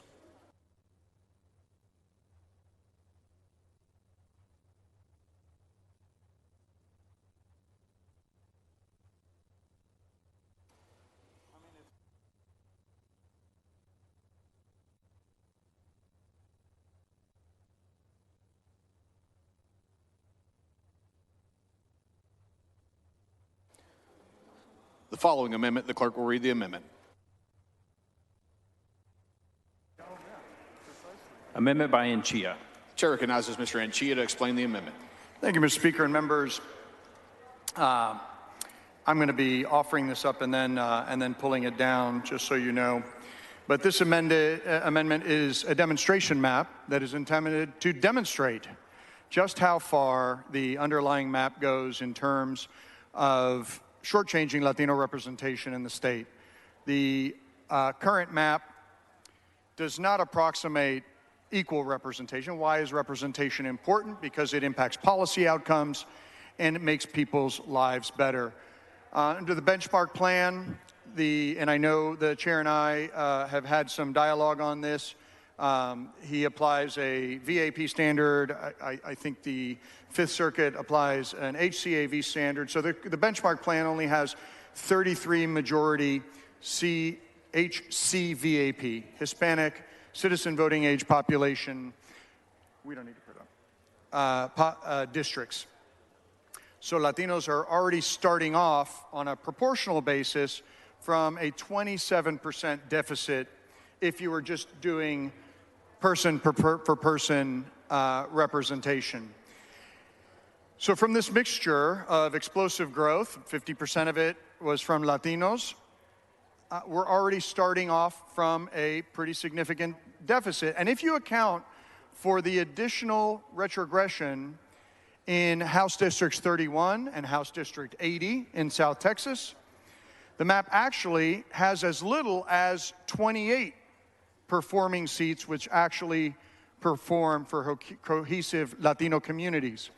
And the Voting Rights Act does not require absolute proportionality, of course, but falling nearly 40% short necessarily raises the inference of intentional discrimination against Latinos, something that should absolutely be considered, given the history of this body. And this amendment demonstrates that the undercutting of representation is not compelled by either geography in this state or by a compelling government interest. It shows that if you were to start from a completely blank slate, ignoring incumbency, existing districts, etc., then it is possible to draw at least 43 majority Hispanic citizen voting age populations in this state. Pardon me, districts in this state. This is 13 more districts than in HB1. That's a 43.3% increase. And although CVAP, as the chairman correctly points out, is a lagging estimate, nevertheless it's used regularly in redistricting and by demographers, and it is a well-established demographic data point that the Fifth Circuit has pointed to. Thus, this amendment indicates that there are likely Voting Rights Act violations in many regions of the state. It does so while increasing the number of districts with over 40% black citizen voting age population, which is oftentimes a benchmark indicator of election performance, by 2. It increases it by 2 over HB1 and drawing at least 2 new Asian influence and coalition districts. This amendment has nothing to do with partisanship. In fact, Latinos can elect preferred candidates in Republican primary elections, and this map draws 3 new HCVAP majority districts that are likely to elect Republicans. And so although the county line rule is broken in a few areas, courts have ruled that the county line rule must yield to the Federal Voting Rights Act and to the U.S. Constitution. That's simple supremacy clause.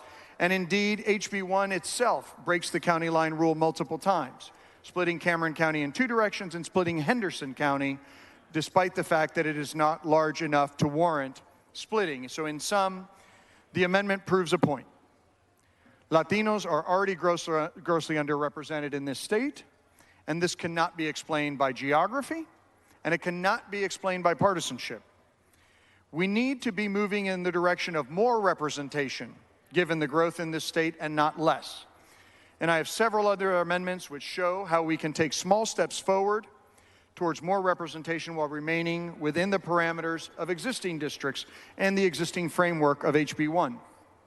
I recognize that this map may look quite different from our current districts because it was done without incumbency in mind. It was developed without incumbency in mind to prove a point that Latinos are the driving force in terms of growth in this state, and we need to embrace the diversity of this great state of Texas as the U.S. Constitution and the Voting Rights Act require. And with that, members, I withdraw this amendment. Will the gentleman yield?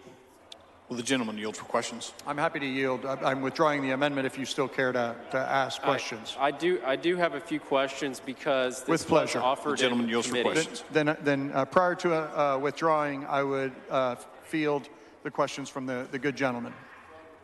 The gentleman yields for questions. Thank you. Thank you, Representative Anchia.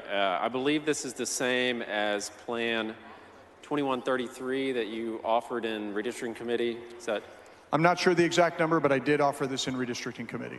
Okay, and what this plan does is it pairs 66 members in this body, right? 66. Right. If you heard in the layout, it was done without consideration for incumbency to show that on a proportional basis, if we had some semblance of proportional representation in this state, and using traditional redistricting principles, you could draw up to 13 additional Latino districts, bringing the total to 42. If it was 1-for-1 representation, it would be 44 in the state, given that Latinos are now the largest ethnic and racial group in the state of Texas and drove 50% of the growth.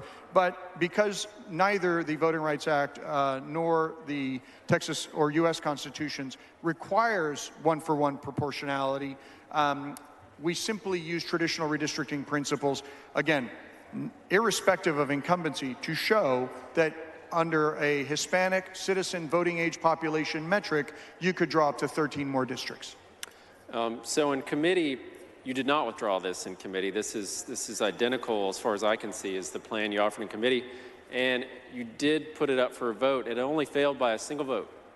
Single vote. So drawing 66 I members recall together. that did fail. Yeah, 7-8. So yourself, Representative Guillen, Manjarres, Moody's, Thompson, and Chris Turner voted in favor. They were the member, and Rose, Representative Rose, in favor of this plan. So let me just talk about a couple of these districts here. So House District 109, for example, this map pairs Tony Rose, Representative Rose, and Representative Jasmine Crockett together. I believe I'm in that district as well. You're paired with, I believe, Jessica Gonzalez, Representative Okay. Gonzalez. Got it. Can you explain your legal basis for doing so? Again, this was drawn without consideration of incumbency, so it doesn't surprise me if there are pairings throughout the map. And did you consult with a lawyer in any way in drawing this map? Sure. You did. Okay. Well, can I go back to that question? What was your legal basis for doing so? That's just one example of many, but here's So another the legal one. basis, just in response to your question, is to take the metric for creation of new districts that is recognized in the Fifth Circuit, which is Hispanic citizen voting age population, if you're looking to create a new Section 2 district. And what we did is we wiped the slate clean, didn't even look at incumbency, and said, how many districts can we draw using this metric, which is a pretty high bar, by the way, because it's not only those Latinos that are over 18, but it's also those that are citizens of the United States. So the bar that the Fifth Circuit has set is an incredibly high bar. And using that even very high bar, we could draw 13 more districts. And again, that was our legal basis for doing so. Right. I mean, some of them are a number of members, like House District 139 draws Representative Jarvis Johnson, Representative Penny Morales Shaw, Representative Dutton, and Representative Centroni Thompson, 4 into one district. It shouldn't be surprising since incumbency was not a consideration in the development of the map. And you did that in consultation with attorneys? Yes. As you said. Okay. This is called, just for the uninitiated, this is called a demonstration map because it demonstrates the number of districts that you can create. Well, and it's designed to be used as a data point in litigation. Well, it sounds like, though, in redistricting committee, since this is identical to that 2133 that you offered in committee, if looks like one more person was in the restroom, this would have been adopted. Did you visit with members that were drawn in together? Did you I did not, because it was drawn without regard to incumbency. So I had no idea who was paired with whom. Okay, so you because did not, that wasn't a consideration in the drawing of the map. So when the members of the redistricting committee, 7 of them voted in favor of this plan, they did not know they were being drawn in together. I don't think anybody knew. I think they stood for the principle of proportional representation, and that's what this map was designed to demonstrate. That's why we call it a demonstration map. Gentlemen's time has expired. Thank you.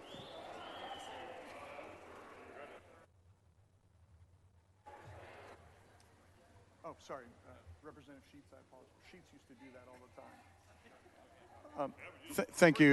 Thank you, members. And with that, I withdraw. The amendment is withdrawn.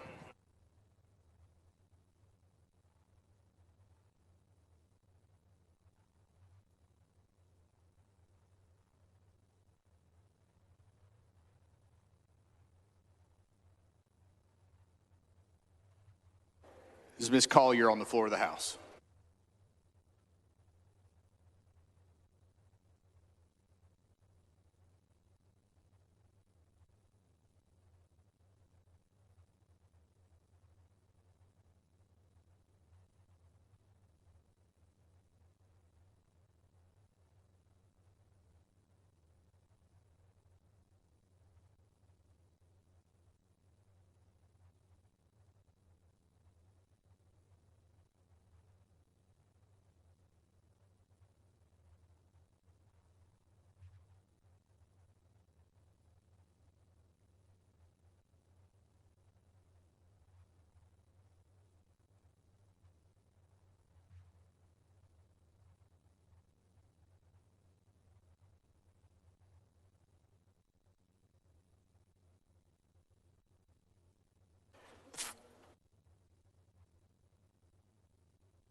The following amendment, the clerk will read the amendment. Amendment by Collier. The chair recognizes Representative Collier to explain the amendment.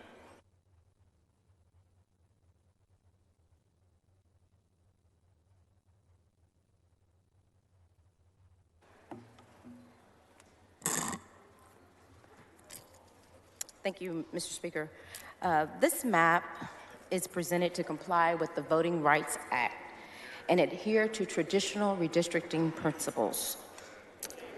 It is unclear what was used as a guidepost when crafting HB1 in relation to the Voting Rights Act. This morning, myself and Chair Nchia asked whether the citizen voting age population or the voting age population was used when creating and preserving districts under HB1. We didn't get a straight answer. We should be using citizen voting age population, CVAP, in assessing districts under the Voting Rights Act, not voting age population or even total population. There's a case law, Bartlett versus Strickland, also League of United Latin American Citizens versus Perry. Both of them dictate that the citizen voting age population be used. So as of the date of the drawing of this map, which is HB1, and this amendment, according to the latest census data, we already have 7 districts that are majority Black CVAP, citizen voting age population. But under the HB1 presented today, there's only 1 majority Black district under whatever assessment guidepost that was used, because we just don't know just yet, which Chairman Hunter said they were increasing it to 2, but one of them is already a majority Black district, HD 111. That's not a new district, that's an existing majority Black district. We have 7 seats already, but the bill, the original bill, HB1, reduces that number to 4. Right now, HD 22, 109, 100, 111, 131, 146, and 141 are majority Black CVAP, but HB1 map eliminates HD 22, HD 100, and HD 110. So I have presented and filed a map that seeks to correct this error. Also, the bill as presented, HB1, packs HD 109 and HD 111 that were already majority African American CVAP districts. And they were CVAP performing districts, and so they didn't need any new population. So that's called packing. That's what we saw in those districts. So this map that is presented to you, Plan 2250, seeks to remedy that packing and maintains the character of HD 100, a legacy district, and HD 110. This amendment also corrects the failure to recognize Bell County as a majority African American performing district. The original bill, HB1, splits Killeen County for no reason other to make sure that African Americans and Latinos cannot elect and cooperate together to elect a candidate of their choice. This amendment puts Killeen and Harker Heights together as they should be and keeps the minority communities of Killeen together. This amendment also provides for other new opportunity districts in Tarrant and Fort Bend counties and another district in Travis County where minorities will be able to elect the candidate of their choice. Under this amendment, there is still a white majority in the districts, but is drawn fair and appropriately and does not split minority precincts in districts like HD 65, and neither does it fail to create minority districts as mandated by law. This amendment does not retrogress. At the same time, it respects the Anglo plurality of our adult voting age population. So there's certain things that this amendment does. It eliminates retrogression. It counteracts packing. It counteracts cracking black communities in the HB1, and it counteracts splitting of communities of interest. And it restores HD 110, 100, and 131 to opportunity status. And it creates new jingles districts mandated by law. And with that, Mr. Speaker, I move adoption. Mr. Speaker, Ms. Gonzalez, for what purpose? does the gentlelady yield? Will the lady yield for questions? Yes. The lady yields for questions. Chair Collier, in this map, in this amendment, does it pair the wonderful gentleman, Art Fierro, and myself in this version? It does, because there's a limited number of population in the El Paso area. So you had to pair two people? That's right.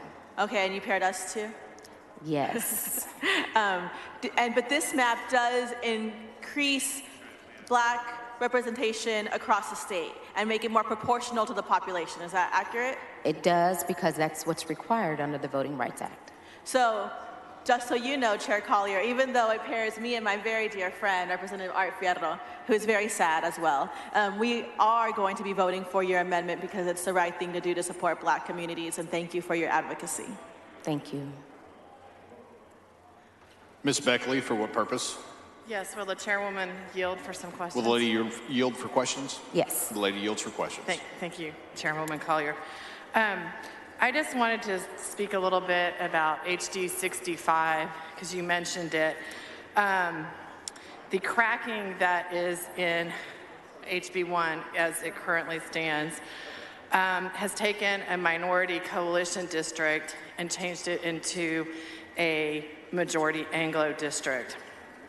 And can I just ask you some of the numbers, and could you tell me, like, how does this affect what is going on in the Voting Rights Act? Could you kind of give, and does your map correct it? So, in order for communities of interest, what we looked at in this particular map was to retain and preserve our communities of interest. We didn't want to see the cracking to dilute the voices of protected classes, which includes the African American community. And so what we looked at was making sure that we can preserve that. And that's why HD 65 was drawn up the way it was in our amendment. And that is to preserve those communities of interest of those protected classes. So, in the HD1, there's 13 precincts that have been cracked to get the new district. How many has cracked in the map that you have done? We have not cracked any in HD 65. Thank you very much. So in your opinion, is the cracking in HD 65 necessary? No, that would be a violation, in my opinion, of the Voting Rights Act. Thank you.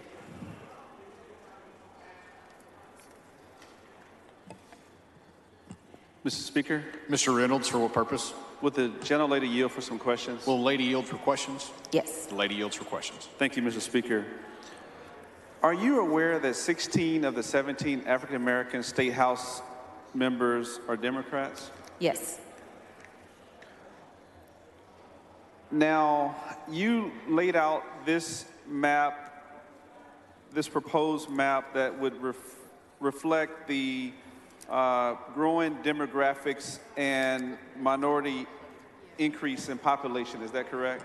It would reflect the actual growth in Texas, absolutely. Okay, and as we heard some testimony earlier today that 95% of the growth from the census over the last decade was because of Asian American, African American, and Latino Americans in the state. Is that correct? That's correct. Okay. Now, and isn't it true that under the proposed Hunter map, HD 109 was packed? Is that correct? So, absolutely. So what I saw in HD 109, it already had a population that was above the 194, 300 threshold. So yes. Right. And that would include HD 111. That was packed as well, correct? That is correct. And HD 110 had an African American percentage unreasonably decreased. Is that correct? That is correct. It was not necessary. And HD 100 had an African American population unreasonably decreased. Is that correct? That is correct. Unnecessary. Okay. And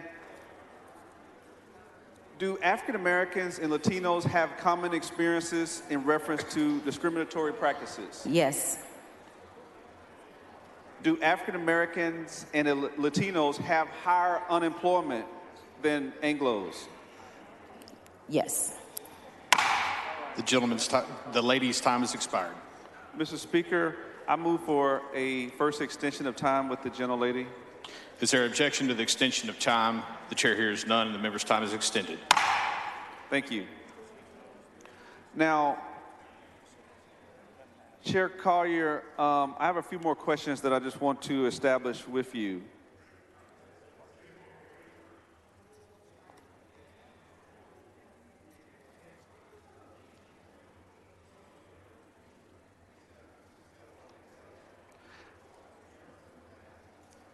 How many, under the proposed Hunter map, how many additional African American opportunity seats were created? I believe one. Only one. Is that a underrepresentation based upon the nearly 600,000 African American increase? Yes. And is it important to keep communities of interest together? Is that important? Absolutely. And why is that important? Because they share the same interests so that they can give them the opportunity to elect a candidate of their choice. Now,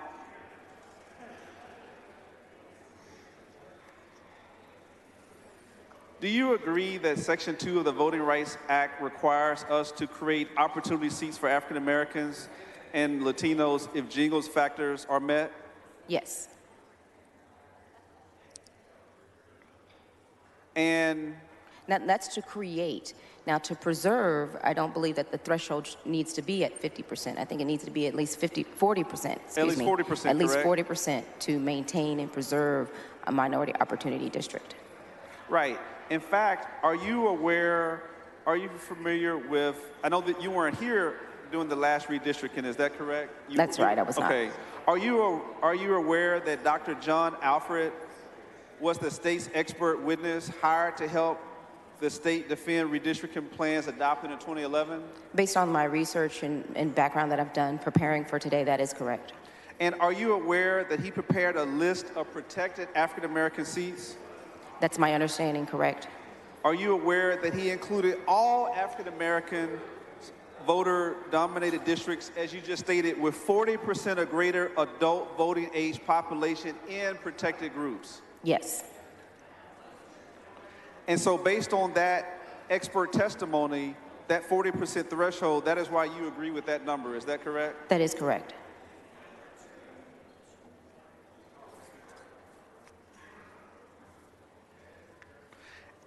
I believe that's all, and I support the proposed plan that you have presented today that would accurately reflect the growing demographic shift of this state. Thank you for presenting that map.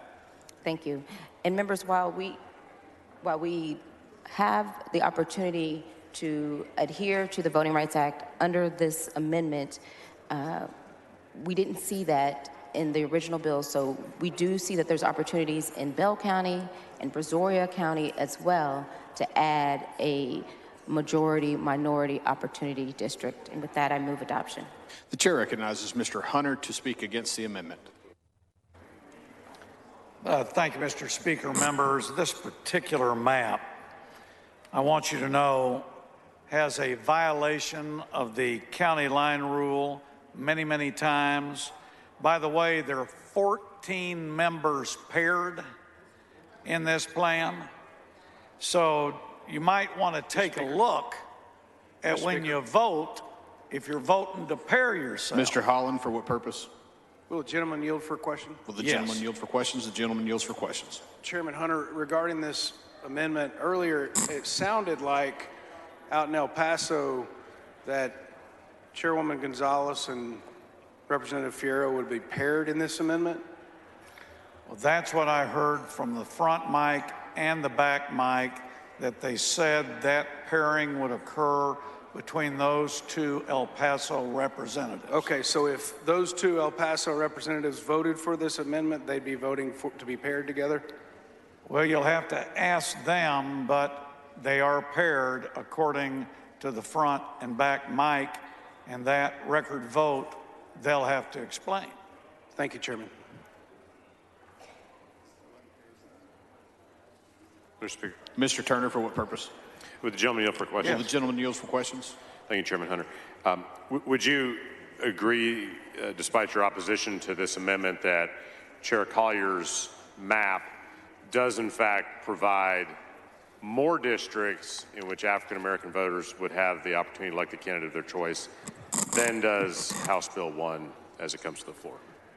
Mr. Turner, as you and I have talked, I'm admitting to nothing on the legal analysis. Is she trying to create pairing of individuals to get to a goal? That's something I tried not to do. I tried to keep pairings of incumbents at the lowest level.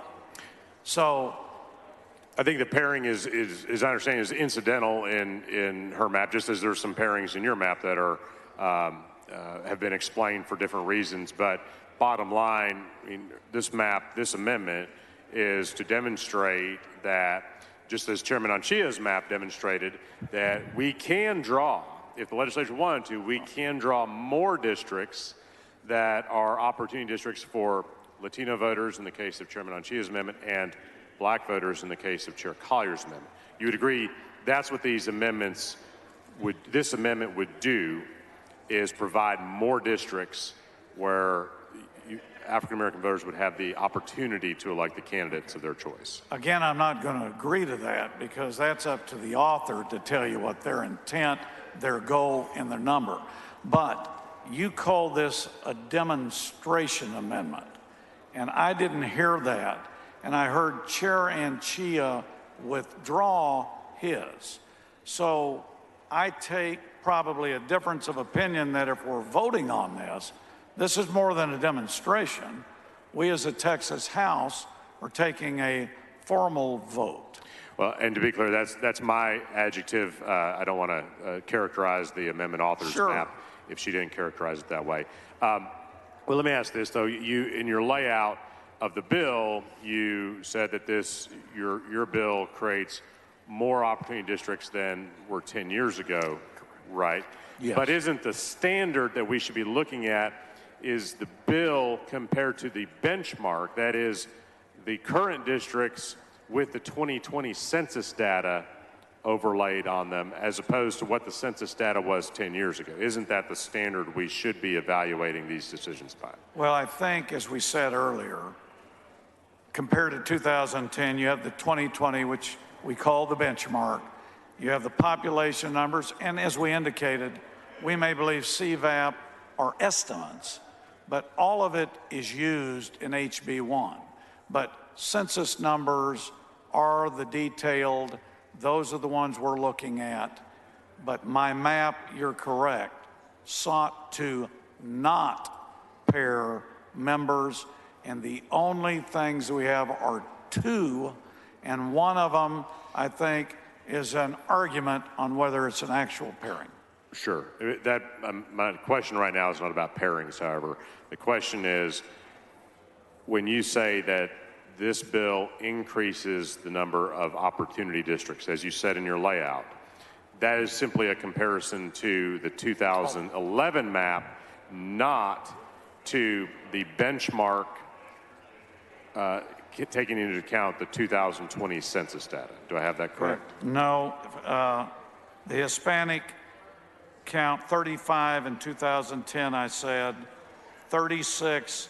So everybody knows benchmark is where you're in right now, 2020, 38 under HB1.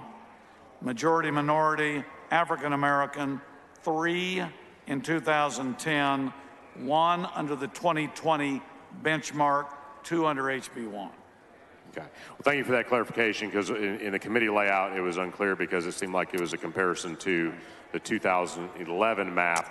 And I just want to make sure we're comparing 2010 the is bill my number here. and the amendments to the benchmark being current districts, taking into account 2020 census data. Well, just like I read out, Yes, that's how fine. they Thank you. Sure. Yes, Mr. Speaker, would the gentleman yield for a question? Will the gentleman yield for questions? Yes. The gentleman yields for questions. Thank you, Mr. Chairman. Mr. Chairman, much has been said about a 95% growth rate in the minority population in Texas. Is my understanding correct that you had to spread, and the committee had to spread population among 150 districts such that each district had to increase by approximately 30,000 people? Yes. And we do hear the 95%. Yes, sir. So you are correct. You spread the population among the 150 House districts such that each district has to increase by approximately 30,000 people. And the difficulty on county line and difficulty on the population is the data shows urban areas have grown bigger than non-urban. And you see the growth going right into the urban zones. That's why you've seen a lot of members, particularly west and east, picking up new counties. So yes, the increase in population is there. The problem is, just because you have an increase, if you have one city that has a certain group and another doesn't, it's hard to track sometimes where the population growth actually goes. But the data shows population really going into urban zones. So yes, in connection with that. And as I understand it, this plan does in fact increase the number of Hispanic majority districts from 36 to 38. Is that correct? That is correct. And with regards to the new Hispanic majority districts, this plan creates a new one in Harris County, District 131. Is that correct? That is correct. And there is a new one in Dallas County, District 114. Is that correct? And District 51 in Travis County becomes Hispanic majority. Is that correct? And this plan also doubles the number of African American majority districts, doesn't it? Yes. And District 111 becomes a new African American majority district in Dallas County. Is that correct? Correct. And there are also additional minority coalition districts, correct? Yes. District 92, which is District 92 in Tarrant, District 45 in Hayes, and District 76 in Fort Bend? Yes. Yes, sir. And the one in Fort Bend is a new district where there's a large number of Asian Americans in that particular district. So you have, as I explained earlier, and a lot of this information we explained early on, is you do have a great opportunity district there with the Asian population in Fort Bend. Yes, sir. Thank you, Mr. Chairman. Mr. Speaker, Ms. Collier, for what purpose? will the gentleman yield for some questions? The gentleman's time has expired. Motion to extend the time.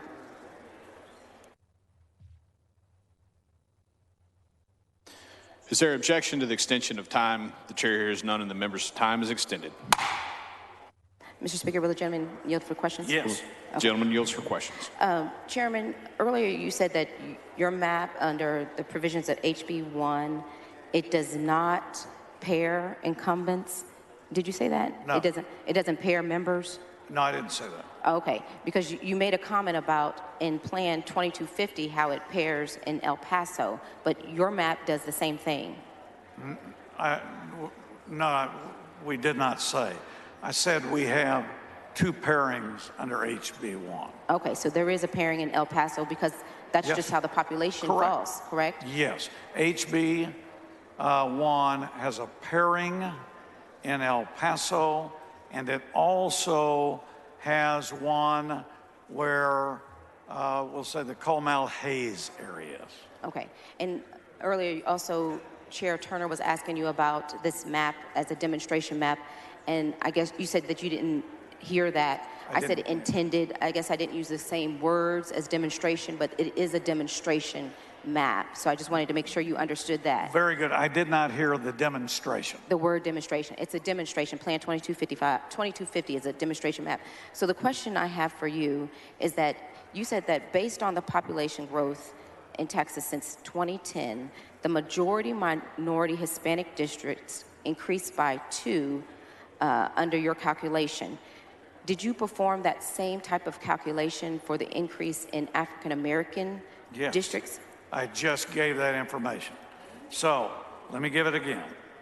Under HB1,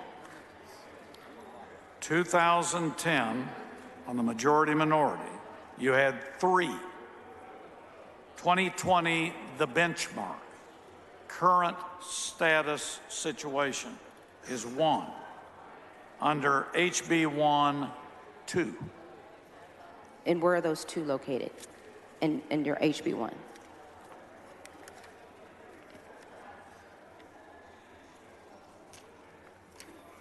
I believe maybe both in Dallas.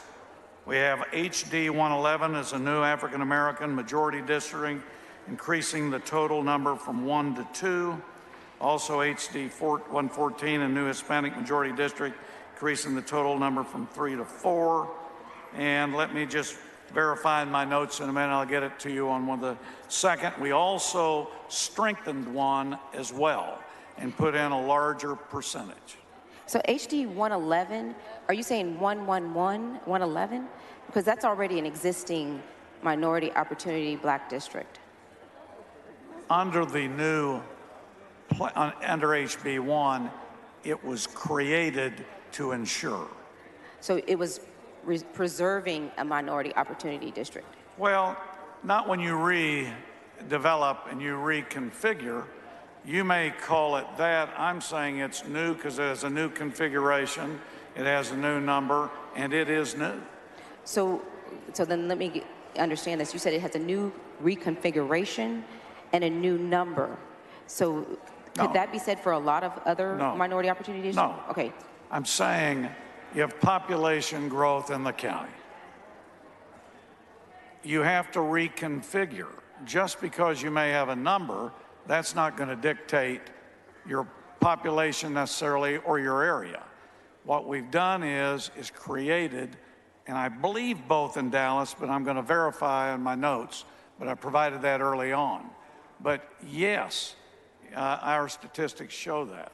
So when you say, well, I'm just trying to figure out what is your legal basis? Is there some type of precedent or case law that supports calling it a new minority opportunity district for HD 111 since you reconfigured and added population? I don't know about a legal precedent or legal basis. Have we talked with our counsel like you have talked to yours? The answer is yes, and this is the information we're being given.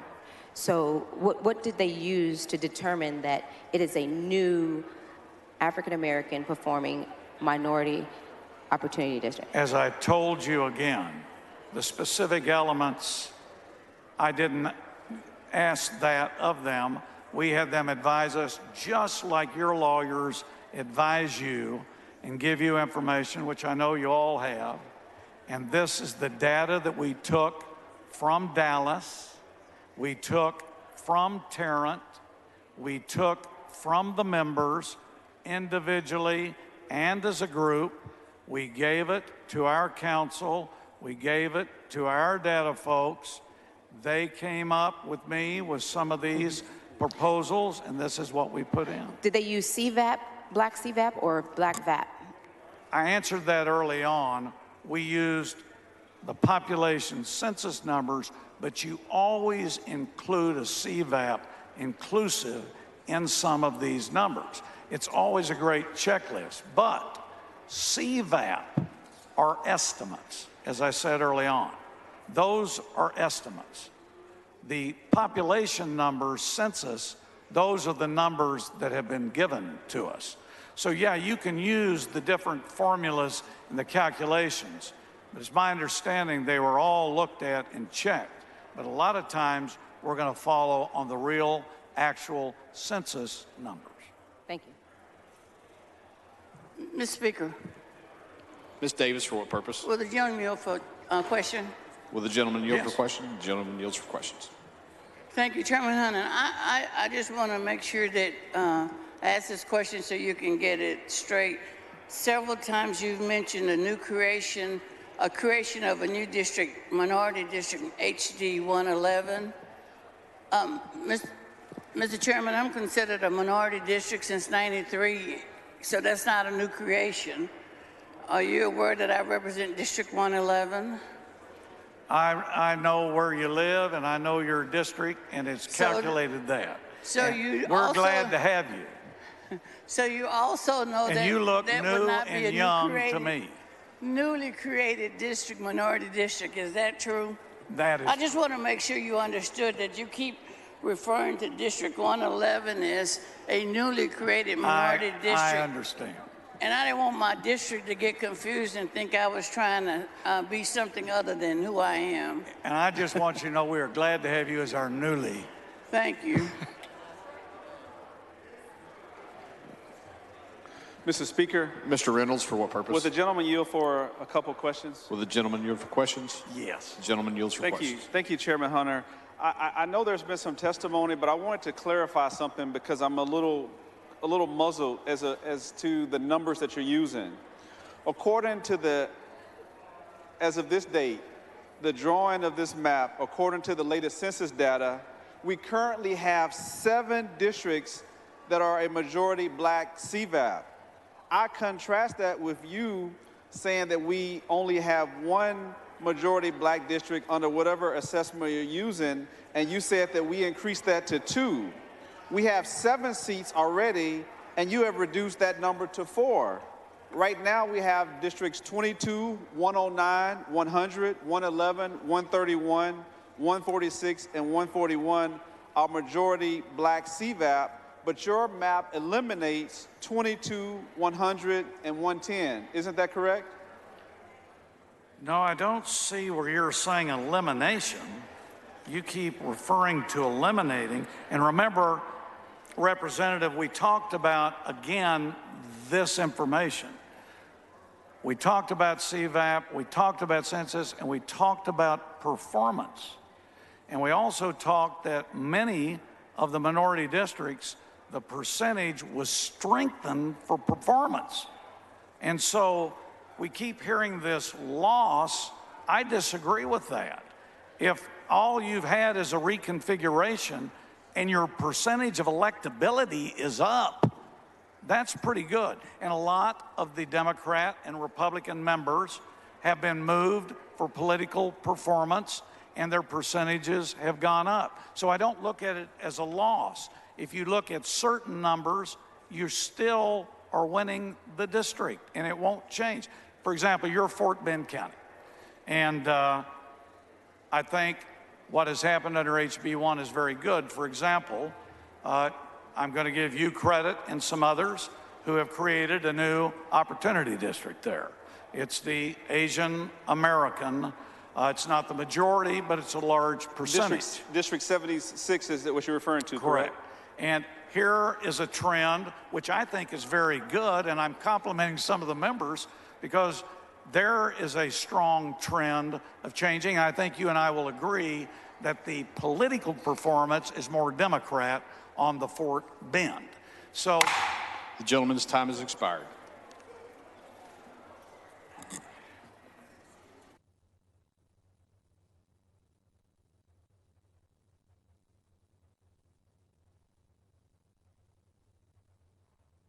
The chair recognizes Mr. Burrows for a motion.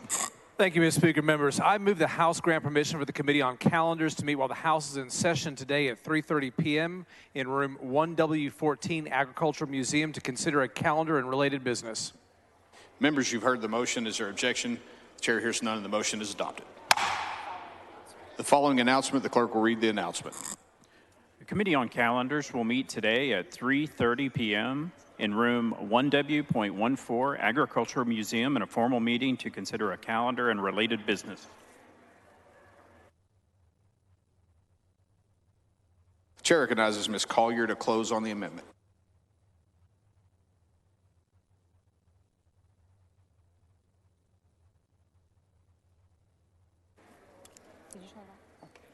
Sorry. Thank you, Mr. Speaker.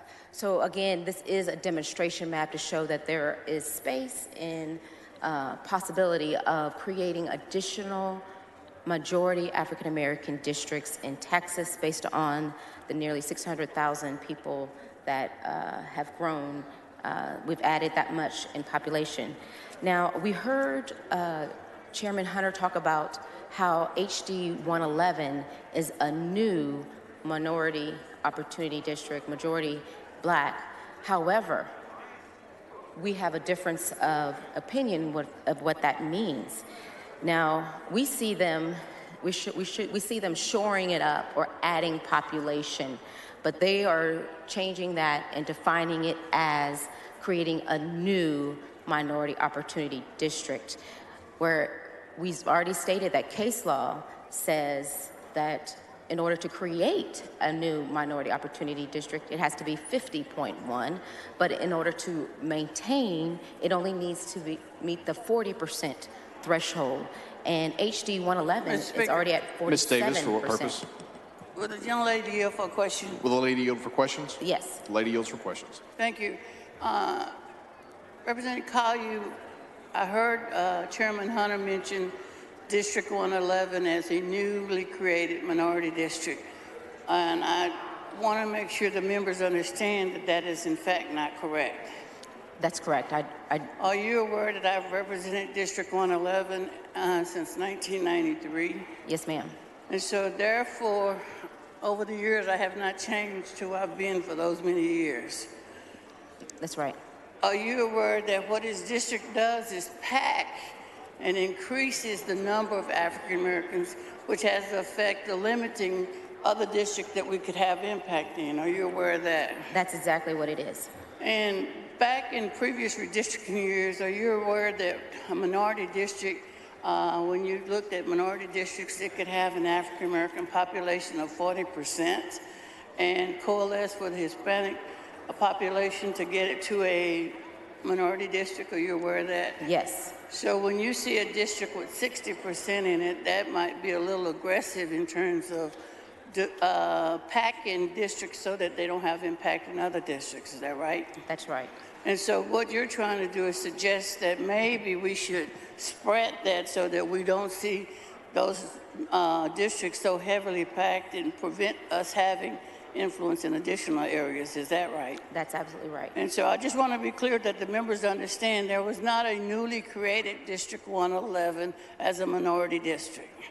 That's correct. And your map clarifies that, in fact, we have more population, African American population, necessary to create that district. Is that correct? Yes. Okay, I just want to be sure that members understood that, because it kind of got discussed on two occasions that District 111 was a new district, and it hasn't been a newly created district. That's correct. It is not the position that it is a newly created district. It is an existing minority opportunity district, HD 111.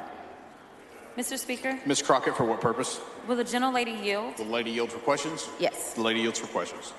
Ms. Collier, I just want to be clear. When we look at Dallas County specifically, the numbers according to CVAP as District 111 currently stands is that it's 21.8% Hispanic CVAP. It is 56.7% African American, and white alone is 18.5%. Are you aware of those numbers? Yes. Does that indicate to you that 111, currently as it stands, is actually already a majority African American district? That is evidence, yes. Okay, now, under the proposed Hunter map, this actually packs the district because now, even though it is well over 50.1%, it now goes up to 60.8% for African Americans alone. Are you aware of that? Yes. When we look at other districts in Dallas, because I believe that supposedly the African American districts are a lot lower than, if we just talk about Dallas, let's talk about HD 100. HD 100 is sitting at 44.4% African American.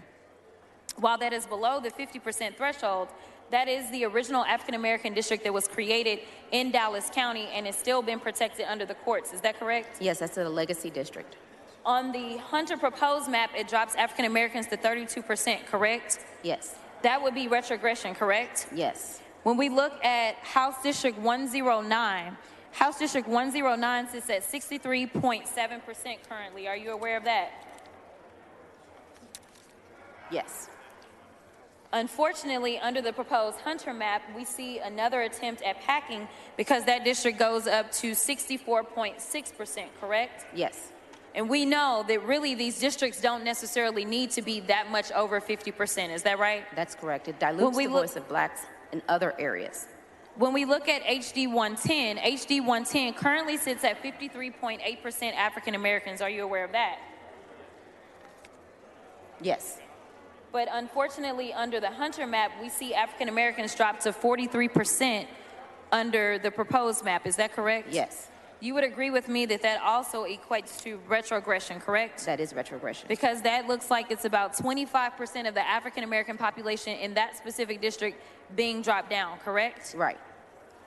Are you aware that in Dallas County, when it came down to the growth, African Americans actually grew at a rate of 25% in the last decade? That is correct. Thank you. And the map that we have created, Plan 2250, reflects that.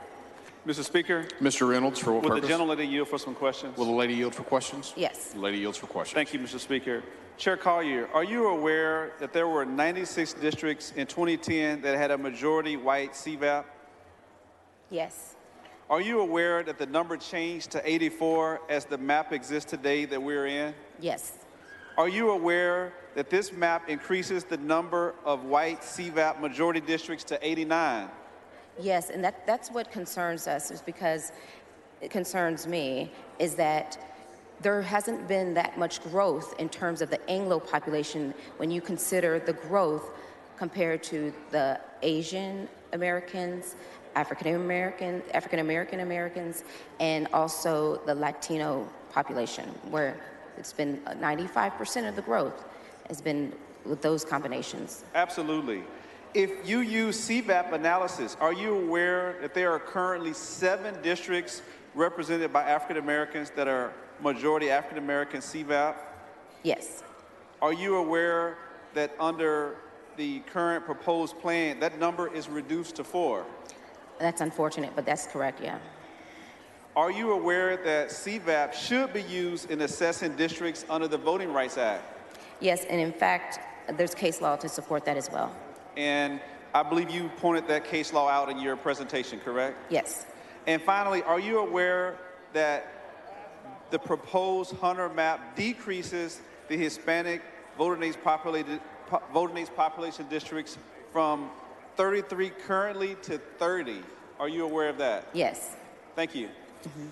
And members, again, this map demonstrates the possibilities, just like Chair Anchita demonstrated the possibilities that are available for Texas to have fair maps that accurately reflect the growth of population in Texas. And with that, I move adoption.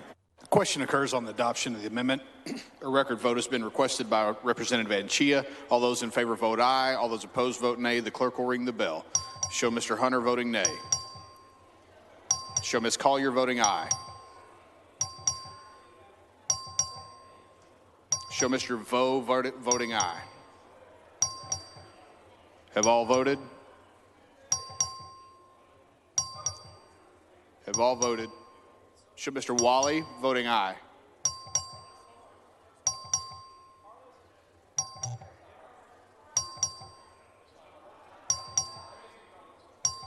Have all voted?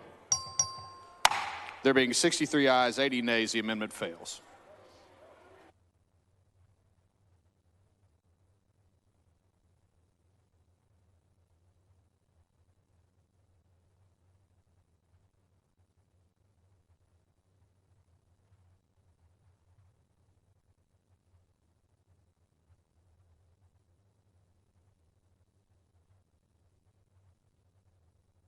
Is Mr. Anchia on the floor of the House?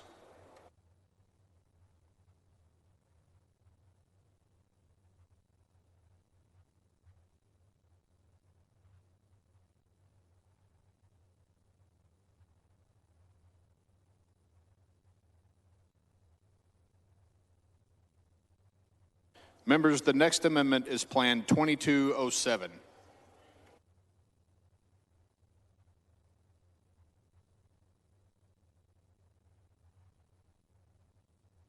The following amendment, the clerk will read the amendment. Amendment by Anchia. Chair recognizes Mr. Anchia to explain the amendment.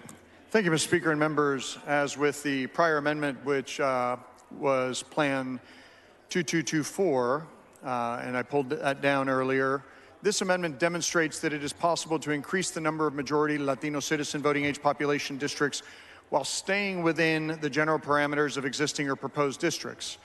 It highlights several areas of concern in the current map, though there are also other areas to be dealt with in other amendments by myself and my colleagues.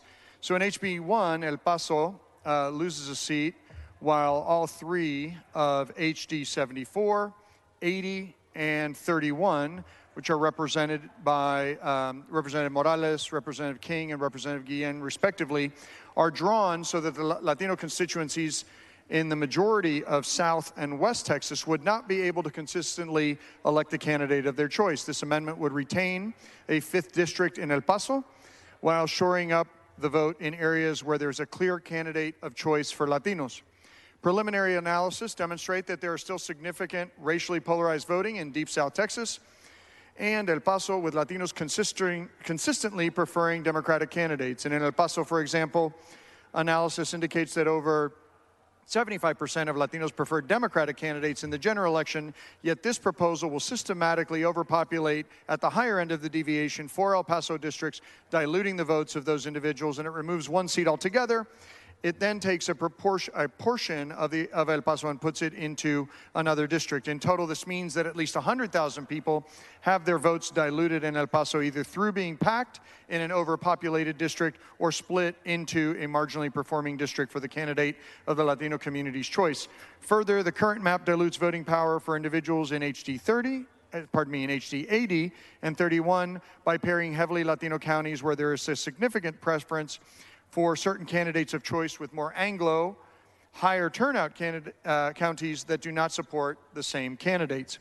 I address these issues in further detail with other amendments, but this amendment shows that it is not necessary to pair both an El Paso seat and turn the remaining seats south and in West Texas from Latino districts into marginal or non-performing districts. However, this amendment is definitely not a partisan map. It actually draws two new Hispanic citizen voting age majority Republican seats in West Texas, where Latino voters in those districts would have an opportunity to elect candidates of their choice in primary elections and have had success at local levels electing Latino preferred candidates. This amendment further demonstrates that it is possible to retain both HD 43 and HD 32 as majority H CVAP districts. And under HB 1, HB 32 goes from being a majority H CVAP district down to 42% H CVAP and takes down the Spanish surname registered voter percentage from 40% down to 31%. This amendment shows that these moves are unnecessary. The amendment also highlights likely Voting Rights Act and constitutional concerns in Tarrant and Harris County, fixing retrogression in HD 90, HD 148, and HD 145, which I will detail in further laying out a subsequent amendment. So I move adoption. The chair recognizes Mr. Hunter to speak against the amendment. Thank you, Mr. Speaker. Members, I oppose this amendment. It pairs 8 members and it violates the county line rule.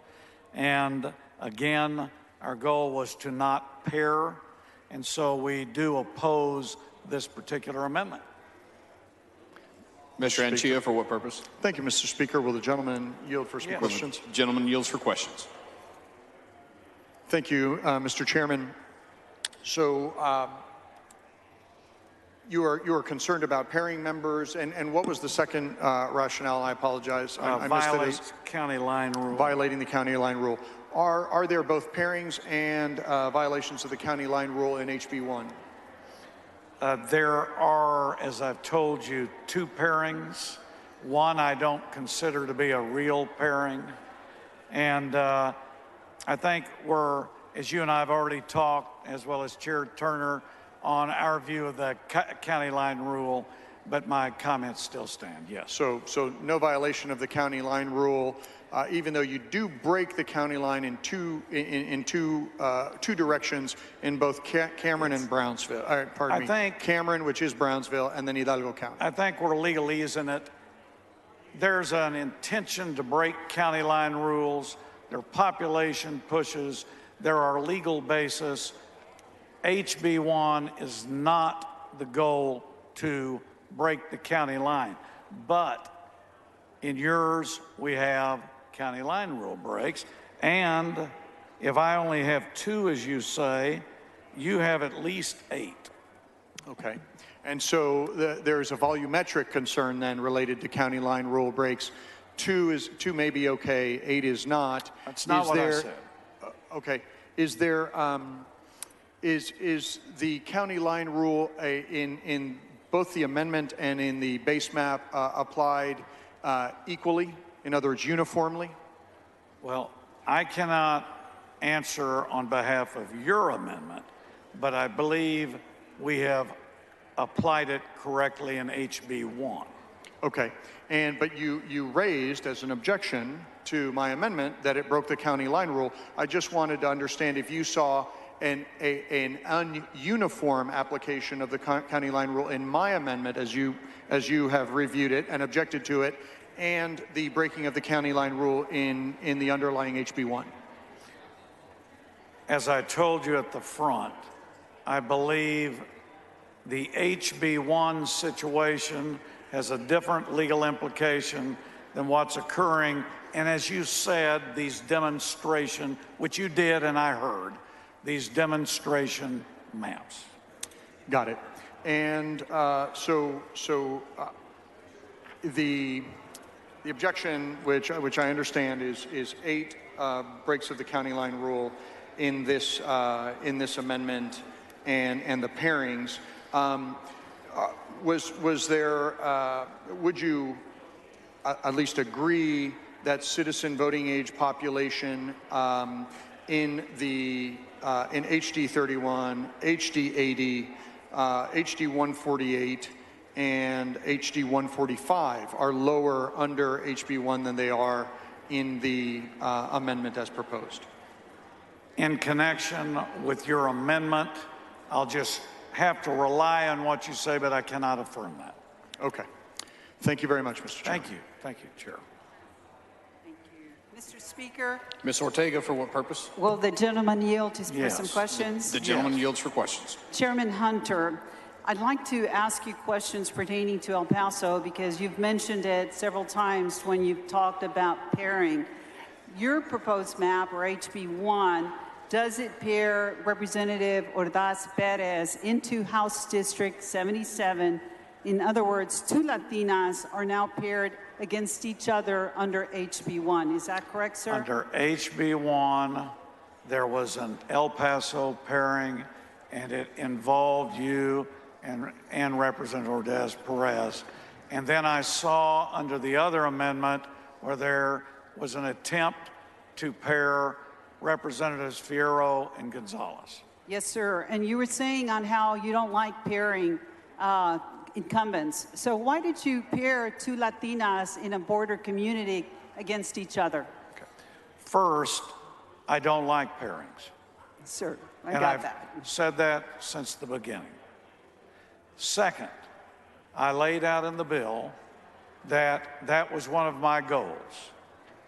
And in my opinion, under HB1, you have the pairing that you noted in El Paso.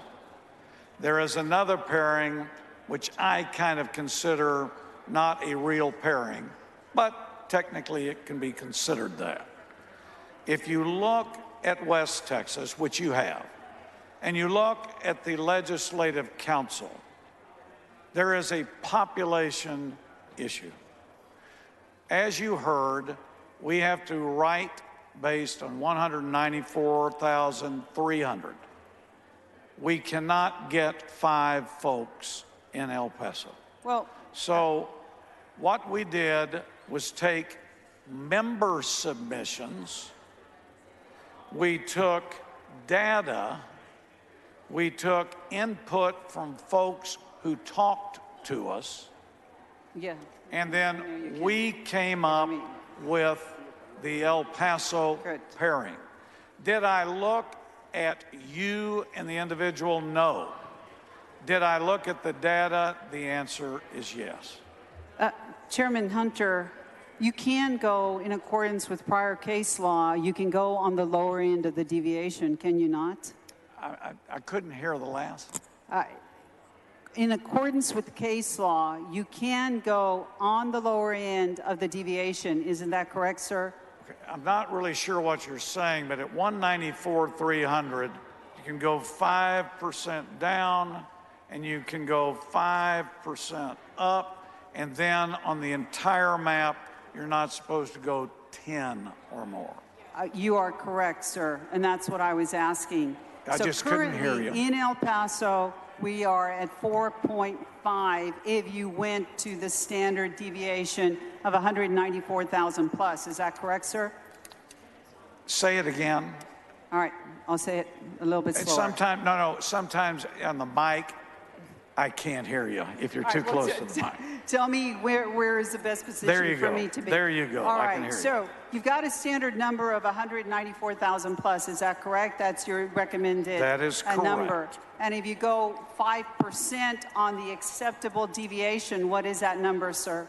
Well, I mean, do the math, 5% minus whatever that calculation is, or 5% plus. So we're going to about 184,000? Whatever the math shows. All right. So if we go to the lowest end of the deviation, don't we have 4.7 with regard to the number of members that can reside within El Paso County, sir? I don't know if you have the exact number that you're saying, but you can't have 5. Sir, but that's not the question that I'm asking, and so I'd certainly appreciate a response to my question. Well, I'm not avoiding you. I don't understand it. And I know you're upset. And a pairing does cause that. It doesn't matter what year of the redistricting. All right, I will say it slower. Sure. And I'll say it louder. If we do a deviation on the lower end, we would then have 4.7 population to cover potentially 5 districts in El Paso County. But let me go further, because you just said you're not sure about the number. You also have said you don't like to break the county line. Well, didn't you break the county line by putting District 74 in El Paso County? Isn't that breaking the county line? What happens is those are not necessarily county lines. Neither El Paso or the other has sustained within the county. We cannot keep your population in El Paso.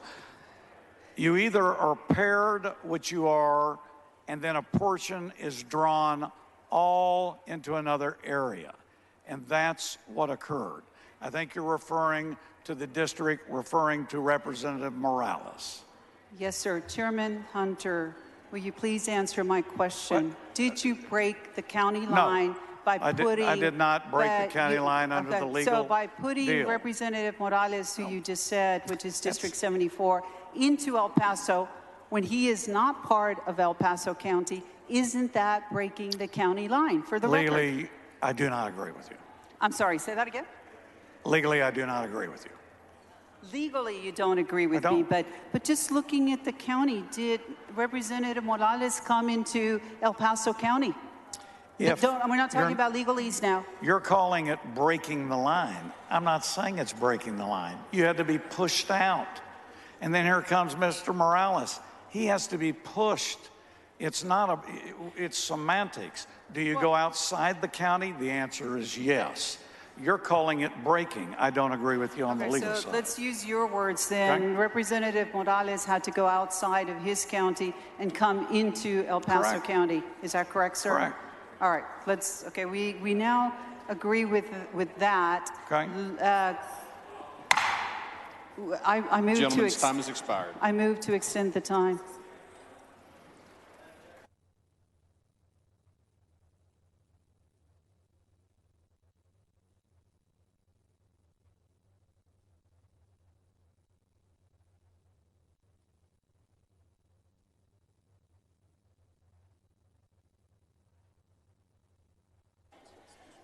Is there objection to extension of time? The chair hears none, and the member's time is extended. Thank you. I want to ask you some more questions about the fact, well, my district, which is HD 77, I represent part of the South Side, right by the border in El Paso County, and we've got several historical neighborhoods, and I'm not sure whether you're familiar with them. I know you've been out to El Paso because we talked about the fact that you've been there. Are you familiar with the Chihuahuita neighborhood that is right by El Paso del Norte Bridge? The answer is, I'm not aware, but I may have been to different areas in El Paso. What about Segundo Barrio? That's really, it's anchored and it's right by the Sacred Heart Church on the south side, a different kind of historical neighborhood, all of these historical neighborhoods. Again, I'm not aware if I've been there, but I have been to El Paso and may have been in the area.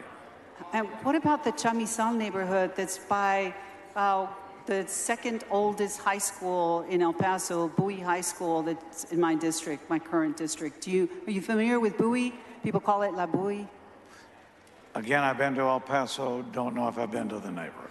We also have another historical neighborhood where there's been a lot of things taking place within the last couple of years, and that's called the Duranguito area. Has a very unique interest, things that constituents talk to me about. Are you familiar with their problems or what takes place in that neighborhood? I do not know because I've been to El Paso, but again, I want to be accurate. I'm not sure if I've been to the area. Okay. All right, so now I'm being paired with they actually, as you know, you're very well of how HD 76 was actually moved out of the El Paso County, and I am now being paired with another Latina, and it's still known as House District 77, but now we've got different communities of interest because what was formerly Representative Ordaz's district, you got the Isleta del Sur, the Tiguas community. Are you well aware that you placed that into House District 77? Again, I don't know the specific neighborhoods at all, but I have been, as you said, to the area. Okay, so we now place House District, the new House District 74, into taking parts of El Paso, and it maintains, which you agree with me, the bulk is in South Texas. Is that correct, sir? The bulk of what is in South Texas? Of House District 74. It maintains 56,801 population of El Paso as we came into El Paso County. Are you talking about Representative Morales? Yes, sir. And does it go from El Paso into the southern area of Texas? Yes. Not into the southern area. It comes from the southern area of Texas into West Texas, into El Paso County. Is that correct? Yes. And so basically this seat would be anchored in Maverick County. Is that correct? In Eagle Pass is where Representative Morales is from. Well, if Representative Morales considers that home, maybe that's the home base, but population is going to increase all through that area over the next years.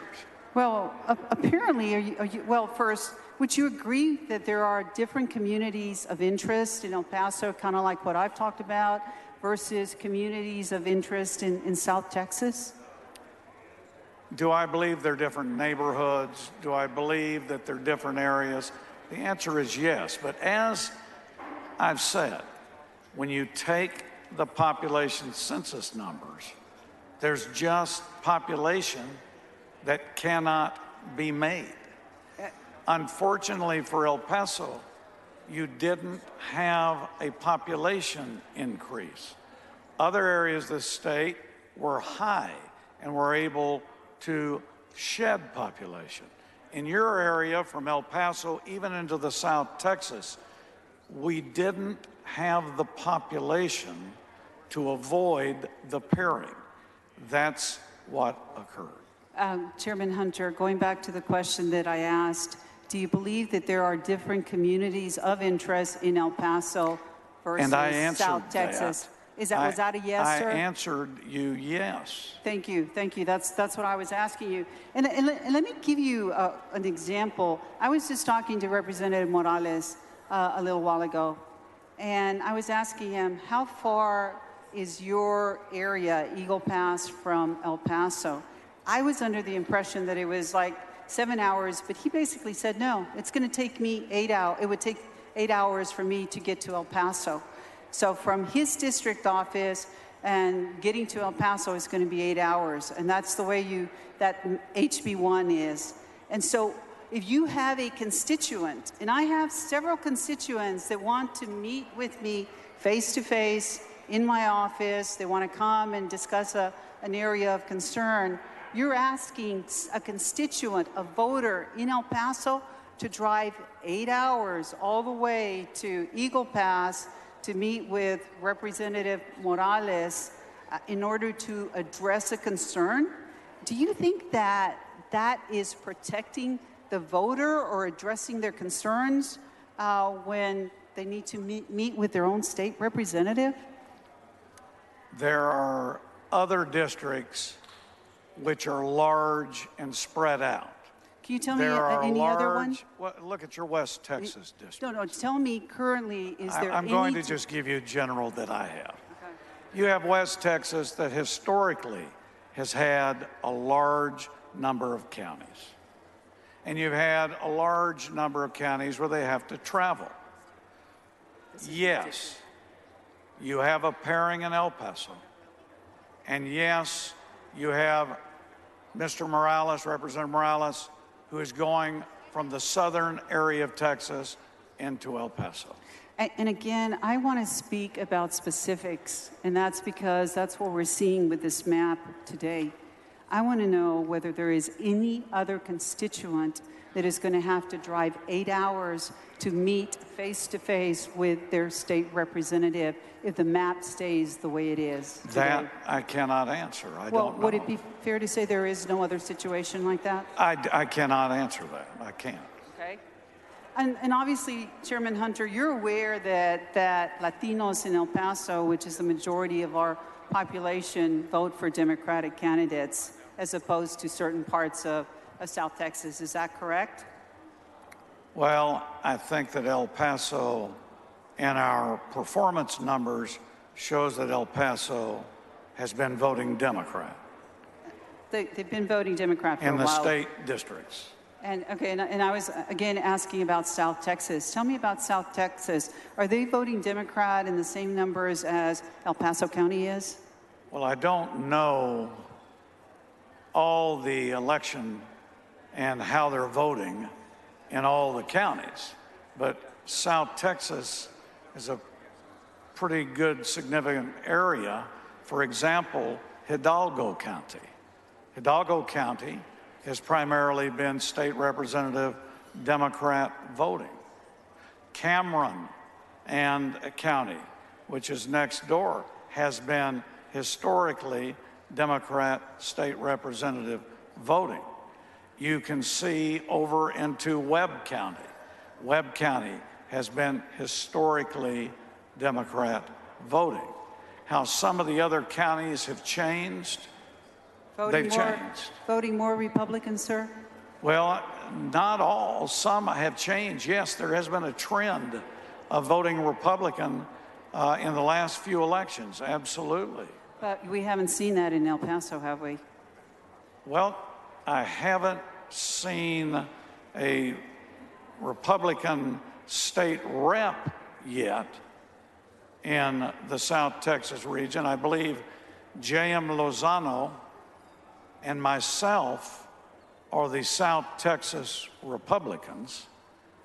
And so I don't know the knowledge of how El Paso up and down the ballot versus South Texas up and down the ballot votes. But if you look at the statistics, El Paso, Hidalgo, and Cameron, the state representatives are Democrat. Chairman Hunter, did you ever consider drawing any alternative plan for the El Paso region with district boundaries that would not dilute the El Paso voters? Did you ever consider? Did I look at data and plans? I won't use your word. The gentleman's time has expired. I did look at it. Well, I move to extend the time to finish my line of questioning. This is an important district where there's major changes being made. This is the second extension of time and requires unanimous consent. Is there objection? There is objection. The question occurs on the extension of time. Mr. Anchia. Mr. Anchia has requested a record vote. The clerk will ring the bell.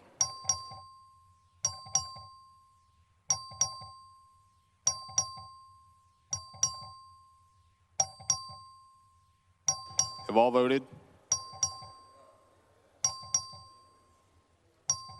Show Mr. Johnson voting aye. Have all voted? There being 66 ayes, 78 nays, the gentleman's time is not extended.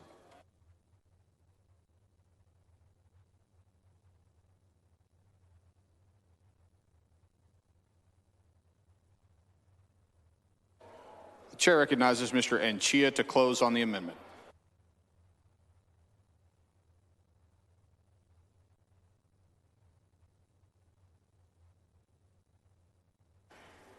Thank you, Mr. Speaker and members.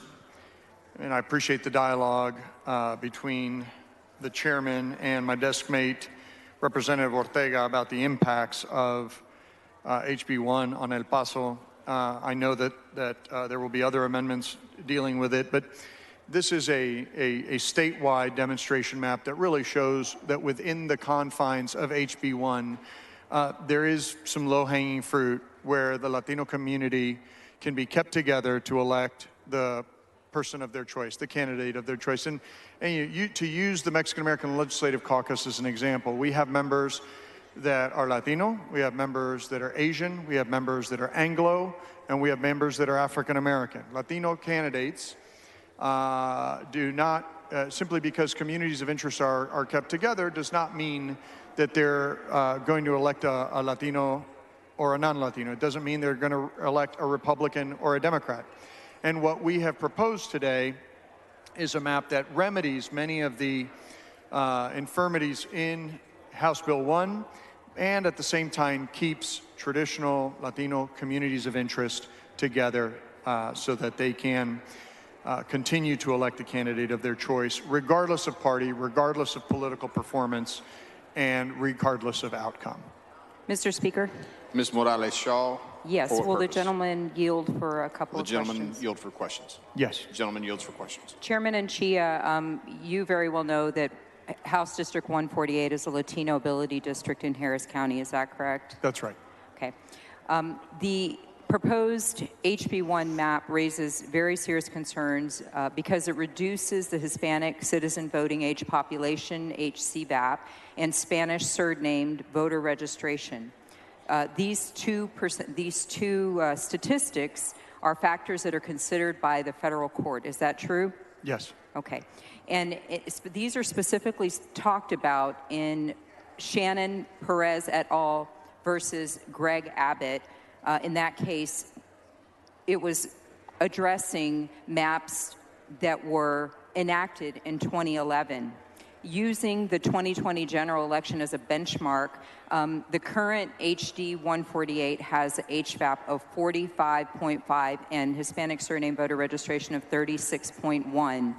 HB1 reduces those numbers to 37.1 HCVAP and 31.9 Hispanic surname voter registration. That's a substantial reduction. Yes, and my question to you is, does your proposed demonstration map address that, avoid that, keep HD 148 intact, and protect the voters? Yes. Thank you, Chairman. Thank you. Move adoption. The question occurs on the adoption of the amendment. A record vote has been requested by Mr. Anchia. All those in favor vote aye. All those opposed vote nay. The clerk will ring the bell. Show Mr. Hunter voting nay.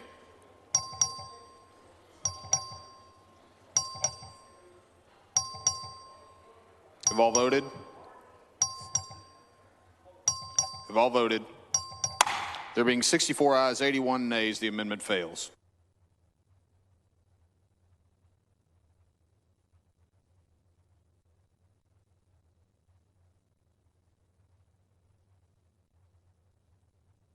The following amendment, the clerk will read the amendment. Amendment by Nchia.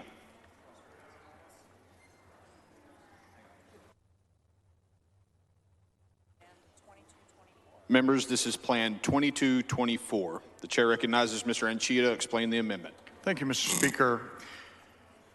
Members, as with my amendment in Plan H2207, this amendment demonstrates that it is possible to increase the number of majority Latino citizen voting age population districts while staying within the general parameters of the other proposed districts. As with the last map, it highlights several areas of legal concern with respect to the current map, although it is not exclusively with the areas which I will outline in this amendment. HB1 severely retrogresses again, as we've discussed before, House District 148 in Harris County. It essentially dismantles and redraws that district. It also severely retrogresses House District 145 by lowering the Spanish surname voter registration by 9%. And all the while, Latino growth in Harris County accounted for the largest portion of the population increase over the entirety of the last decade. So it's the largest place of Latino growth in the state. And in two districts, the 148 and the 145, there is a lowering of Latino Spanish surname voter registration and a dismantling, respectively, all while Latino growth was substantial. This plan demonstrates that it is in fact possible to not only keep District 148 intact, but also make it an over 50% Hispanic citizen voting age population district without changing the essential character of other districts, including the 145, or altering the partisan outcomes of adjoining districts. This indicates that close scrutiny under the Voting Rights Act is warranted. And in the proposal that is before us today, there is the movement of a Latino community from HD 148 into HD 145, while still retrogressing both districts. And this suggests that it is not just a Voting Rights Act, it suggests that it is not just a Voting Rights Act violation, but also interference of potential racial discrimination and unconstitutional gerrymandering. The Supreme Court precedent has clearly established that you can't simply reshuffle Latino counties or precincts around arbitrarily to avoid drawing multiple opportunity districts when it is possible to do so. And that was LULAC v. Perry. There's also no partisan explanation for what is happening in the 145 or 148, because this map shows that it is just as possible to draw safe Republican seats while keeping the 145 and 148 intact. And moving to North Texas, this amendment would restore House District 90 in Tarrant County. The underlying map, Chairman Hunter's map, reduces the Spanish surname voter registration by greater than 10% in that district, from over 50% to down to approximately 40%. And it further makes the district no longer a majority HCVAP district, that given that this district was subject of protracted and successful litigation, with Malk serving as the prevailing party, where it was proved that there was an unconstitutional gerrymander based on race. So it seems inconceivable to once again attack the Latino voters in District 190. And looking farther south, HB1 dilutes the voting power of hundreds of thousands of Latino residents in South Texas and the border area by reducing their voting strength, particularly in House District 80 and 31. House Bill 1 reduces the Spanish surname voter registration in HD 31 by 10.2%.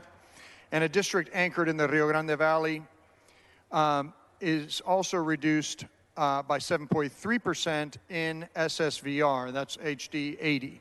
So it similarly reduces the Hispanic citizen voting age population in both districts by 10.65 in HD 31 and 8.3 in House District 80. So this amendment shows it is possible, it demonstrates that you can make all three of HD 74, HD 80, and HD 31 into districts that consistently elect a Latino candidate of choice. And so lastly, this amendment would draw a majority H CVAP district in Travis County, strengthening the ability of Latinos to elect the candidate of their choice in HD 51 for the rest of the decade. Move adoption. Chair recognizes Mr. Hunter to speak against the amendment. Move opposition on the basis it does 8 pairings. Move opposition. Chair recognizes Mr. Anchia to close on the amendment. Thank you, Mr. Chairman, and Mr. Speaker and members. The chairman points out a volume challenge with pairings. No criteria was established at the outset of this process for the number of appropriate pairings. Had we known that, we might have been able to approach that differently. As has been stated before, there are 2 pairings in the underlying map, so it cannot be that outright pairings are the objection or the number of objections, because that criteria was not established by this House or the committee. So members, this does demonstrate that you can keep performing Latino districts in House District 90, House District 31, House District 80, House District 145, and House District 148. Those districts are protected by Section 2 of the Voting Rights Act and should not have been disturbed by House Bill 1 in its current form. Therefore, I ask you to adopt this amendment and preserve those traditional Hispanic districts so that they can elect, so that the Latino voters in those districts can elect the candidate of their choice. Thank you. The question occurs on the adoption of the amendment. A record vote has been requested by Mr. Anchia. All those in favor vote aye. All those opposed vote nay. The clerk will ring the bell. Show Mr. Hunter voting nay. Show Mr. Goldman voting nay.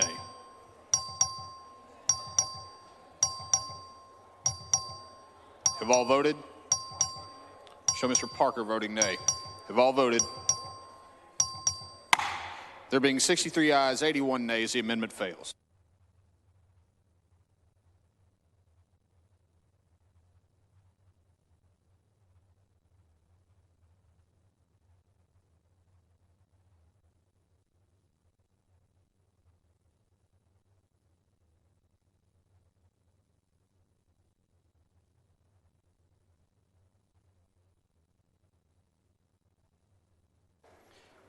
Is Mr. Anchia on the floor of the House?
Mr. Speaker.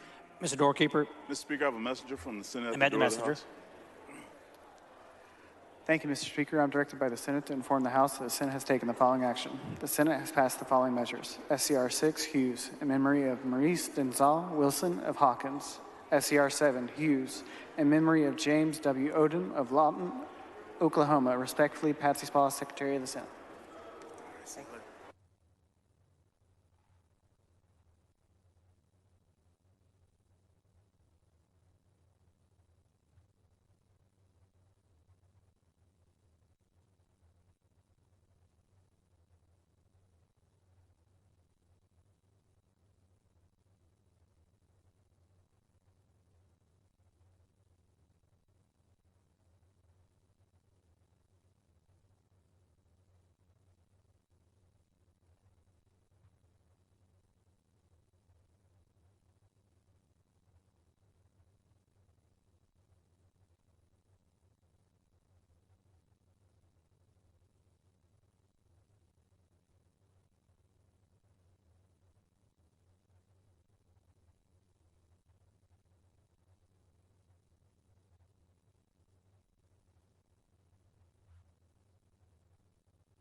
The following amendment, the clerk will read the amendment.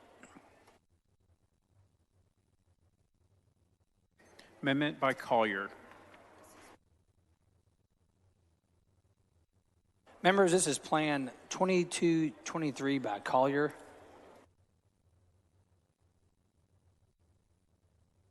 The chair recognizes Mr. Reynolds to explain the amendment. Thank you, Mr. Speaker. Members, this amendment would keep intact communities of interest in northern Brazoria County and create a functional minority coalition district in the area which is able to elect a candidate of choice. Pearland and surrounding areas are high growth and culturally diverse. In fact, it's been one of the most diverse areas that's neighboring mine in Fort Bend County. In Brazoria County as a whole, the Asian population grew by 54% over the last decade. The black population grew by 46.1%, and the Latino population grew by 33%. Meanwhile, the Anglo population actually decreased by 13%. HB1 would crack northern Brazoria and draw these diverse communities together with predominantly Anglo communities in the rest of Brazoria, splitting the county in half vertically and extending all the way to the coast with both districts. It would also crack certain Latino communities in southern Brazoria County, such as in Freeport, in half. The cracks and packs in Brazoria County only serve one purpose: to dilute the voting strength of communities of color and preserve a partisan makeup at the expense of diverse communities. With that, I would move adoption of this amendment.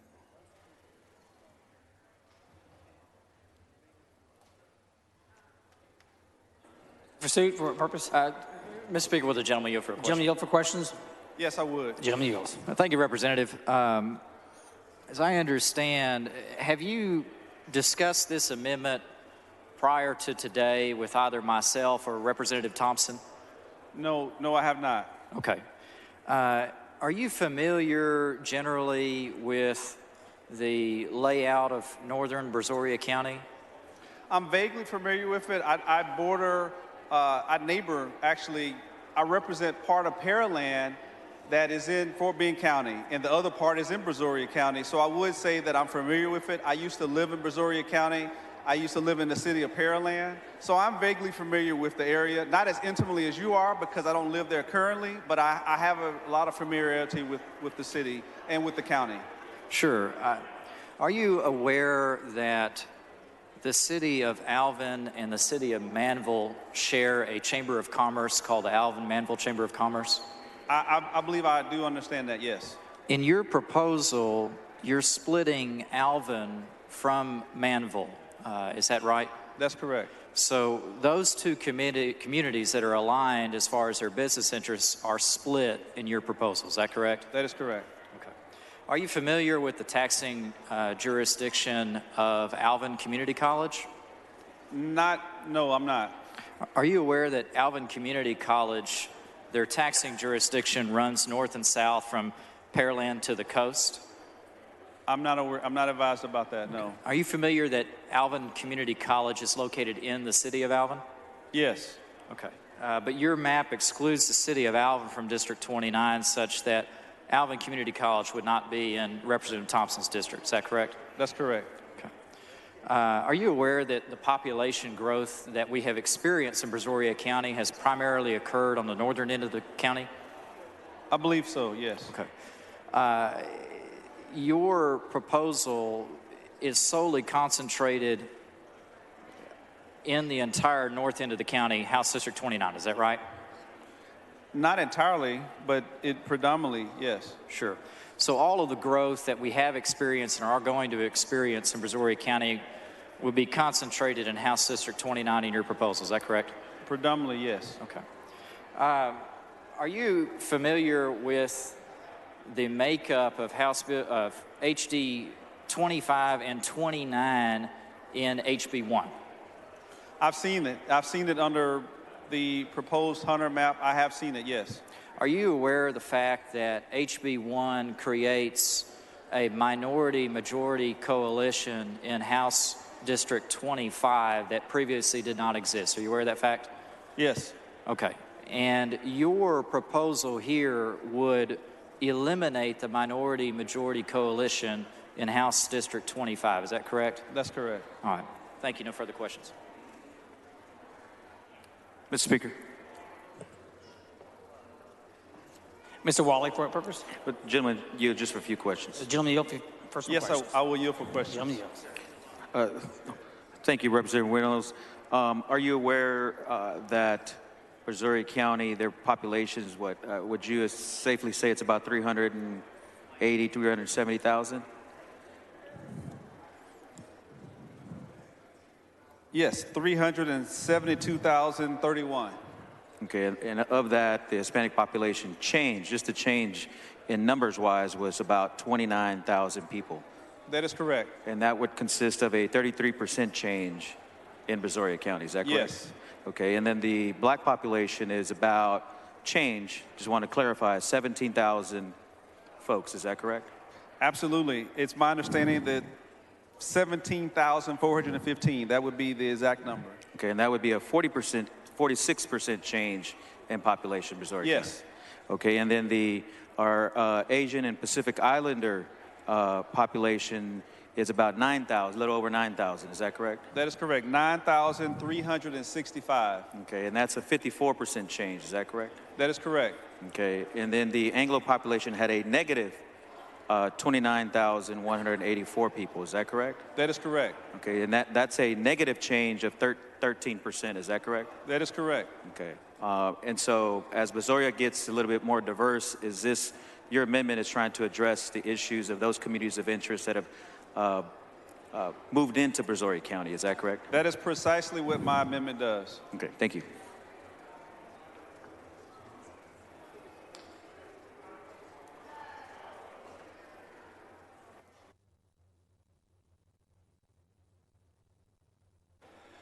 The chair recognizes Mr. Pursuit in opposition to the amendment. Thank you, members. Thank you, Mr. Speaker.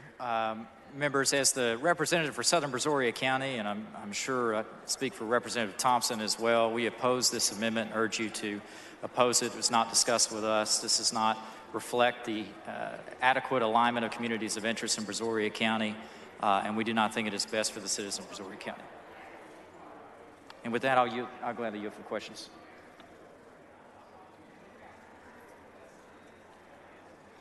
Mr. Reynolds, for what purpose? Would the gentleman yield for a few questions? The gentleman yield for questions. I certainly will.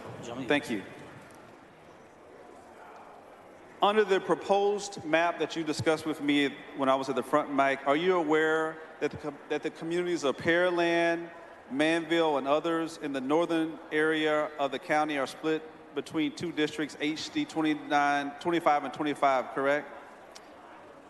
I am aware that the bulk of the city of Pearland, almost all of the city of Manville, and all of the city of Alvin that counts, because if you're familiar with Brazoria County, you know the city of Alvin did strip annexation about 20 or 30 years ago, so there are parts of city of Alvin that are in HD 25, but no one lives there. And so I would say that I am aware that 90% of those areas are united as a community of interest in HD 29. Okay. HB1 splits the community of Freeport in half, isn't that correct? HB1 does, as presented, stretch down to encompass that. However, any split is minimal and was necessary to adjust for the growth that we are experiencing on the northern end of the county. That's just the way the numbers aligned. Are you familiar with the demographics of Freeport? I am generally familiar with the demographics of Freeport. I could not tell you the exact numbers. Would you have any reason to disagree with me if I represented to you that it was less than 20% Anglo? Not having the numbers in front of me, I would be uncomfortable agreeing or disagreeing with that statement other than to say I'm not sure. But you don't have any reason to argue against that, correct? I don't have the numbers in front of me to be able to rebut that at this time. Okay. Now, did you just hear the questions that Representative Wiley asked me while I was at the front mic? I heard some of them. Okay. Are you aware with the demographics based upon the census data for Brazoria County? I'm generally familiar and generally did hear the discussion on that. Okay. Isn't it true that the 2020 population is around 372,000? I believe that is correct. And isn't it true that the Hispanic population change increased by 33%? I am not advised at this time as to that number. Okay. Isn't it true that the African American population increased by approximately 46%? Again, I'm not advised on that number at this time. Isn't it true that the Asian American Pacific Island population increased by almost 55%? Again, I'm not advised on that number at this time. But are you aware that the Anglo population decreased by almost 30,000 people? Are you aware of that? Again, without the numbers in front of me, I'm not aware of that at this time. Okay. Well, if you're representing, obviously that is your district, is that correct? You live in Brazoria County. I represent House District 25, currently composed of Matagorda County and Southern Brazoria County. Right. And don't you believe that if you're, well, obviously you're opposed to my amendment, correct? That's what you stated. Okay. And are you aware, as I laid the bill out, that I'm trying to reflect the growing demographic change in the now very diverse Brazoria County? I'll reserve for you for your motivations with the amendment. I certainly respect your opinion and your motivations for bringing it. I respectfully disagree on whether or not it's in the best interest of Brazoria County and accurately and adequately aligns the communities of interest. Does it concern you that currently presented in HB1, it cracks certain Latino communities in Southern Brazoria County in Freeport in half? Does that not concern you? I believe that the House committee report is a fair split of Brazoria County in line with the population growth that we've been experiencing, and I don't see any issue. I'm not aware of the exact split and the percentages that you're referring to, but I'm not aware of any issues with them.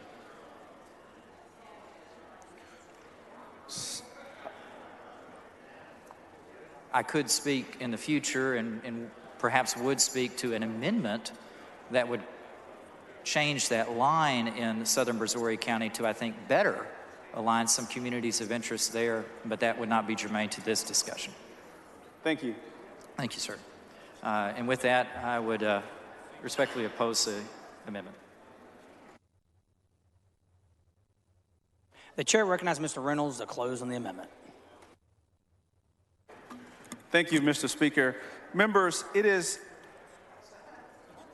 a fact that Brazoria County, the demographics has changed. I used to live in Brazoria County. I purchased my first home in Silver Lake in the city of Pearland in Brazoria County. That was over 15 years ago. The demographics 15 years ago are nothing like what they are now. Just like Fort Bend County, where I reside, the demographics have changed dramatically. It is now the most diverse district in the entire United States of America. Brazoria County is right next door to Fort Bend County. We've seen an explosion in the minority, African American, Hispanic, Asian populations. The numbers are undisputed. The numbers that Representative Vossough was not familiar with, those were the numbers from the census data. Those aren't numbers that I popped up out of my imagination. So the overwhelming growth is African American, Asian, and Hispanic. And my amendment simply keeps communities of interest together. It is in accordance with the Voting Rights Act, and I ask for your favorable consideration, and I close. Mr. Thompson, for what purpose? Some questions for the member. The gentleman yield for questions? I will yield, yes. The gentleman yields. Thank you. Representative, did you come speak with me at all about this amendment? Representative Thompson, I did not, and I do regret that I didn't get a chance to visit with you before. I did receive some of this information at the last minute, and I would have preferred to have came to you before we got to the floor. So I do recognize that I did not. Is it normal for members of this body to, I guess for lack of a better word, meddle in someone else's district? Normally when members visit other members' districts or members come into a district, normally don't they have the courtesy to contact that other member and visit with them about what they're going to do in the district and who they're meeting? And I find it somewhat odd that I have been here every day, even at times when some other members were not here, that I couldn't have been sought out and couldn't have been discussed. This couldn't have been discussed with me prior to this amendment. Representative Thompson, I will represent to you that, yes, that is the normal and customary, but it's not exclusive. And had I do it all over what's again, different? What's different about this than any other time to be courteous to another member? Well, quite frankly, the information came to me at the last minute, and I wasn't able to. That is the honest to God's truth. If I would have received, and I haven't been sitting here all morning. No, I didn't say you hadn't. I'm just telling you why I didn't visit with you previously. You and I have always worked together. We have neighboring districts. My district touched your district, correct? Yes, we have. So what I'm telling you is that I would have visited with you had I received the information sooner, and I do apologize for that. Thank you, sir. With that, I ask for your favorable consideration. The question occurs on the adoption of the amendment. A record of voters has been requested by Mr. Anchia. The clerk ring the bell. So Mr. Hunter voting nay, Mr. Reynolds voting aye.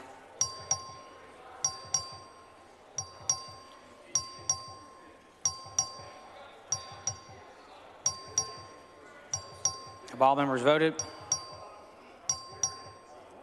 Have all members voted? There being 63 ayes and 83 nays, the amendment fails to adopt.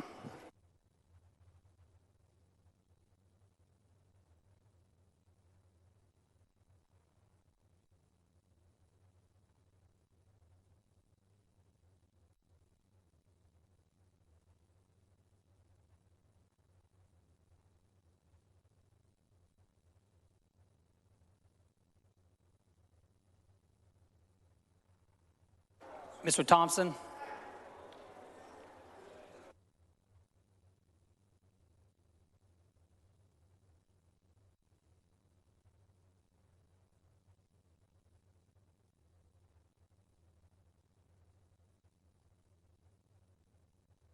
Members, we are on Plan 2199.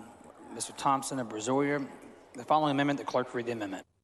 Amendment by Thompson of Brazoria. The chair recognizes Mr. Thompson of Brazoria to explain the amendment. Thank you, Mr. Speaker. Members, this is an agreed-to amendment between Representative Azut and myself impacting only Brazoria County. Under the proposal, after the initial redistricting map was published, there's a little bit of concern from the coastal communities about being split up. To alleviate their concerns, we changed the boundaries in House Districts 29 and 25 a bit to make sure that the coast could stay wholly within House District 25. So it does address the issue that was brought up in the previous discussion about the city of Freeport. I believe this amendment is acceptable to the author. I move adoption. Mr. Thompson of Brazoria, since the amendment is acceptable to the author, Mr. Anchia has requested a record of vote. The clerk will ring the bell.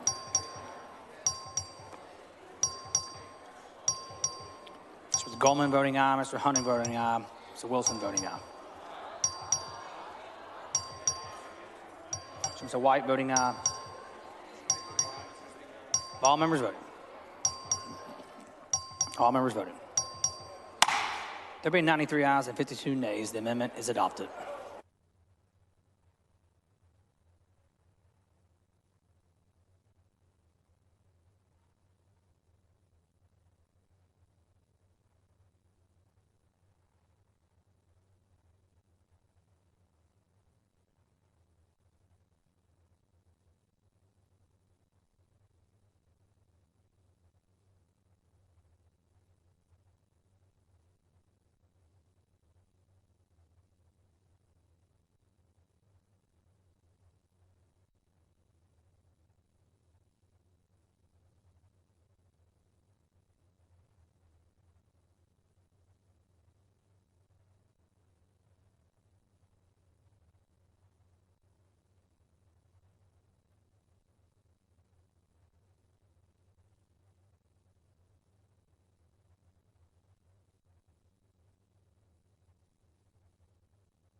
Members, the next amendment is Plan 2218 by Mr. Leach. The clerk will read the amendment. Amendment by Leach. The chair recognizes Mr. Leach to explain the amendment. Thank you, Mr. Speaker. Members, this amendment just involves some precinct switches, I guess you could say, between District 67 and 61 in Collin County. The entire county delegation and many other community leaders are on board and agreeable with this, and with that, I move adoption. Mr. Leach sends up an amendment. The amendment is acceptable to the author. Mr. Anchia has requested a record vote. The clerk will ring the bell. So Mr. Hunter voting aye. So Mr. Landgraf voting aye. Mr. Leach voting aye. So Mr. Holland voting aye. So Mr. Jatan voting aye. All members voting. There being 96 ayes and 44 nays, the amendment is adopted.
Members, the next amendment is Plan 2197 by Mr. Stuckey. The following amendment, the clerk will read the amendment. Amendment by Stuckey. The chair recognizes Mr. Stuckey to explain the amendment. Mr. Speaker, members, my amendment makes changes between HD 64 district and HD 57, which is a new vacant district in Denton County. It just changes a few precincts, and that's all it does. Move adoption. It's acceptable to the author.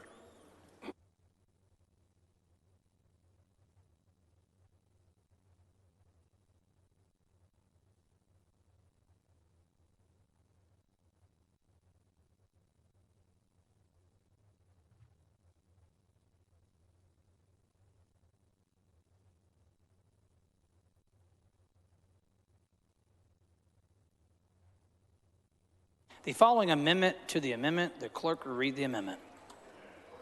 Amendment to the amendment by Beckley. The chair recognizes Ms. Beckley to explain the amendment to the amendment.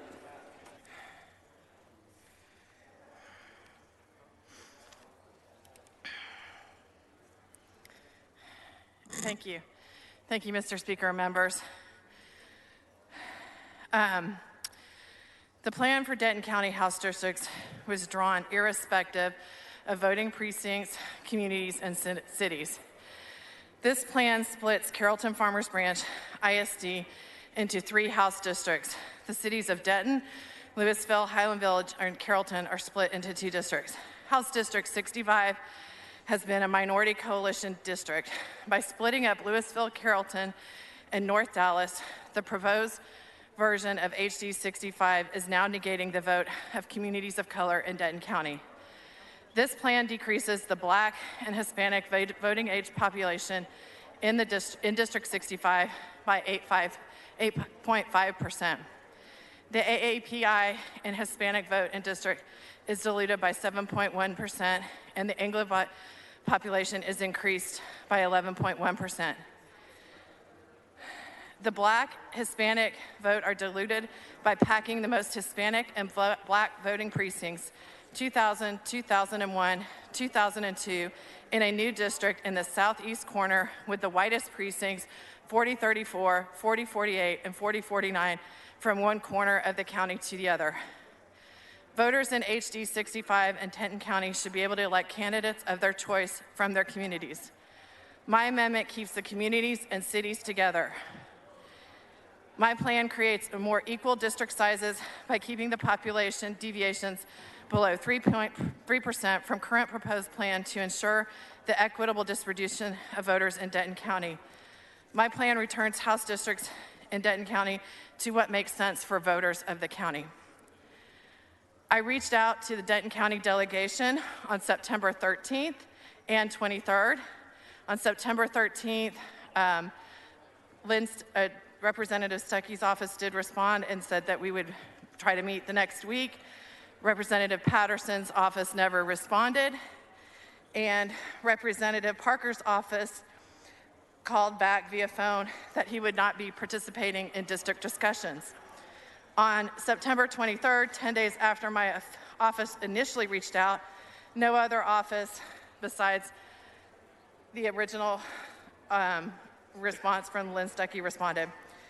So I am just putting these districts back to where they were, closely related before, and put the coalition of voters back to what they were. Speaker. Mr. Patterson, for what purpose? Will the gentlelady yield for a few questions? Would the gentlelady yield for questions? Yes. She yields. I couldn't pull up your amendment to the amendment in the system, and so my understanding is that Dr. Stuckey's amendment does not affect any other district other than the new House District 57 and then his District 64. Is that your understanding of his amendment? It affects districts in Denton County. I'm sorry, the question was his amendment only affects the new District 57 and then his own District 64. Is that correct? I believe so, yes. Okay, and then your amendment affects which other districts? 65 and 63, which are also in Denton County. Okay, so your amendment goes outside the bounds of his amendment. Your amendment to the amendment goes outside and takes in other additional districts, is what you're saying? They're all within Denton County. Okay, and then did you call me or Representative Parker or Representative Stuckey and ask us to meet about this map? We sent emails from our office to your office twice. Okay, but did you call? Representative Chairman Hunter sent out the request saying that coalitions should get together. Since we had heard from no one in our coalition, we went ahead and reached out. Did you call? I sent an email, and then we followed up with emails, phone calls to the districts, yes. Okay, you called my office? I called your office. I You called did? Representative Patterson's office and Representative Stuckey's office. I'm Representative Patterson. So you called me and Yes. you called my office? Yes. Okay, and then you called me on my cell phone? I called your office. Okay, and did you get a response? I got no response from your office. Okay, and when Representative Stuckey responded to you, you were unable to meet at that time, is that correct? He did not set up a meeting. He said he would get back to us. That's why I sent the second email, because we did not get a response regarding when the meeting was going to be. Okay, and so just so that we're clear, your amendment to the amendment pulls in 2 additional state rep districts that were not affected in his original amendment, is that correct? Correct. They do Denton County as well as his. As your amendment to the amendment affects House District 64, his district? No, it does not. Okay, but House District 57? No, it affects Denton County. Just as he affects 2 districts in Denton County, my amendment affects 2 districts in Denton County. So 2 other districts untouched by his They're amendment? all in Denton County, yes. Oh, so all the districts are in Denton County? Yes. Oh, okay, thank you.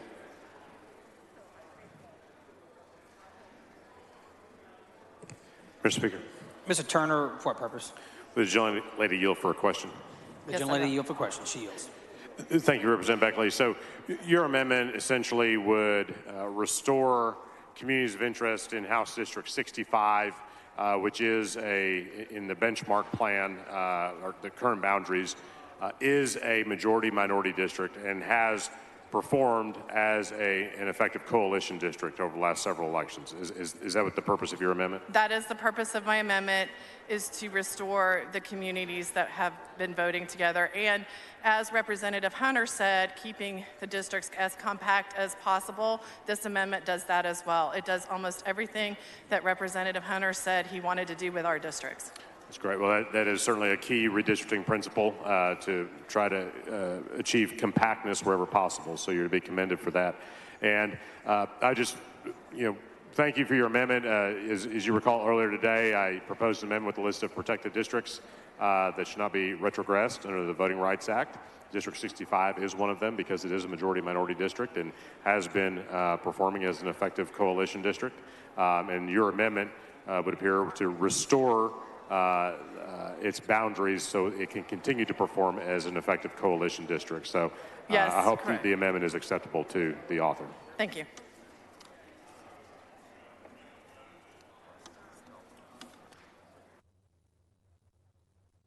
The chair recognizes Mr. Stuckey in opposition to the amendment.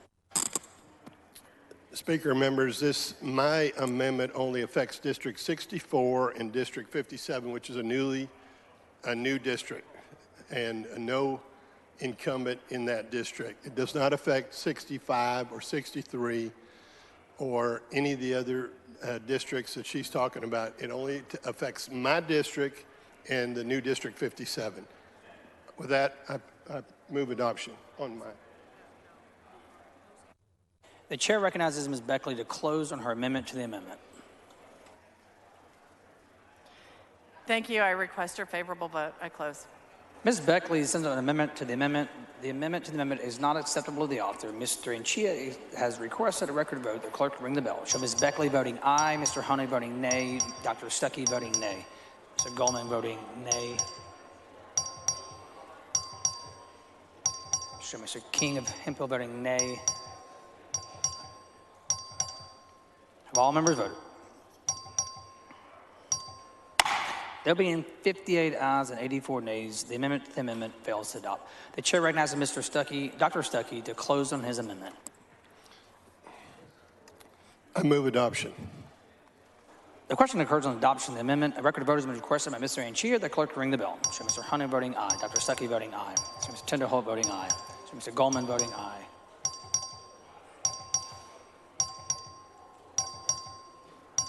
Have all members voted? There being 93 ayes and 50 nays, the amendment is adopted.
The following amendment is Plan 2208. The clerk will read the amendment.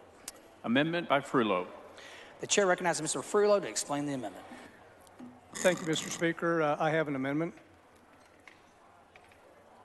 The following amendment to the amendment, the clerk will read the amendment.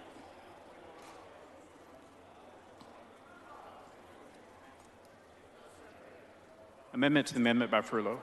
The chair recognizes Mr. Frullo to explain the amendment to the amendment.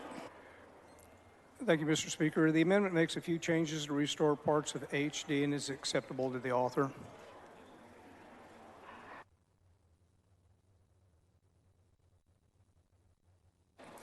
Mr. Frullo sends up an amendment. The amendment is acceptable to the author. Mr. Anchia has requested a record vote. The clerk will ring the bell. Show Mr. Hunter voting aye. Mr. Frullo voting aye. Show Mr. Kane voting aye. Mr. Burrows voting aye. Mr. Swanson voting aye. Mr. Smithy voting aye.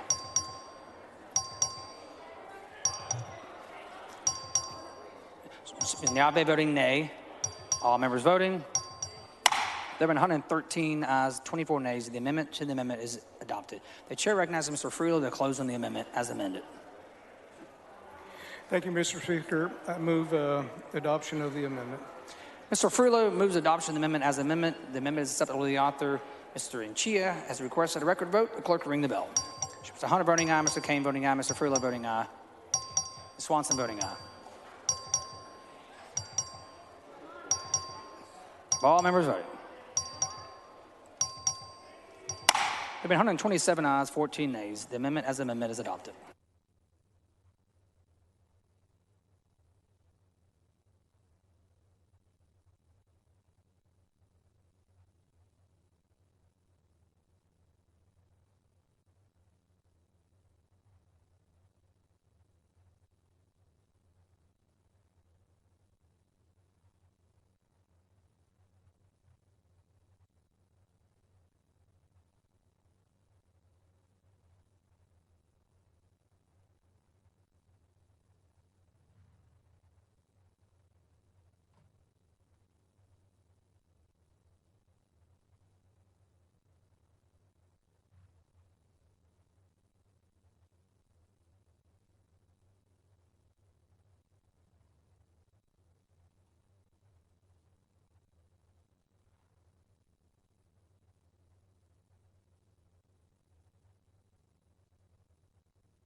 Members, we're on Plan 2234 by Mr. Bell of Montgomery. The following amendment, the clerk will read the amendment. Amendment by Bell of Montgomery. The chair recognizes Mr. Bell of Montgomery to explain the amendment.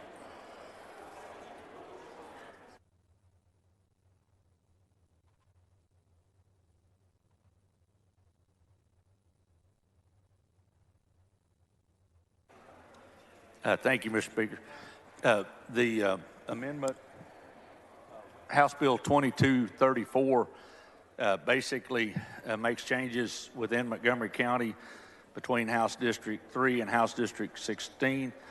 I believe there is an amendment to the amendment. The following amendment to the amendment, the clerk will read the amendment. Amendment to the amendment by Bell of Montgomery. The chair recognizes Mr. Bell of Montgomery to explain the amendment to the amendment.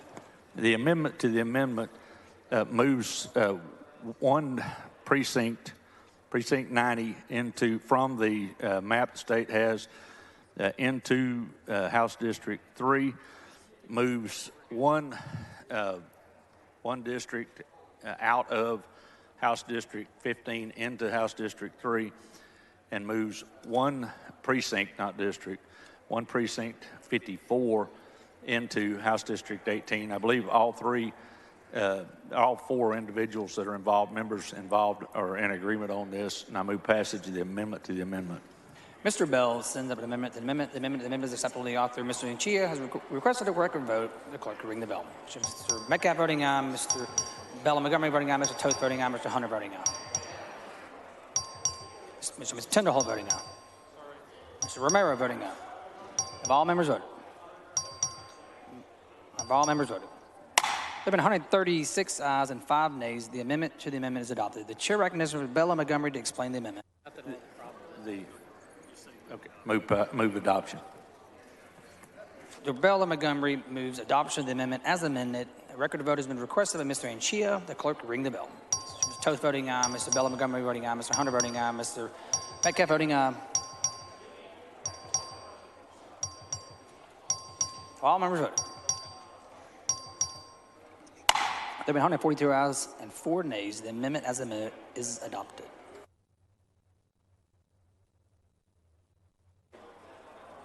Ms. Davis of Dallas.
The following plan is 2216 by Ms. Davis of Dallas. The following amendment, the clerk will read the amendment. Amendment by Davis of Dallas. The chair recognizes Ms. Davis of Dallas to explain the Thank amendment. you, Mr. Speaker, members. Members, this is the Bell County Amendment. We've heard about it many times during the earlier discussions. And basically what this amendment does is it puts a community back together that has been split up when it has an opportunity to create an African-American district or emerging district. So what we're basically doing is both House Bills 54 and 55 within Bell County while keeping them separate and not pairing anyone. House HD 54 has a non-Anglo population of 72% and a voting age population of 68.5%. African American population in that district is roughly 39.9%, which is 74,066 voters. Hispanic, the population is 26.5%, which is 49,150 voters. And so retaining this, putting this community back together will allow us to have voters elect a person of choice for them. Otherwise, this is just an arbitrary district that we have split a community right down the middle, which prevents them from being able to elect a representative of their choice. This amendment does not pair any of the incumbents. It merely recognizes and keeps the integrity of this community together so that it can, in fact, perform and elect people of choice, of their choice. Ms. Crockett, for what purpose? Will the gentlelady yield for questions? Will the gentlelady yield for questions? Yes. She yields. Vice Chair Davis, have you heard of this new Bell County proposed map being referred to as the donut? Yes, I have. And in this donut, I believe that you've outlined in your layout that specifically we know that the area of Killeen, the city of Killeen, is split into 2 separate districts. Is that correct? That's correct, and that's kind of what we're trying to correct. You've taken a city and split them into 2 different distinct districts, what prevents these districts to perform, or the city to perform as a community of interest. And I know that there was some conversation earlier by some of the people that were laying out amendments and as well as laying out the bill, saying that the only time that communities were split is if they had to be. And it's my understanding that if we were to adopt your amendment, we're correcting that statement in that we don't have to split Killeen, do we? That's correct. This prevents us from having to turn up that community. Now, I want to talk a little bit just about specifically about Killeen. Are you familiar with the city council in the city of Killeen? Yes, I am. And is it true that the city of Killeen has a Latino mayor? That is my understanding. The mayor is Latino. I also count 1, 2, 3, 4, 5, 6 African American council members in Killeen. Is that correct? That's correct. That's and it my appears that there may be only 1 Caucasian member of city council. Is that correct? That's correct. And so seemingly when the people of Killeen have an opportunity to vote for someone to represent them without their vote being diluted, they seemingly overwhelmingly are electing people of color. Is that not true? It would appear that when they get to exercise their vote and select someone of their choice, they are electing minorities. That's correct. African Americans and a Hispanic mayor. Finally, you would also agree with me that in the Supreme Court Jingles case, the point of that case is that if you can create a minority opportunity seat, you absolutely should. Is that correct? And that is the purpose of this amendment, is to recognize that there's an opportunity here to create an opportunity seat, minority opportunity seat, and this is an opportunity for Texas to show that its commitment is for people to have representation that reflect who they want to represent them. That's correct. And are you also aware that while Texas is 254 counties strong, when it came to African American growth, Bell County, as small as it is, was actually in the top 5 when it came to African American growth specifically. Is that correct? That's correct. And this is a district that has been split for some time, that we should, as a legislature, endeavor to try to make it whole so that it can function as a community and as a community with the same interests.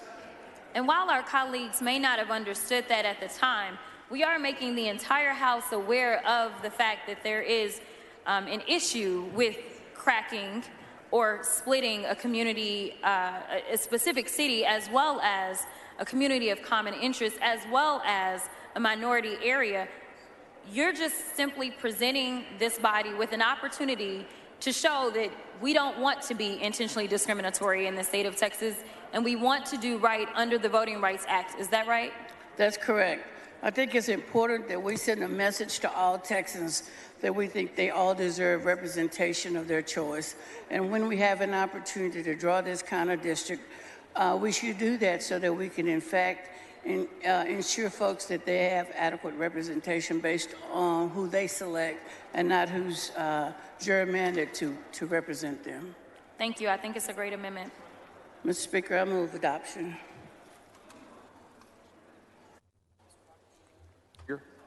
Dr. Buckley, for what purpose? Will the gentlelady yield for a question? Will the gentlelady yield for questions?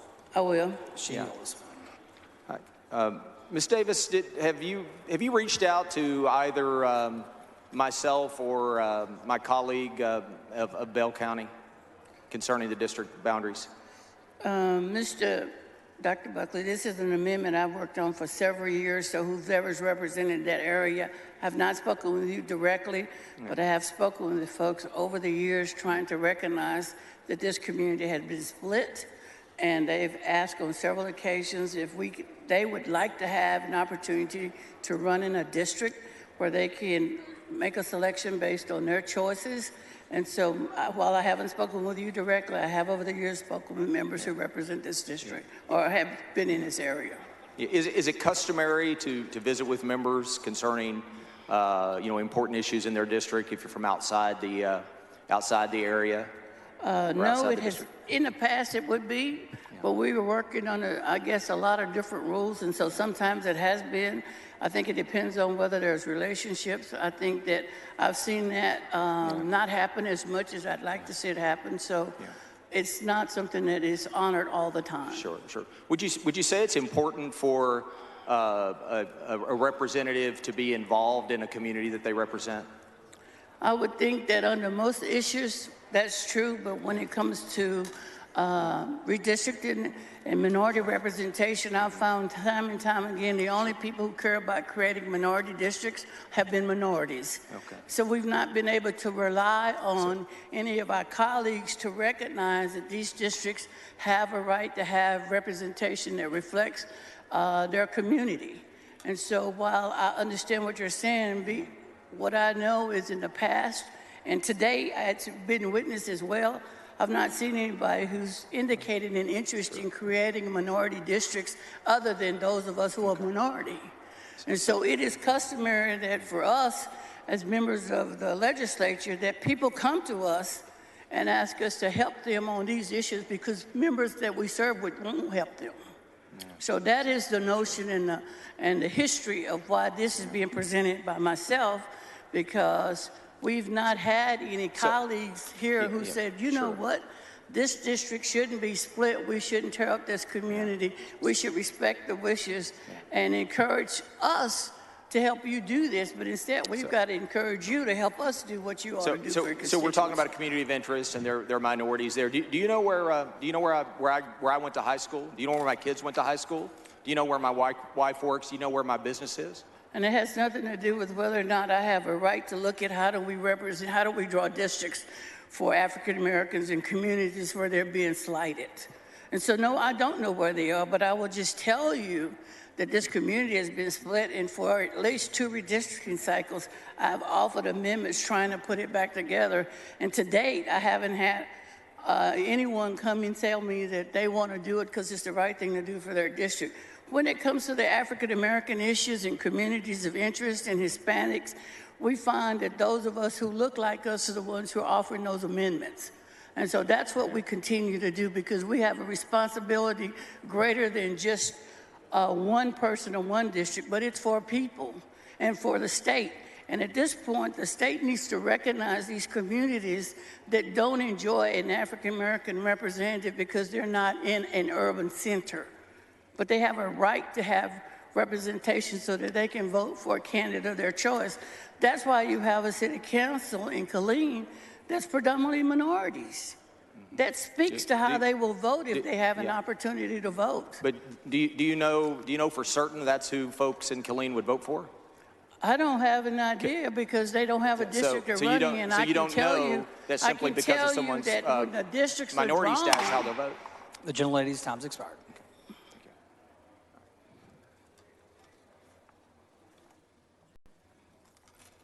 The chair recognizes Mr. Landgraf in opposition to the amendment. Thank you, Mr. Speaker. Members, I just want to point out a couple of facts about the amendment that were not presented in the layout. I want to make note that under this amendment, a community of interest would be split, that being Harker Heights. And also, this configuration would effectively eliminate an incumbent member of this House who has been duly elected within that county on several occasions. For those reasons, I would encourage all of you to vote no on the adoption of the amendment. The chair recognizes Ms. Davis of Dallas to close on the amendment. Thank you. So Dr. Bucky indicated, I don't know who they will vote for. Well, but what I can tell you is, in those districts where they've been drawn, they've been voting for minorities. And so it would suggest to me that if they had an opportunity, they might very well vote for the minority, but they might also vote for Dr. Buckley. But because its district is split, they don't have that opportunity. And so this amendment just deals with the reality that there's a growth there that takes place that allows those communities to come together. And so I think we get lost and confused about Texas is supposed to be a representative government where people represent one's interests based on where they have shared interest. And to not draw this district is denying them that right by not creating a district where there's a growth and potential to do a minority district. That's what this amendment does, and it speaks directly to what is the state's commitment to all of its constituents and not just a few of them. With that, Mr. Speaker, I move adoption. Mr. Speaker? Ms. Crockett. Will the gentlelady yield for a brief series of questions? Will the lady yield for questions? Yes. She yields. One of the things that was brought up in your exchange with Dr. Buckley had to do with timing. And so I just want to make sure that we make it clear for the record that inevitably the court will review. You are someone who has gone through redistricting not one time, not twice, but this is what, your third time or your fourth? It's your third time. So Yes. in going through redistricting now for a third time, historically, has the timeline been so tight as it has been under these particular set of circumstances? This is a unique experience. That's correct. Okay, and so this is an anomaly to how we normally would function as it relates to redistricting, correct? That's correct. And so we've not actually been allowed really the greatest latitude, even as members of this body, to review, process, and actually be able to file amendments. In fact, we had to get any floor amendments that we wanted to propose in by Sunday. Is that correct? And that is the challenge, because citizens don't always have an opportunity to have their input in a timely manner that fits within our schedule. And so that is exactly one of the challenges, is who's got access to the information in a timely manner so they can, in fact, have this kind of discussion and they can have this reach out to their various representatives. What we know for sure is this environment lends itself to supporting itself and not the citizens of the state of Texas. And that's exactly where I was going. And my last point is, when you talk about what the community has had an opportunity to do, we have the benefit of having Red Apple that gives us the racial makeup of areas that every member can review as they're drawing their proposed maps and amendments, as well as we learn people's historical kind of political performance under the maps that we draw. Is that correct? That's correct. But when someone from the general public is looking at what we have available online, they're unable to see the various racial makeup and see how minority voices are being diluted in a state in which 95% of the growth was specifically due to people of color. And we redraw lines because we believe in one person, one vote, but somehow, seemingly, these very minorities that grew this state are somehow not being able to be given one person, one vote. Is that right? That's the challenge that the citizens have before them. That's why it's our responsibility to step up and try to make a difference and close those gaps so that we can make sure this is the best representative government we can give the people of the state of Texas. Ms. Beckley, for what purpose? Will the gentlelady yield? Will the gentlelady yield? Yes, ma'am. She yields, of course. Hi. Thank you, Ms. Davis, Sure. Representative Davis.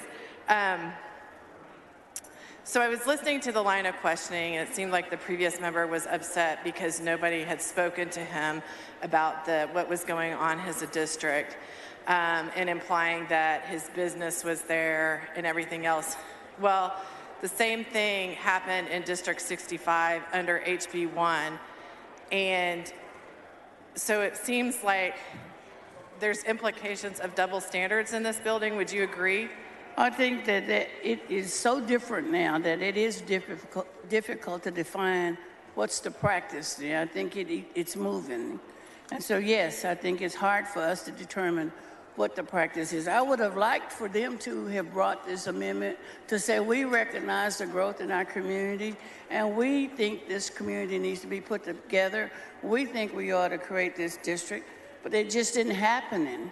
So because it doesn't happen, it means somebody else wouldn't try to do what's right.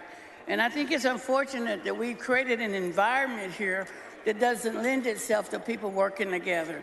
But when you see how votes are done and when you see how the discussion is done and the lack of interest in what people are talking about, it's easy for people to just not talk to each other because we're not working together for Texas. Everybody's on a political agenda. I can assure you this is not a political agenda for me.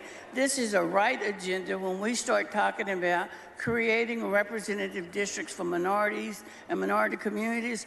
I believe it is essential so that the reflection of Texas reflects all of the voters and not just a few in urban centers where we tend to have a stronger population. So for me, this is about doing what's right for people who don't have a representative and for the representative who represents this district that didn't recognize they needed to draw this district. This gives us an opportunity to create another minority district, and I think it's important that Texas does that. With that, Mr. Speaker, I move passage. Thank you. The question occurs on the adoption amendment. A record of vote has been requested of Mr. Anchia. The clerk will ring the bell. Show Mr. Landgraf voting nay, Mr. Harris voting nay, Ms. Davis Dallas voting aye, Mr. Hunter voting nay.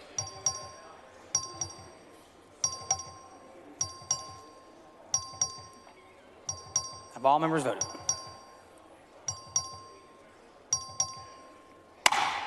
There being 63 ayes, 82 nays, the amendment fails to adopt. Ms. Collier on the floor of the House.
Members, the next plan is 2245 by Ms. Davis of Dallas. The following amendment, the clerk will read the amendment.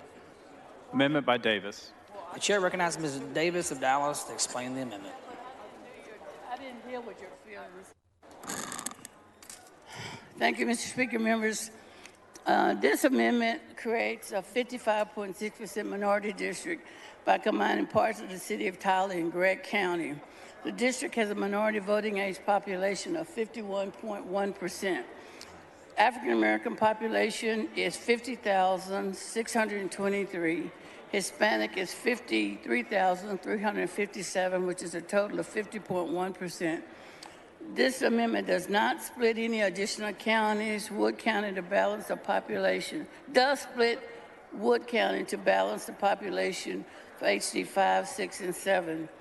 The plan does not make any unnecessary parents and incumbents, and we cut only to make the district balance, and I think Chairman Hunter did that in his district, in his map as well. The plan splits blocks just to keep the small city of Quitman within one district so that we don't break it up. Again, this is a plan to create a minority district in an area where currently there is no representation for minority representatives.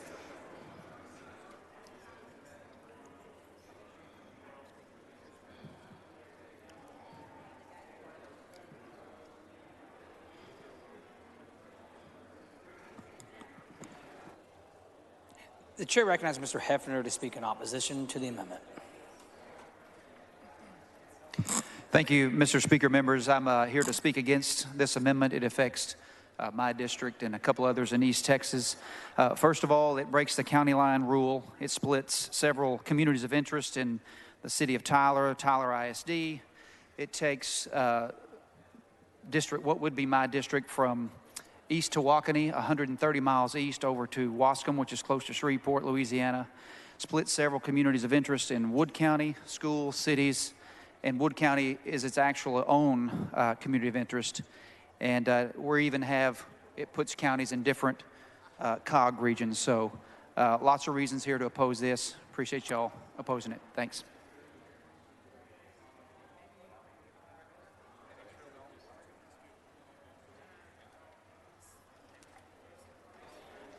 The chair recognizes Ms. Davis of Dallas to close on the amendment. Again, Mr. Speaker, members, this is an opportunity for Texas to decide if it wants to provide representation for all of its communities, color as well as the majority community. This district was created to demonstrate the growth of minority vote in Texas and to recognize that we have an opportunity to create another minority district. And again, I want to reiterate, it's unfortunate that I had to bring this amendment forward, but it appears that the representatives in this area was not prospective. They looked at it from a perspective of their district. I look at it as a perspective for Texas districts. And so I didn't engender any personalities as I was looking at this map. I looked at maps based on the opportunity to create a district for minority representation. And that's what the plan H2245 does. Mr. Turner, for what purpose?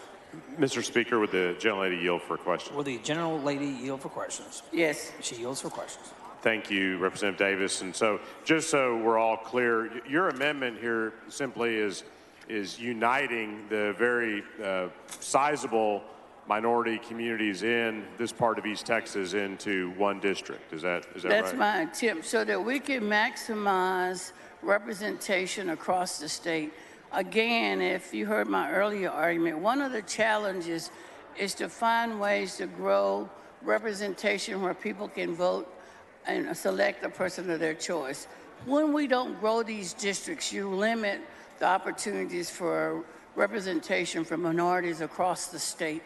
This is purely an indication that there's a district in East Texas that is a majority minority district, and it will never be able to elect a person of their choice as long as it's divided. So that's what this map represents, is a district that would allow us to maximize minority growth and development in those areas to grow a district. Right, and just like your previous amendment that dealt with Bell County, this amendment essentially undoes the cracking that takes place in the map by uniting those communities so they have that ability to elect the candidate of their choice. And Chairman, one of the challenges is cracking and gerrymandering has long been a tool used to create underrepresentation for minorities. And so this is a way that we can recognize the growth by creating districts. If we don't create those districts where they have an opportunity to be created, you will not have adequate representation of the minority population, and it's left to the urban centers. This is what this map is to recognize. There's a lot of minorities in rural Texas, and we can in fact draw a minority rural district. And so that's what this does, and that's what this amendment is all about. Thank you. I think it's a great amendment. With that, Mr. Speaker, I'd move adoption. The question occurs on the adoption of the amendment. A record of vote has been requested by Mr. Anchia. The clerk will ring the bell. Mr. Heffer voting nay, Mr. Schaefer voting nay, Mrs. Davis Dallas voting nay, Mr. Hunter voting nay. Pardon me, Mrs. Davis Dallas voting aye. Have all members voted? So Mr. Hunter voting nay. There being 64 ayes and 83 nays, the amendment fails to adopt.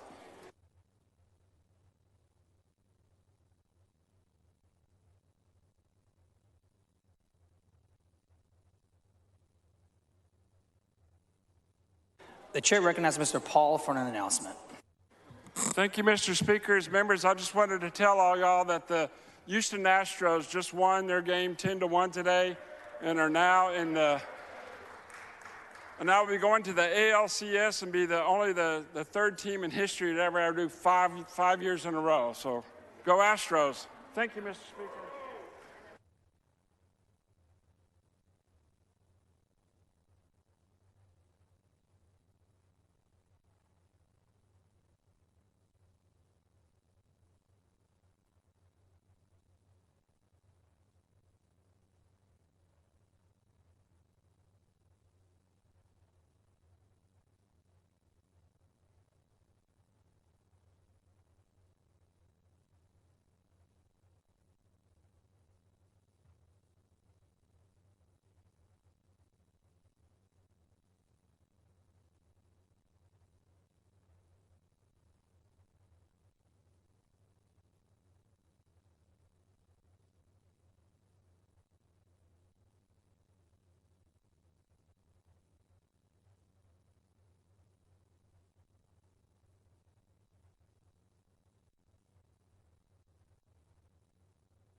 Members, the following plan is 2182 by Landgraf. The following amendment, the clerk read the amendment. Amendment by Landgraf. The chair recognizes Mr. Landgraf to explain the amendment. Thank you, Mr. Speaker. Members, this amendment fixes a clerical error, actually moves some precincts in, but has the distinction of not affecting any inhabitants because there are none in these affected precincts. There is an amendment to the amendment. The following amendment, the clerk read the amendment. Amendment to the amendment by Basut. The chair recognizes Mr. Basut to explain his amendment to the amendment. This amendment is about a bridge that didn't go far enough. It moves 2 blocks into HD 42 over the Rio Grande. Mr. Speaker. Mr. Anchia, for what purpose? Will the gentleman yield for questions? The gentleman yield for questions. I will yield for a question. Gentleman yields. Representative Vasut, it is my understanding that the underlying amendment by Representative Landgraf did not have any population that it was moving around. What does your amendment do? You said it relates to a bridge. Please describe the district it is moving from and moving to. Sure. The underlying amendment by Representative Landgraf had no population change. This amendment to the amendment has no population change. It moves 2 blocks that are on the Rio Grande River that are currently in District 80 into District 42 that are underneath the last 5 feet or so of the bridge. Okay. And so this is the Rio Grande River, and it is currently in Representative Landgraf's district? It is currently in Representative Tracy King's district. Okay. So it's in Representative King's district, and you are moving it to whose district? Representative Raymond. Say it once again. Representative Raymond. So it is, okay, it is, you are moving it from Representative King's district to Representative Raymond's district. That is correct. Very, very good. Thank you very much. That's it, and is acceptable to the author. Mr. Vasut sends an amendment to the amendment. The amendment to the amendment is acceptable to the author. The record of vote has been requested by Ms. Ranchia. The clerk will ring the bell. So Mr. Hunter voting aye. So Mr. Landgraf voting aye.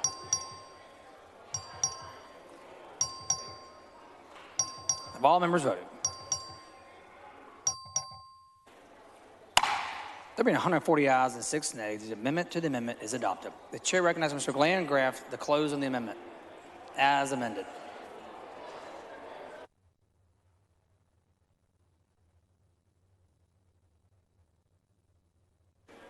Thank you, Mr. Speaker. Members, the amendment as amended is acceptable to the author. I move adoption. Mr. Landgraf, the question occurs on the adoption of the amendment as amended. The amendment is acceptable to the author. Mr. Anchia has requested a record vote. The clerk will ring the bell. So Mr. Hunter voting aye. Mr. Wilson voting aye. Ms. Theory voting aye.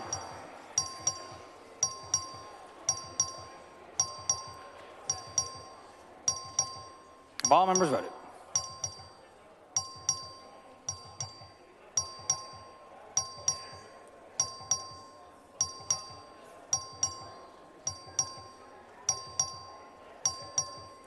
All members voted.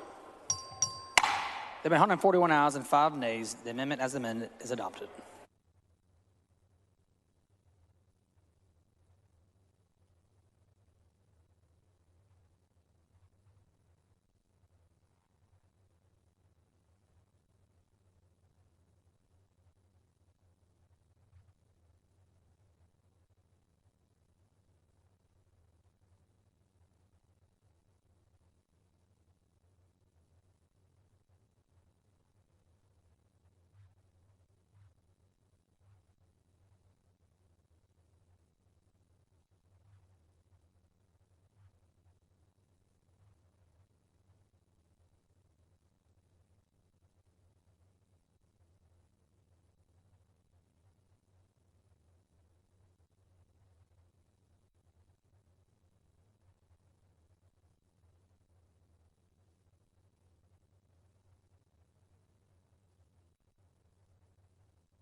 Members, the next plan is 2192 by Mr. Moody.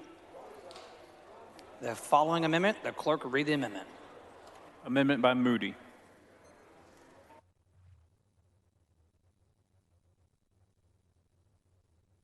The chair recognizes Mr. Moody to explain his amendment.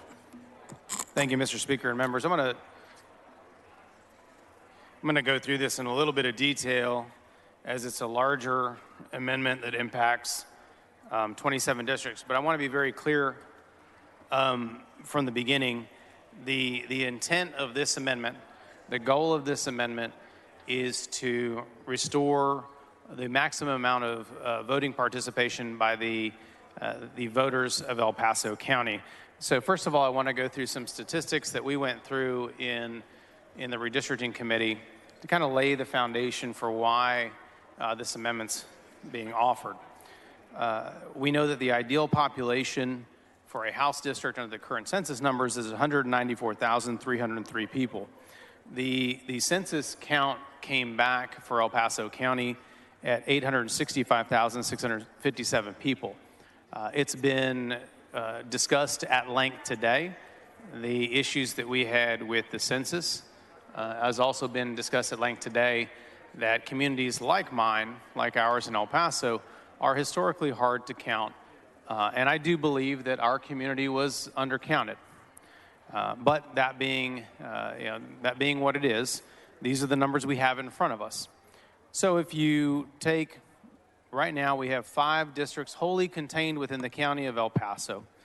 If you take the ideal number of 194,303 people and you multiply that out by 5, you come up with 971,515 people, saying that essentially we're short 105,858 people of 5 whole districts within the county. However, and I think Representative Ortega brought this up earlier, you have the ability to deviate, right? We have some deviation rules that are available to us that we can go to essentially 105% of the ideal population, or you can go to 95% of the ideal population. So if the goal is to maintain, essentially maintain as much voting strength as we can within the county, then given the population that we are given with the census, the concept or the idea is for us to maintain that. I'm sorry, I'm having trouble.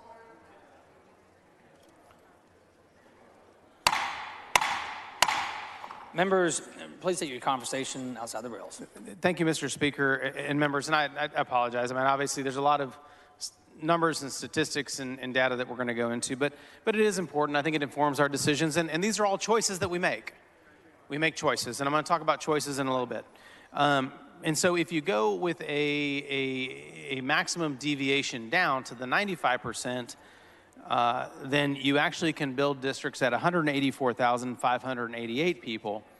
If you multiply that out times 5, then we are only short 57,283 people of 5 whole districts in El Paso County. Now, that still says that we are short. It's not a number that I like to look at. It's not a situation that I like to grapple with because in my time in the legislature, there's always been 5 districts wholly contained within the county, and we've never broken the county line.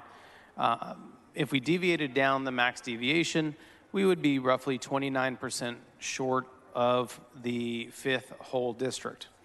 I do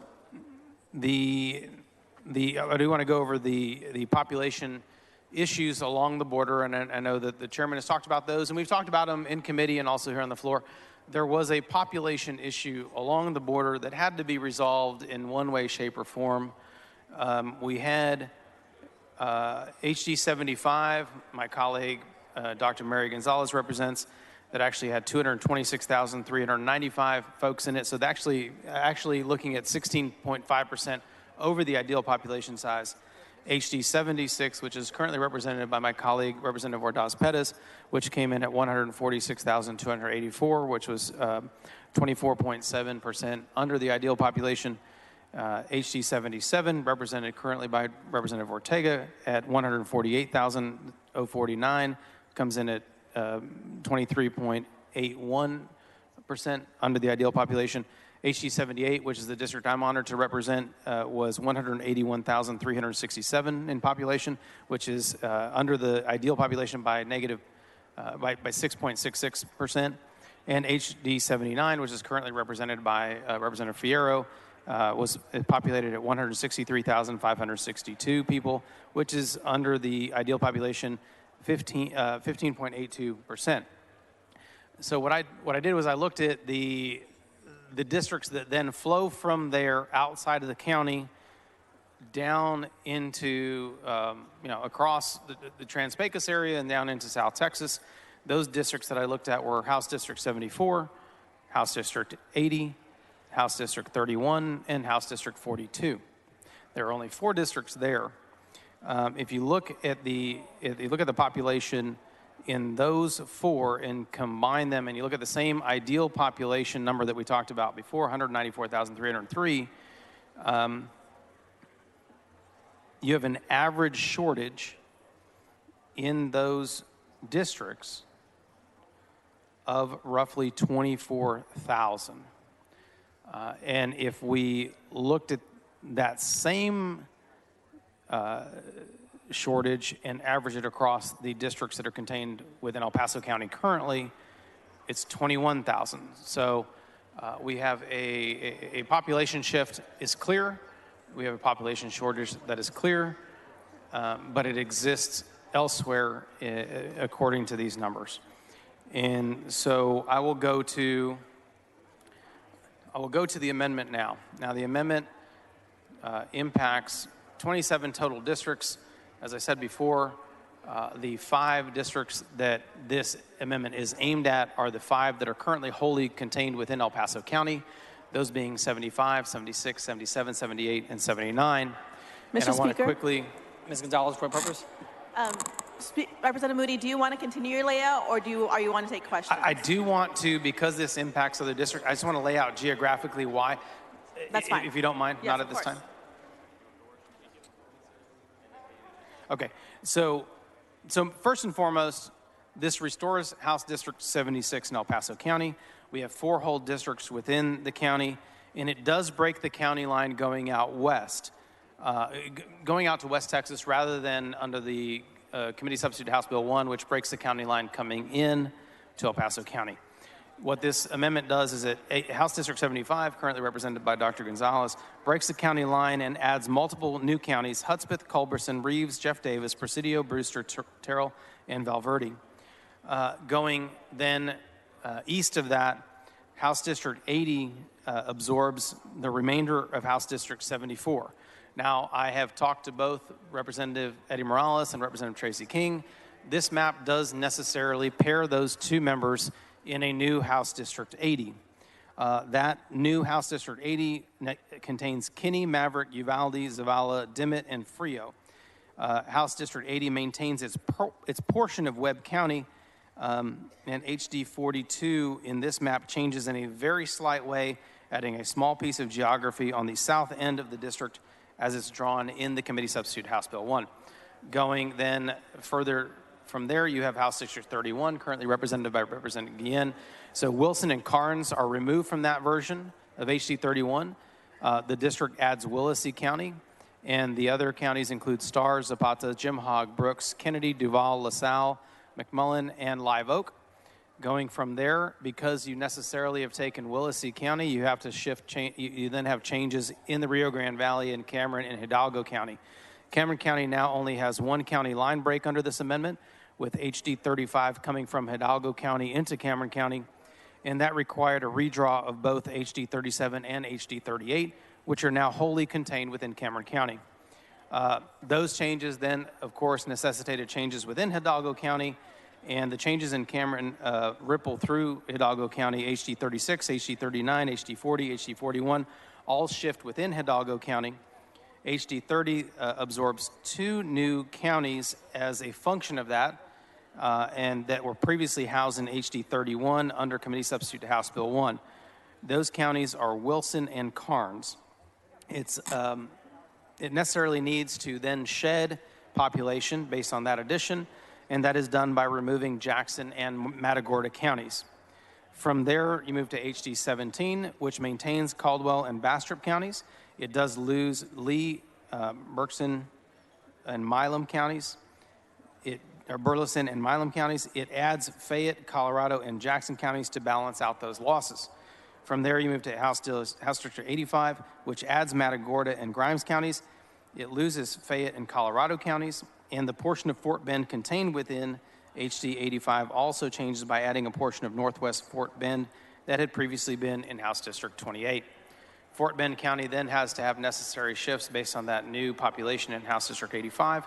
In a few ways, it changes boundaries in House District 28, 26, and 27. Most notably, it changes in Committee Substitute House Bill 1, House District 76 as a number only. It changes it to House District 74 because we have now collapsed that district in West Texas to reflect the restoration of House District 76 in El Paso County. From there, you have changes in House District 12, which loses Grimes and Robertson counties, and it adds Milam and Lee counties. From there, we move to House District 13, which is currently represented by Representative Lamont. That will lose Freedom County and adds Robertson County. It also contains a small boundary shift within McLennan County.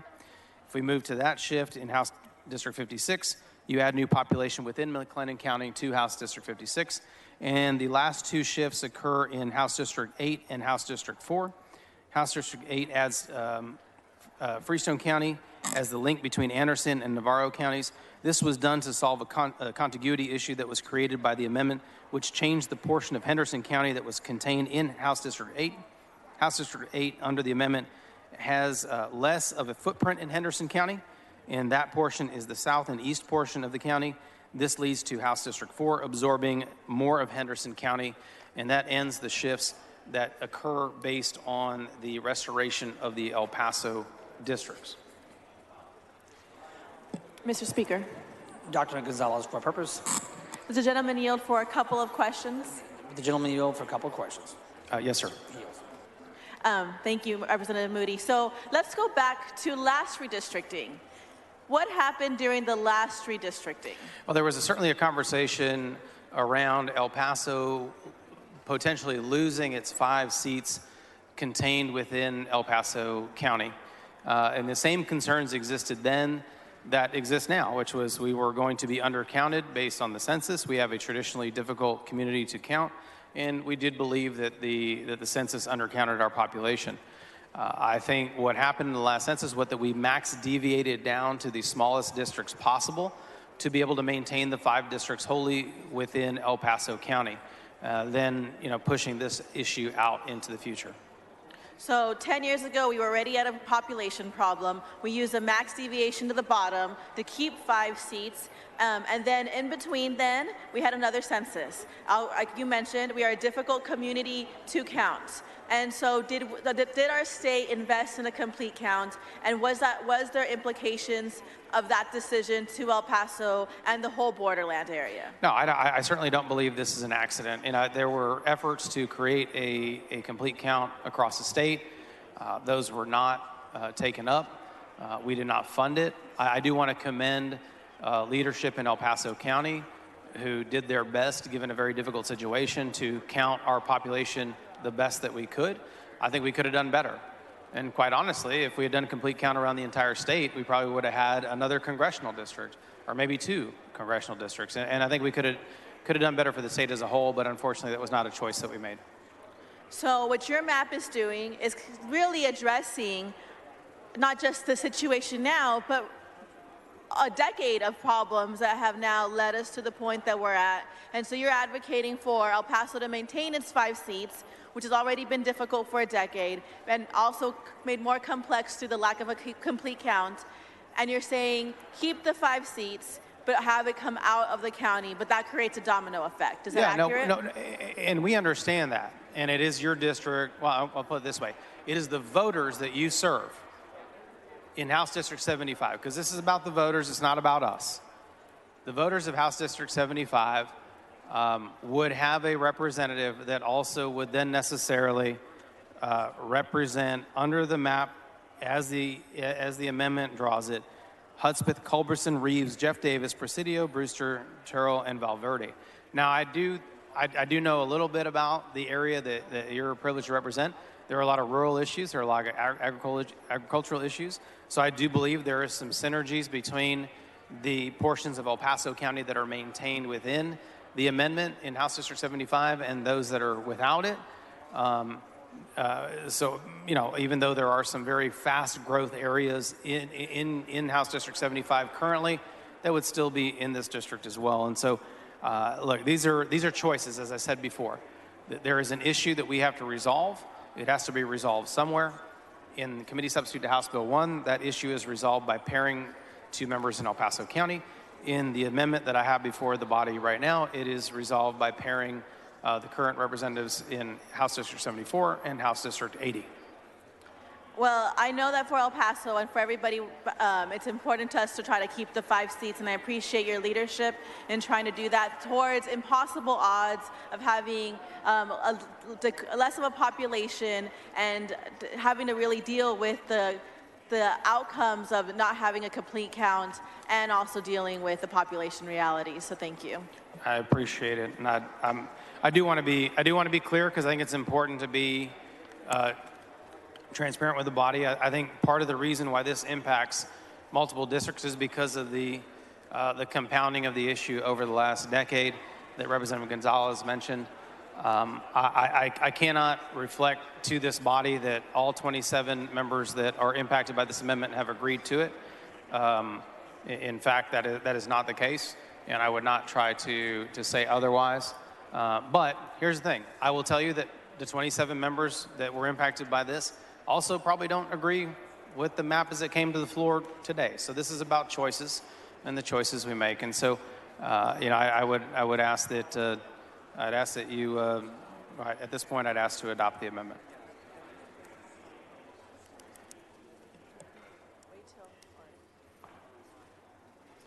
Mr. Fier, for what purpose? Does Representative take some questions, please? Gentleman yield for questions? Yes, sir. Gentleman yields. Representative Moody, can you, House Bill or Amendment Plan 2192, can you tell us how that differs from the delegation map that we turned in together to the committee? Just a quick overview. It only changes one county in West Texas that was not in the map that was submitted, and so only one county out in West Texas that was not, but is included here, I think, for population purposes. So it deviates in a very small way.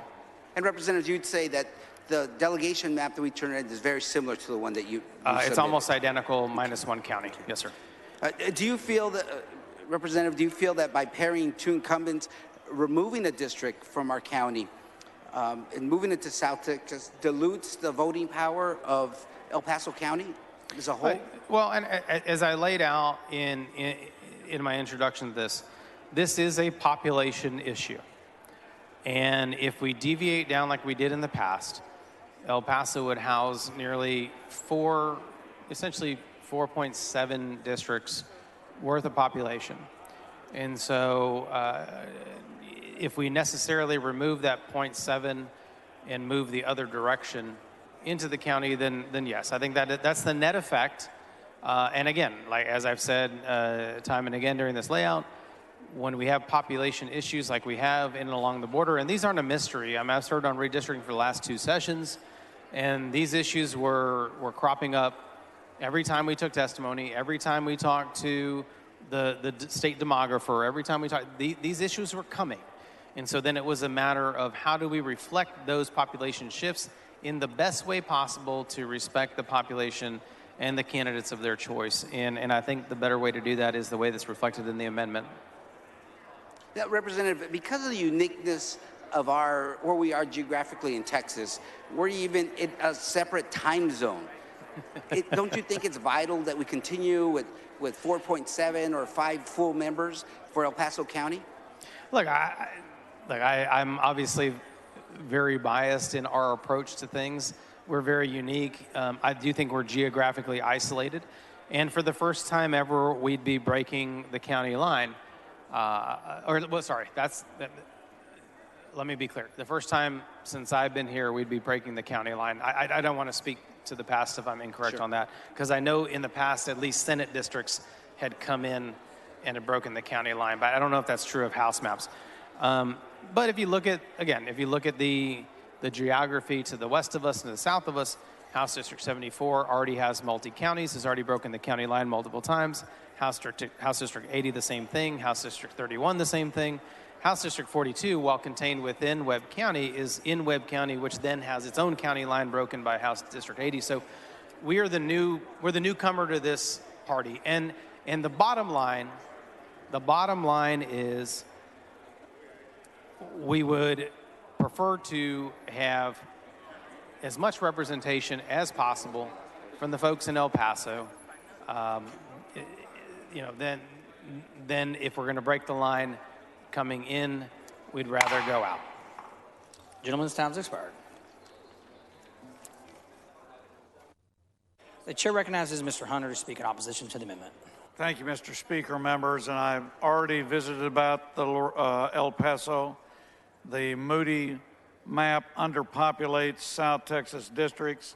20-plus districts are affected. And I move opposition.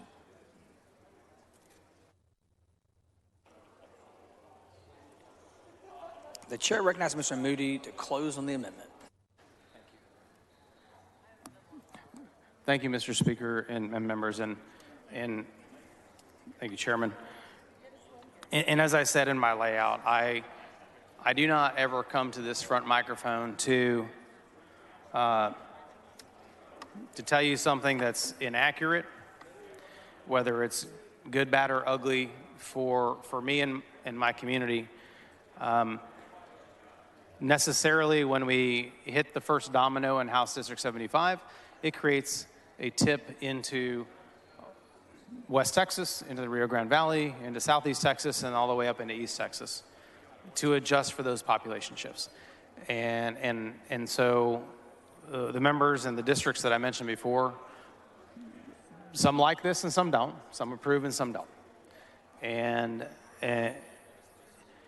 so I think it's important to list, it's important for me to state that as a matter of transparency. But as we heard time and time in committee, it's not about us. It's about the people that we have the opportunity to represent. And so while I respect those members and respect their opinions and respect whether they support or oppose this amendment, I do think it's important for our community to maintain the maximum amount of its voice on this floor so that we can advocate for what is a historically underserved population and one that needs to maintain its seat at the table. With that, I move adoption. The question occurs on the adoption of the amendment. A record of vote has been requested. Mr. Anchia, the clerk, ring the bell. Mr. Hunter voting nay. Mr. Moody voting aye. Mr. Harrison voting nay. Mr. Harris voting nay. Mr. Anchia voting aye. Mr. Murr voting nay. Mr. Bernal voting aye. All members voting. There being 60 ayes and 85 nays, the amendment fails to adopt.